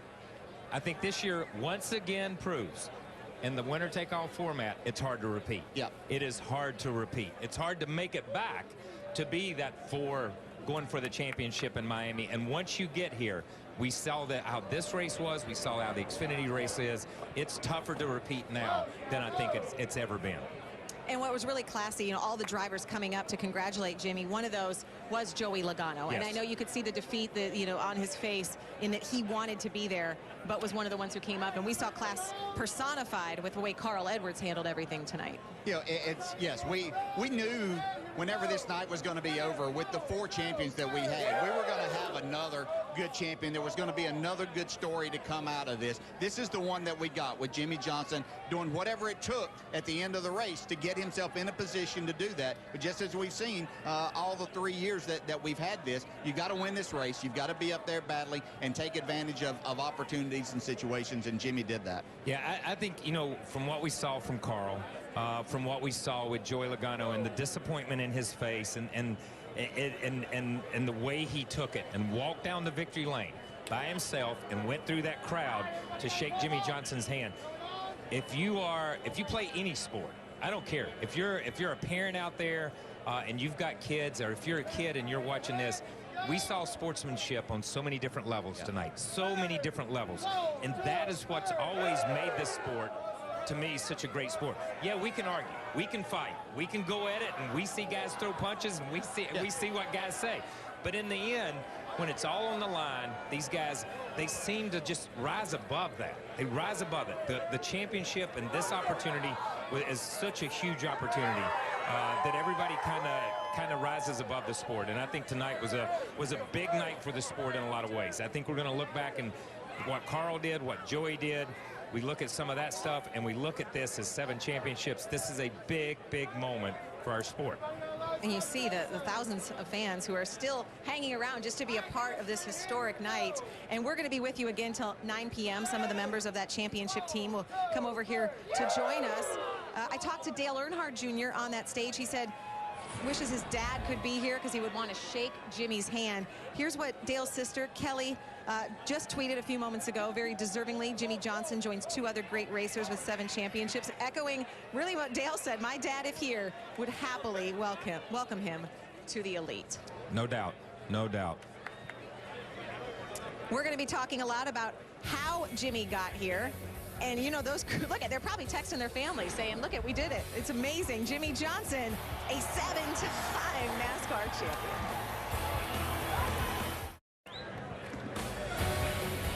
Jimmy Jimmie Johnson, 41 years old, from El Cajon, California, becomes just the 3rd man in history to win 7 NASCAR championships. The team continuing to celebrate, and Dale Earnhardt Jr., of course, Jimmy's teammate, says great year for Team Hendrick and the boss man. Happy for everyone in the 4888 shop. Let's celebrate the offseason and get back here in 17. Great news for all the Dale Earnhardt Jr. fans. Jimmy on the stage, and hey, yeah, it was great. Not just Jimmy's championship, Dale, with that tweet. Chase Elliott wins Rookie of the Year for Team Hendrick as well. We see Lydia, Jimmy's daughter, celebrate. You know, she was only a few months old when Jimmy won his last championship, so she's celebrating this one a little more. There you see the results from tonight's Ford EcoBoost 400. And I think, guys, in any other race, these kind of get lost because we focus so much on the championship. Yeah, but great runs. A.J. Allmendinger there in 8th. Michael McDowell with a top 10 there to finish off the year. And Kyle, you see Kevin Harvick in 3rd. You know what that means. Kevin Harvick finished in the top 10, which Bloomin' Onions. Monday is a Bloomin' Monday at Outback Steakhouse. Mention Bloomin' Monday or a Harvick top 10 to your server for a free Bloomin' Onion with your purchase. Yeah, and look, Joey Logano ends up 4th. A valiant effort. That next to last restart was great. Kyle Busch makes it back to 6th. And you and I were watching as he pitted there. It's like, whoa, whoa, whoa, what are you guys doing? That's one caution too late to pit, and he still made it back to 6th. One more caution.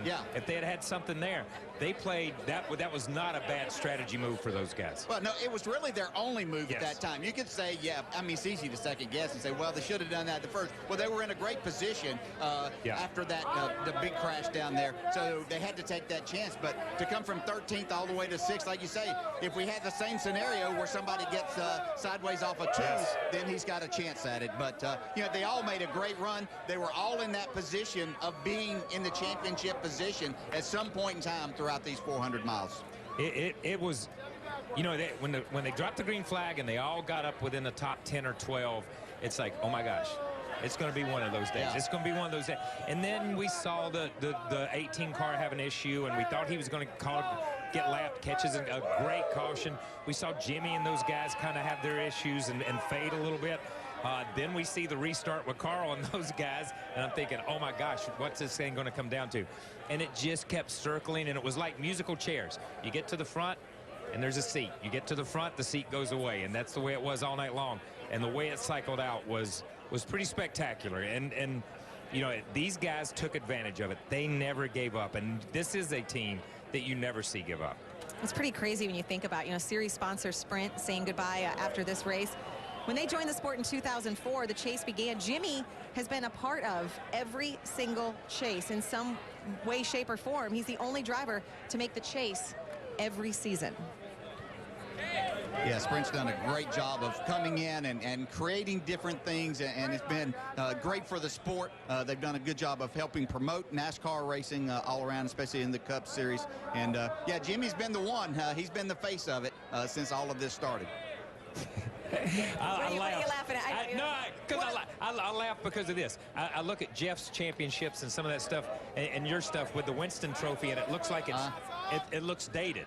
And we're getting a new sponsor for this series. There's going to be somebody else that comes into this series. We're going to look at this Sprint stuff in a couple of years and say, that stuff's dated right there, man. How long ago has it been since, 2016? Well, that's not too long ago, you know what I mean? But it is funny, and Jimmy has been the guy for the Sprint Cup. As we look at this and the championship guy, I mean, when you talk about the amount of years, the amount of championships, the looks he's had at championships, I don't think, if you go back and look at Dale's numbers, if you go back and look at my father's numbers, that they've got this many looks at championships in this quick a period of time. It's amazing.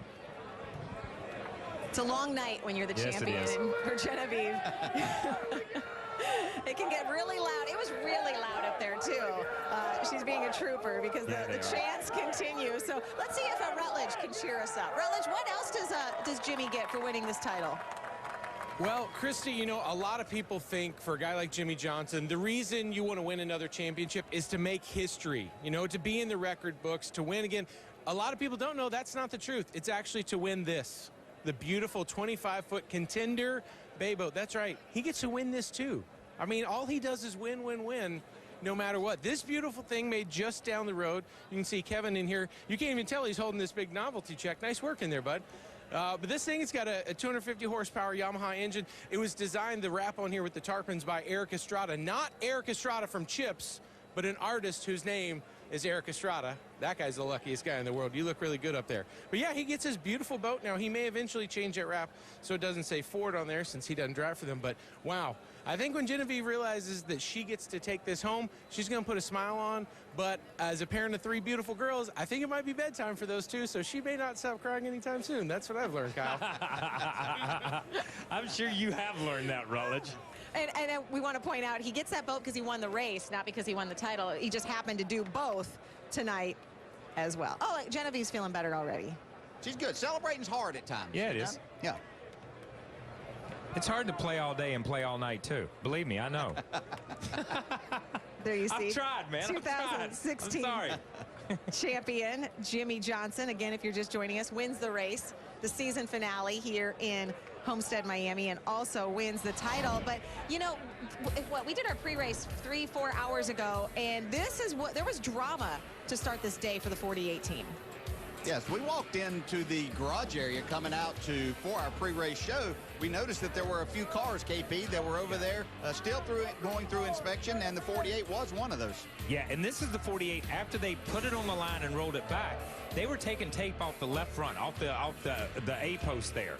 And I don't know what the issue was. To this time, I don't know. I think Marty reported on it earlier and what they did. But he had to start at the very back. He drove from the back all the way up to 12th or 13th. Didn't quite make it all the way to the top 10. But obviously, and here he is on the high side, but we saw a lot of him running on the bottom of the racetrack, and we talked all week about how those guys needed to run on the top. We saw some pit stops, a little bit slower, but we saw these guys make adjustments too. But look, check this out. The Jackman will actually get tripped up by these lug nuts, and he's really lucky he didn't turn an ankle. Yeah, or break something right there. I mean, that's a hard fall. If you haven't ever been doing that and on concrete, he did a great job getting back up, getting the job done, and not losing any more time than what they did. And I think we saw more guys. We saw it with Justin Allgaier last night. We saw it with a couple other guys. More issues on pit road for Jackman running around the car than I've seen in recent weeks. And we know a lot of these guys here in the garage each week, but I think when Chad Knaus makes his way over to our stage, we're going to ask him, you know, I know he's mentioned the fact that this isn't the same group that was with Jimmy when he won the championship in 2013. Definitely not the same guys that were with him when he won 5 straight from 2006 to 2010. So no wonder they're continuing to celebrate well into the night. And this one is different. It is historic. It's a 7th straight. Only the King, again, if you're joining us, the King, Richard Petty, and Dale Earnhardt Sr. have done that before. We will continue our post-race coverage here in Homestead, Miami. The season finale, Jimmie Johnson lifting the trophy, fulfilling a dream. More to follow. Let's take a look at today's Advanced Auto Parts Back on the Road moment. The final race for Tony Stewart. Hanging up his NASCAR helmet. He's still going to be racing, probably at a lot of dirt tracks all across the United States, but this was his final ride, and thank you, Smoke. No question the sentiment here at Homestead Miami Speedway. Dave Burns talked to Tony right after the race. Tony Stewart has climbed out of the 14 Sprint Cup car for the final time. Tony, what are the emotions right now? I'm ready to finish this ice-cold Coke and then go back and get an ice-cold Busch beer. You've been thinking about what life will be like the days forward here?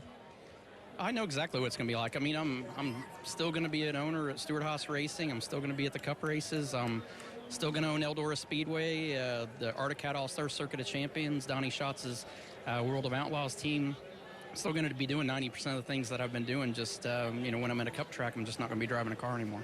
And you told Rutt before the race today that the driving of the car was what you'd miss about this series the most. So what was it like one final time? It was fun. I mean, this is one of my favorite tracks anyway, and you know, I pray that they don't ever repave this place, because we're all sliding around all day having a good time, and you know, that's what makes this place fun, is because you actually got to drive. The drivers make a difference here. Tony, a lot was made of your final season. You asked a lot not to be made of it, but today the crews lined up on pit road before the start of the race. What did that mean to you? It was the best part of my day. You know, it was it was cool because I saw a couple guys come out, and I thought, oh, that's pretty cool. And then I looked down, and we're the last car still, and it's just a solid line of guys down through there. And that it brought back a lot of memories when they did that with Dale Sr. when he won the Daytona 500. So it was truly humbling and honored to see those guys come out there like that. You'll never be forgotten as a driver in this sport. How would you like to be remembered? However you want, bud. You pick. It's for you and the fans to pick.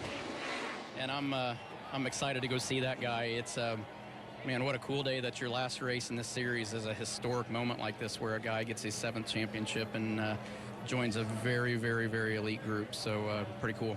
Thanks for giving us a lot of history over the years. Thanks, man. Right, Tony Stewart, the final ride in the 14. Tony did exactly what he said. I'm not talking about the Coke and the beer. I'm sure he's doing that right now. But he went right over to congratulate Jimmie Johnson. And this is the moment he was talking about. Before the race, crew members coming out to give him a high five. And I asked him the same question that Dave did. You know, what did that mean? And he said this was the coolest thing, definitely the best part of my day to see that. He was worried he's going to go a lap down before he even started because it took him so long. Yeah, took him a while to get. But, you know, here's the thing. Whether you are a Tony Stewart fan or not, or didn't like the way he went about things, or what he might have said at some point in time, or if you had an argument with your favorite driver, Tony Stewart gave everything that he had every time he got behind the wheel of a race car. He was good for the sport, and there's nothing better than when you have something like this to show. This is the best thing that you get, is the respect from that garage area. That's all that you can hope that you've earned throughout a career, and Tony Stewart certainly earned that. Yeah, and we heard Tony say, you know, when he said, how do you want to be remembered? And it's like, how do you want to remember me, man? It's about the fans. It's about how the fans remember him.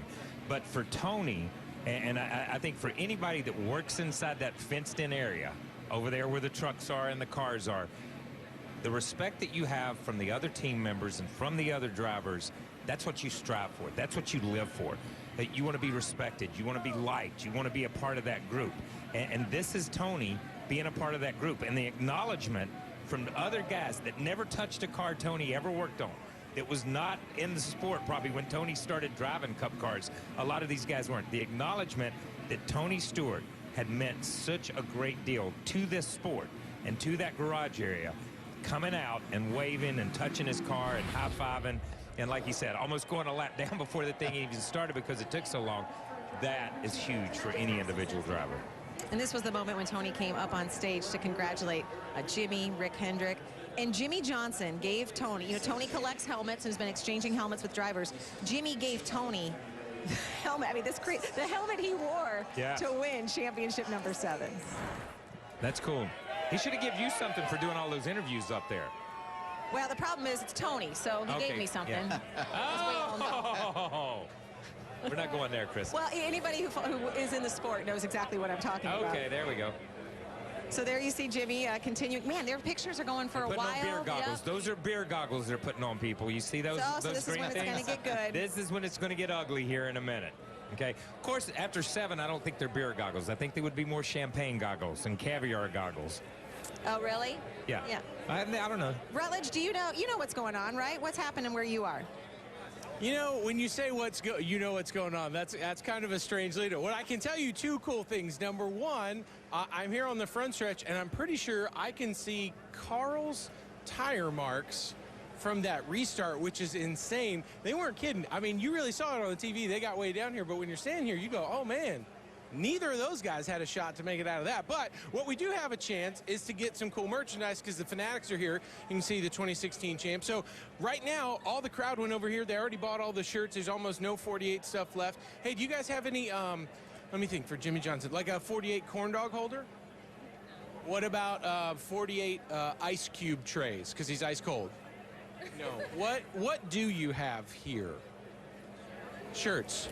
Okay, well, guess what? Kyle, I'm going to get you, what about that Jimmie Johnson, that one in the long sleeve? That's a nice number, right? Give me a long, that off. Get him the onesie. Give me the long sleeve, but rip the sleeves off, baby, for the gun show. You know I will. Yeah. You know I will. But you know what I think I should do, you guys? I think we should go up there. I want to show you guys what it's really like to be a part of that hat dance. So we're going to try to make our way up to the crowd in just a minute. Okay, go, man. And you just talked about Rutledge. You're going to go up to try on hats. So what is the natural thing we're going to ask you? No. What? I don't know. I'm going to let you ask him. Hey, this is what I love about NASCAR. You win a championship and they pull a souvenir rig out on the racetrack and start selling stuff. Welcome to NASCAR, ladies and gentlemen. It hasn't happened since 1994, a 7-time champion. Richard Petty won his 7th in 1979, Dale Earnhardt in 1994, and now Jimmy Johnson in 2016. I don't know, the look on Rick Hendrick's face there was like Jimmy just asking for an extension of his contract. You think Rick said he needed a minute to think about it, or? Yeah, I don't think he had needed any time. Yeah, I don't think so. I think Jimmy got that in 2015, so he's in good shape. And Rutledge was talking about those tire marks. Let's go ahead and... Yeah. Wow, that is far down there, yeah. That is, and just look going into the first corner here. Look how far down they are. And this was the moment that really changed everything for Jimmy Johnson, Joey Logano, and Carl Edwards.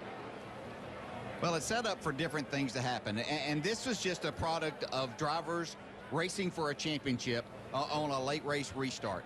They both understood the meaning of this, the opportunity to get themselves in that championship position. Carl Edwards had it, Joey Logano wanted it, and Carl wasn't wanting to give it away easily. And so can we look back and say, well, maybe Carl should have just stayed to the outside and side drafted Joey and he would have been fine. That's easy to say. They're on a restart trying to get their cars up to 180 miles an hour and making things happen. This is Carl after it was over, walking back, telling Todd Gordon and those guys, hey, man, I was just racing hard. Good luck to you. Yeah, you have that split second to make that decision. Do I take him another 3 feet? Do I let him go right here? Do I give up this position?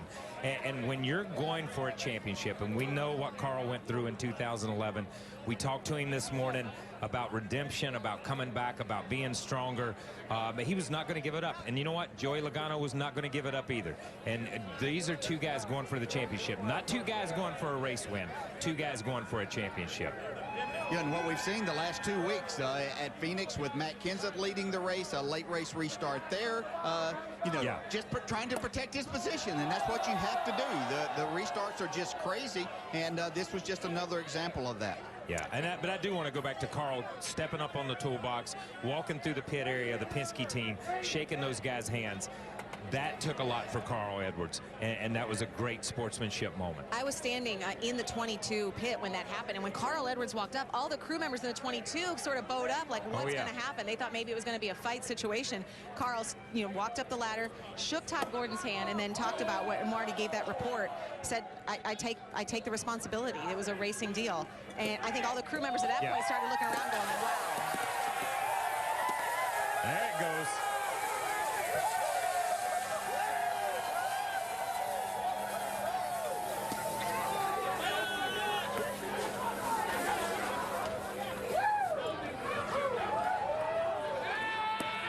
Just a few feet from us, so you can definitely hear it. He looks cold now. Well, Rutledge, did you make it there? Krista, I can tell you this is all kinds of exciting. Did you see that? Was that great or what? Man, Rutledge, I swear. It was awesome. I'm telling you, man. Seven. Hold on. Hey, what? I don't know how to say this nicely. You know your guy didn't win, right? I'm crying because of that. Between Joey Logano and the Chargers probably moving to LA next year, I'm crying because I'll never see a champion. Who knew we were going to get an NFL reference in here tonight, you guys? This is huge. I'm so sorry. Excuse me. I left my wallet right up here. There is. I'm going to guess we got a couple hundred people in here. Hey, guys, I'm sorry. Can I get a picture? I'm just going to scoot right by you. Just going to get a picture up here. So, yeah, you guys just saw the goggles and champagne. Hey, how you guys doing? What's up? How you doing? Hey, nice to. Oh, you're a 48 fan. All right. Hey, congratulations. Thank you. Life is great. How you doing? Nice to see you guys. Hey, I'm so sorry. Are you on the phone? Who are you talking to? Tell them you're on TV right now. I'm so sorry. Oh, it was Ma. Oh, we hung up on Ma. I'm sorry. Guys, I gotta be honest. It's pretty thrilling. Oh, they're gonna give out free stuff. Free stuff. You can't beat this. Krista, oh, I thought I had it. I can tell you, being here with all these fans that came down through the grandstands afterwards, I think this is what it's all about. Coming down here for the last race. Get us a hat, Rutledge. More champagne. Rutledge, get us a hat, that's man. That's a bad idea. Get us a hat.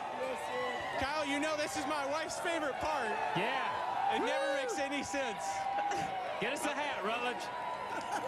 I'd like taking a couple tough dudes and a $4 bottle of champagne, huh? I think if we give you one more segment, Rutledge, one more commercial break, you'll make your way to the stage. Yes, we need you to get to the stage, Rutledge. Oh, Oh, don't injure yourself. Rutledge down. Oh, my God. I still have my mic. We're okay. We're okay. Savage is down here. Well, now you have to stay tuned. Not only will we hear from the championship team, we'll see if Rutledge survives with the fans.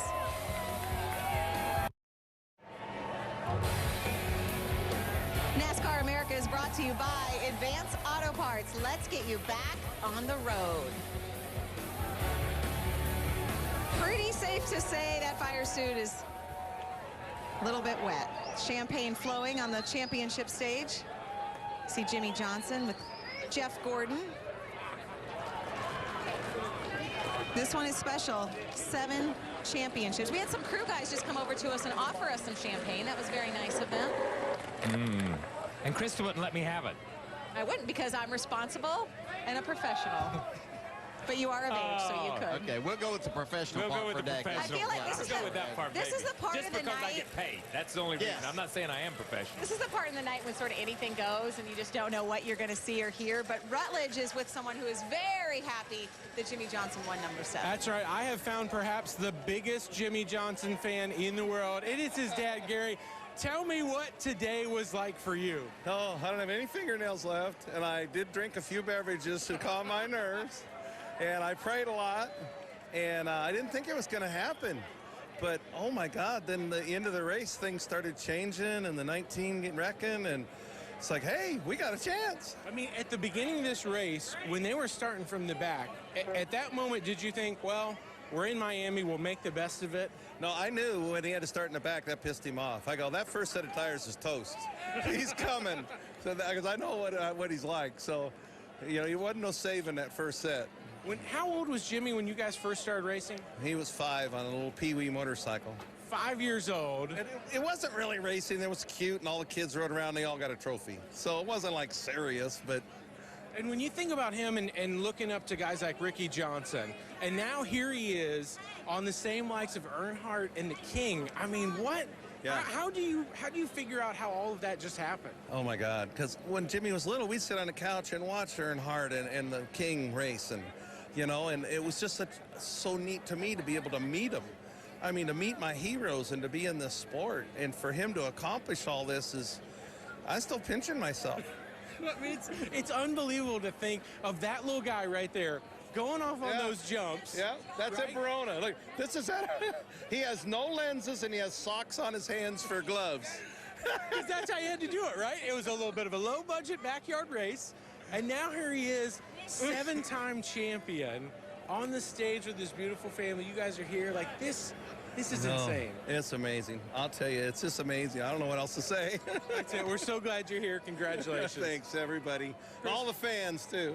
I mean, how could you beat this guy, Chris? Gary is the best. So cool that they are here. Well, and I was actually talking with Gary on those closing laps, and I videotaped Gary watching the last lap. And I told him, he's like, can I see that? So I told him I would send it to him. That's pretty cool. But as you can see, Gary's on the same workout program that Jimmy's on. Chad laughs. Chad laughs. I'm sorry, Chad. Really? Championship crew chief Chad Knaus. We said this is before we went to commercial. Before you got here, Chad, we said this is the part in the night where anything goes. Yes. So it doesn't matter. Clearly. Yeah, that's the beauty of this show. First of all, I mean, I talked to you up there on the stage, so I do want the guys to jump in. But congratulations. I want to know how many of your over-the-wall guys, or just your team guys, were around for the championship in 2013. How many of them this is their first one? We've got, in 2013, I think we probably have maybe 5 over... Carryovers? No, not over the wall guys. Probably 3 guys over the wall that were here in 2013. There's only 3 of us that have been here since 2002. That's Jimmy, Ron Malik, and myself. So it's, man, it's been a great ride. We've had a lot of amazing teammates, team members through the course of these 7 championships, and it's an honor to be here with Lowe's, obviously.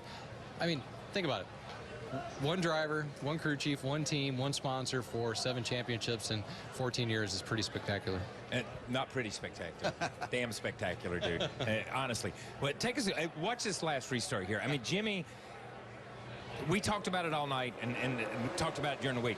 Got to run the high side, got to get up next to the wall, got to do this. Yeah. Jimmy does it on the bottom and never comes off. That's what he did the first part of the race, but got a spectacular restart here. Yeah, I didn't know what was going to happen. We knew the 42 had been fast all day long.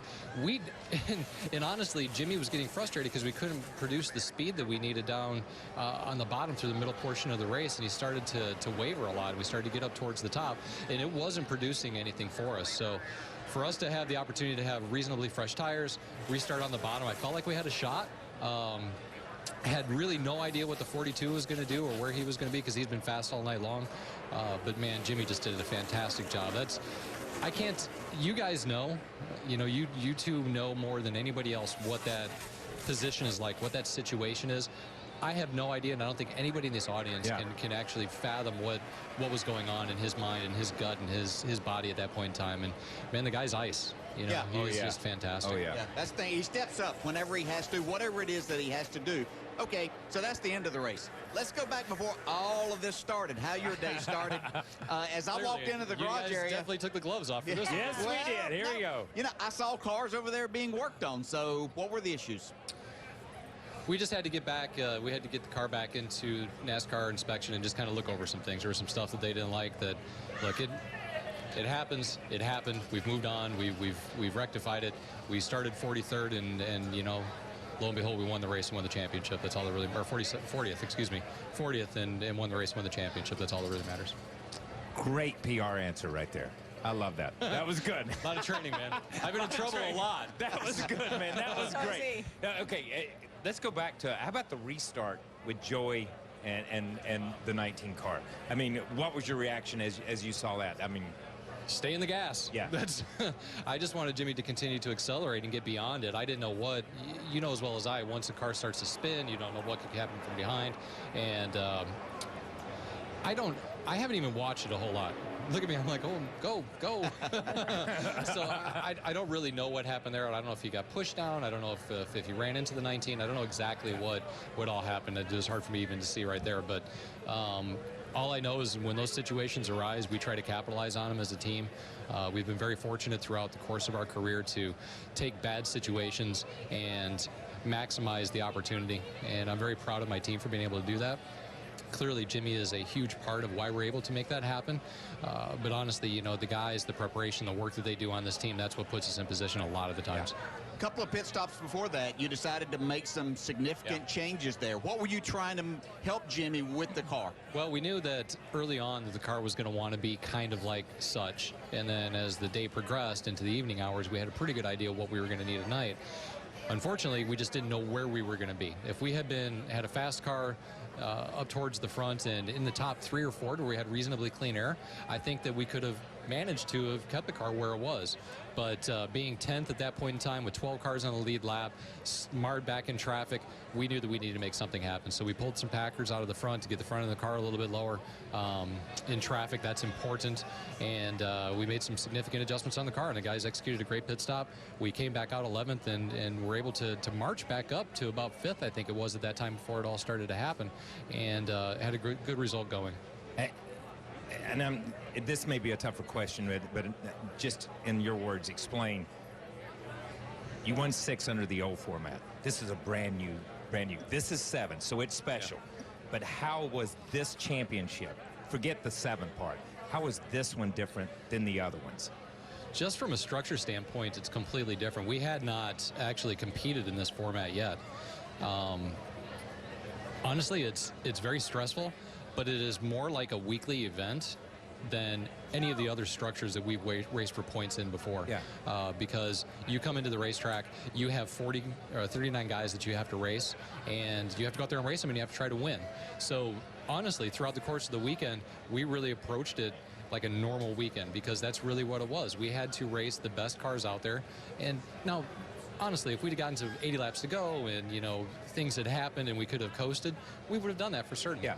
But we didn't approach it that way. We knew we had to come in here, we had to try to win the race and do the best we could, just like we try to do every weekend with this low Chevrolet. Well, thank you, Chad, for coming over and joining us, and congratulations on championship number 7. Yeah, you're 7-time champion. How about that? Yeah. That's big, dude. Whew, wow. Give it Thanks. And it's a real honor, and I hate to drag this out too much, but for Jimmy even to be in a position where he's mentioned with Richard Petty and Dale Earnhardt Sr., I'm just glad to be a part of it. I'm very proud of that man. He's an awesome guy. A very big part of it. And we're going to hear from that 7-time champion. Jimmy joins us next. a 6-time champion because today he makes it 7. No doubt he's also a future Hall of Famer. Well, Hall of Fame broadcaster Ken Squire puts this into perspective. Since winning his 6th championship in 2013, the possibility of standing alongside Richard Petty and Dale Earnhardt has weighed on Jimmie Johnson's mind. But a feat of this magnitude cannot be ignored. By him, by history. 7. Richard Petty, Dale Earnhardt, now Jimmie Johnson. I don't even know what to say.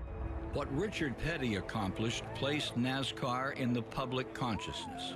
His wins eclipsed only by the number of fans that he drew toward the growing sport. Richard Petty showed us the standard by which the sport could be measured.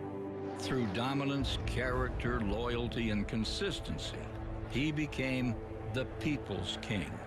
And with his 7 titles, the precedent was set. What Dale Earnhardt accomplished elevated NASCAR from folktale to national narrative. His collection of 7 gathered a bit more aggressively than Petty's. But Earnhardt had someone to chase. And he showed us 7 could be achieved with a little more gristle behind the charm and a little more physicality in the dominance. What Jimmie Johnson can accomplish is inspiring. Equally loyal, same crew chief, same team, equally dominant. His tally of wins and versatility on tracks and point formats cannot be disputed. He may not fit the rose-colored good old days heritage of Petty or Earnhardt. Johnson, a kid who grew up in California, in love with racing, but not the stock car type. Jimmie Johnson, watch this, folks. He is going to be one happy 19-year-old. What he is perceived as, on the outside, is no match for the fact that he is just damn good when he climbs inside a race car. A common man like Petty, like Earnhardt, Johnson chased the number 7 and wrestled with the myth of matching. Make room, Richard Petty and Dale Earnhardt. We can say we witnessed Jimmie Johnson, 7. It begs only one question. Will there be an 8?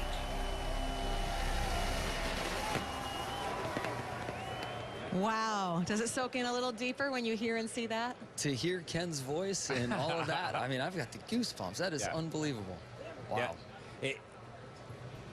What are the emotions of 7? I mean, you're the only guy on this earth. What are the emotions of 7? Just, I don't know.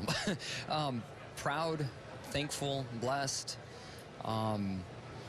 As we all know, we all started racing because we love this sport, and our families were involved. It's what we do. I never dreamed of being famous. I never wanted to be famous. I never wanted to be a champion. I just wanted to race. And then to have everything transpire to what it has today, and to be here and to tie those 2 legends is surreal and just amazing.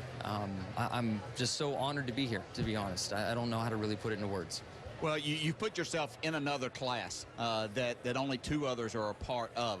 But go through the feelings of standing on that stage and seeing a group of individuals that are a who's who that have come through this sport come to congratulate you for championship number 7. Yeah, it was amazing. Even before the car was turned off, Eric Amarola ran off the end of pit road and chased me down.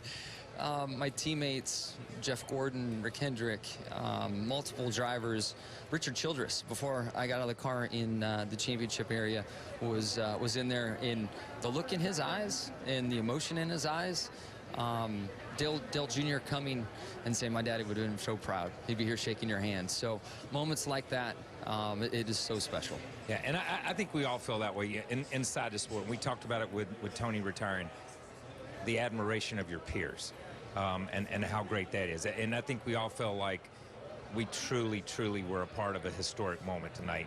And thank you for that. But I want to take you back to the very beginning of the day.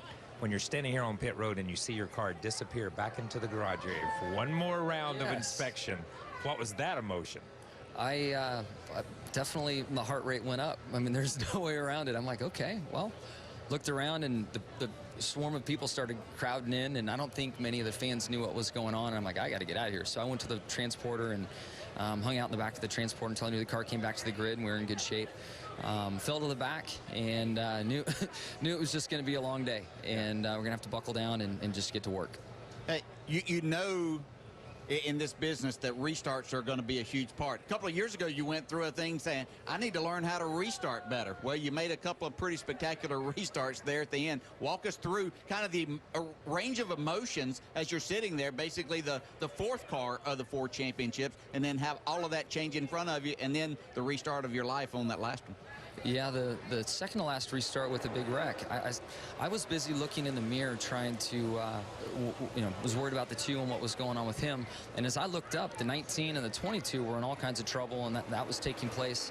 Then we came to that last restart, and I knew the guys behind me were going to lay back, so I was trying to work my range that I had on the 42 without getting called on it. And got to the gas, started accelerating. Didn't spin the tires, fortunately. And honestly, when I went into turn 1 and I heard clear about halfway through 1 and 2, I couldn't believe my ears. I'm like, really? I cleared the 42? I mean, he's been so good all day long. And I was very thankful he left me room so I could get through there and have a good exit off the corner. I have to imagine that Kyle was paying the championship for some respect and giving me some room and letting it play out as it did. And I'm so thankful for his judgment on that at that particular moment in time. We always love when the families are a part of the celebration. We saw Genevieve was a little upset for a little bit up there. We were showing some shots, but she's 6. I mean, this is a long night for her. But Lydia was only, 2 months old the last time you won a championship. That's right. Do they sort of process what's going on? I think so. They're both tired, and Genevieve's very good at putting herself to sleep, and she started crying and said, I just want to go to bed. I'm like, okay, we'll get you back to the motorhome. Lydia has incredible stamina, and she was ready to rock and just keep on going. But it is so special to share it. And I've seen my wife in some pretty emotional situations through having children and these championships, and we've been through all this together. Her expression on her face when she came, when I saw her at the car, when I pulled up into Victory Lane, I've never seen that look on her face. I mean, I'll never forget it. It was amazing. All right, I'm going to go back to our pre-race when our stage was right down there, and you were gracious enough to come over, and we had some artistic work on the wall. Willie was here. That's right, good old Willie. Did you think about Willie during the night? And I want you to go over there because everybody knows Jimmy was here, but what about Willie was here? You know what? I forgot all about that till now. You're totally right. It's here somewhere. Thank you, Willie. Yeah. I just want you to go sign over there before you leave here tonight. That's funny. You did in the pre-race when Jimmy, so fans can sign the wall, and Willie was here, and Kyle pointed out, Jimmy, if you win this, you're going to need to come back and make sure that Willie knows Jimmy was here. Yeah, I think Willie knows Jimmy was here. For sure. Jimmy, congratulations. Thank you so much for congratulations, man. Starting your day with us and finishing it with 7th championship. Yes. We're honored to be a part of your history. Yes. Thank you so much, and I've known you all for a lot of years, and thank you for the friendship and the awesome experience tonight. So thank you so much. Thank you, man. We're soaking it in right along with you. Rutledge, what's going on where you are? Did you make it to the stage? Made it to the stage, and I caught up with Jimmy's spotter, Earl Barban. Earl, I gotta be honest, I saw you this morning with a different smile on your face. Someone had taken your parking spot, and you were not the joyous man that we all know you are. How did the day start for you? Well, it started just like that. Man, I had the same spot all weekend, and come in and it's missing. I'm like, wow, what the heck? And then, we had some issues before the race. When you say issues, you mean how you guys had to start at the back of the pack? Yeah, they didn't like something. Yeah. It was, just a handicap, a little challenge for us. Never give up 48, and vintage 48 is what that was. That was exactly it. For you and Jimmy talking together in the car, is there any kind of panic for a moment like that when you go, okay, well, the work's definitely cut out for us today. Let's just start at the back and run through these guys. That's what he said. That was his attitude. And I think before the first caution, he was 15th. And, after that was it. It was on. We didn't have the best car. And with 30 laps to go, I kind of told him, I said, hey, anything can happen. Just keep going. And holy cow, a lot happened after that. When I saw you yesterday with a big smile on your face, you said, we've got it, but I can't tell you why because I don't want to jinx it. What was it that you knew? Well, I didn't really know anything, that we were going to win. I really kind of embarrassed now, but humble too at the same time. But I kind of marked my spot in Victory Lane back there. I was all the good luck and all the good wishes I could think of, fingers crossed, praying, everything else yesterday. Marked me a spot, topped it off.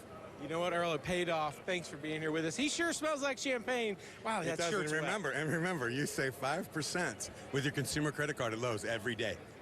How about that PR plug, Kyle? That's better than Chad's. That's huge right there. That's huge right there. 5%, Mr. Lowe's. So spotter Earl Barban loses his parking spot, but the team picks up right where they left off, parking themselves, not just in victory lane, but on the championship stage. Lydia's only 3. She knows how to count to 7. Daddy wins his 7th Sprint Cup championship. Mr. H is next.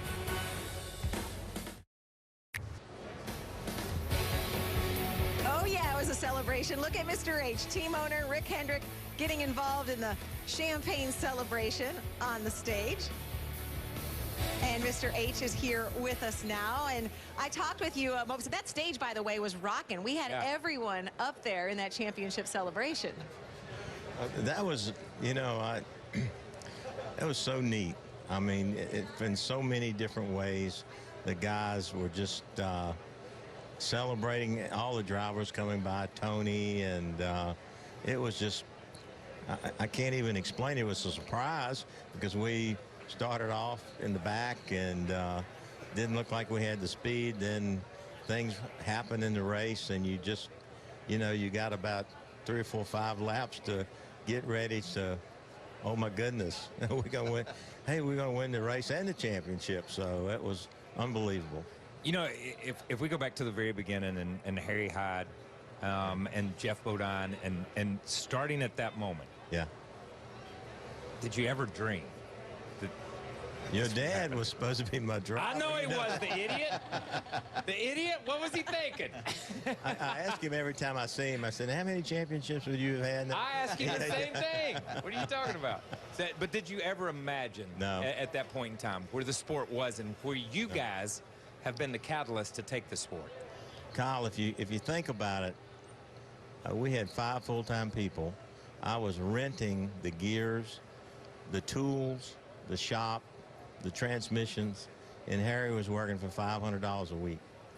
We went to Darlington, we crashed, and I said, you know, we got to stop because we didn't have a sponsor. And we went to Martinsville, and Harry talked me into it. He said, Bodine's good there, and Jeff, if you're watching, thank you, buddy.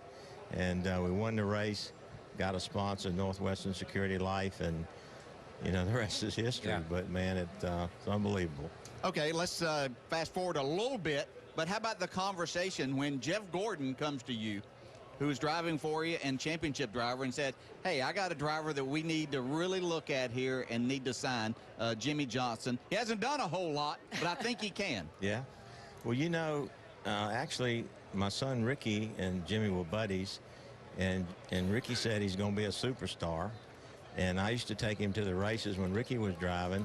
And I remember in St. Louis, we had an alternator went out, and I had to wait like 3 hours for Jimmy and buy him a hamburger and then give him advice. And then Jeff raced him in Michigan, said, so I had the 2 of them double teaming me on it. And man, what a great decision that was. And what a great decision. We did, you know, Lowe's was saying, can this guy win? You know, and you know, you think back through all those things and you think, man, just a little twist of fate here and there, and you just wouldn't be here, or you wouldn't have this guy, or, you know, it's just amazing. It's been an amazing run. And we talked about this a little bit earlier, and it dawned on us sitting here. Jeff Gordon has been the team leader there for so long. Yeah. This year, that responsibility fell on Jimmy Johnson. And he not only picked up that responsibility, I heard an interview with you on the radio the other day, and he has not only picked up that responsibility as the leader of the team, but he's continued to be the leader on the racetrack. How have you seen him develop into that role this year? It's been amazing. Before the season started in January, he said, you know, we need to get together. Let's get the crew chiefs and drivers, and let's go somewhere. And we came down here to my house in Florida, and we just spent 2 or 3 days, and you know, we just did different things, just hung out together, and they bonded. I mean, it was like Alan Gupson and Jimmy and Dale, and they developed a relationship and a friendship. And Jimmy has just taken the leadership role, and you know, in debriefs, and I've seen him get out of the car when maybe Casey was struggling. He'll walk over there and talk to Keith. And, you know, he's just been amazing. And, you know, someone told me today, I don't remember who it was, I don't remember who it was. One of the Xfinity drivers said that, it was Elliott Sadler said that Jimmy called him and said, gave him advice. And so the guy just goes about his business here in this garage, helping people, helping children. But, man, he has really taken a role in our company. Yes. Well, he's definitely learned the art of leadership from you, and what makes this 7th championship even more special, as we talked about on that stage, in 2 months, you go into the NASCAR Hall of Fame.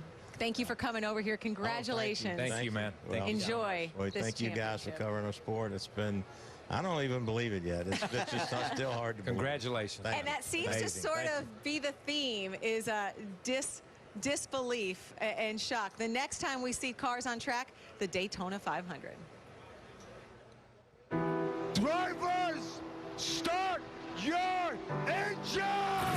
What an exciting way to get the season started off. The biggest race of the year. Dale Earnhardt will win the Daytona 500. At the line, and he wins the checkered flag. Matt Kenseth. Jeff Gordon's going to win his 3rd Daytona 500. What a day! Unbelievable! I won the Daytona 500. Daytona 500. Oh, my God. Are you kidding me?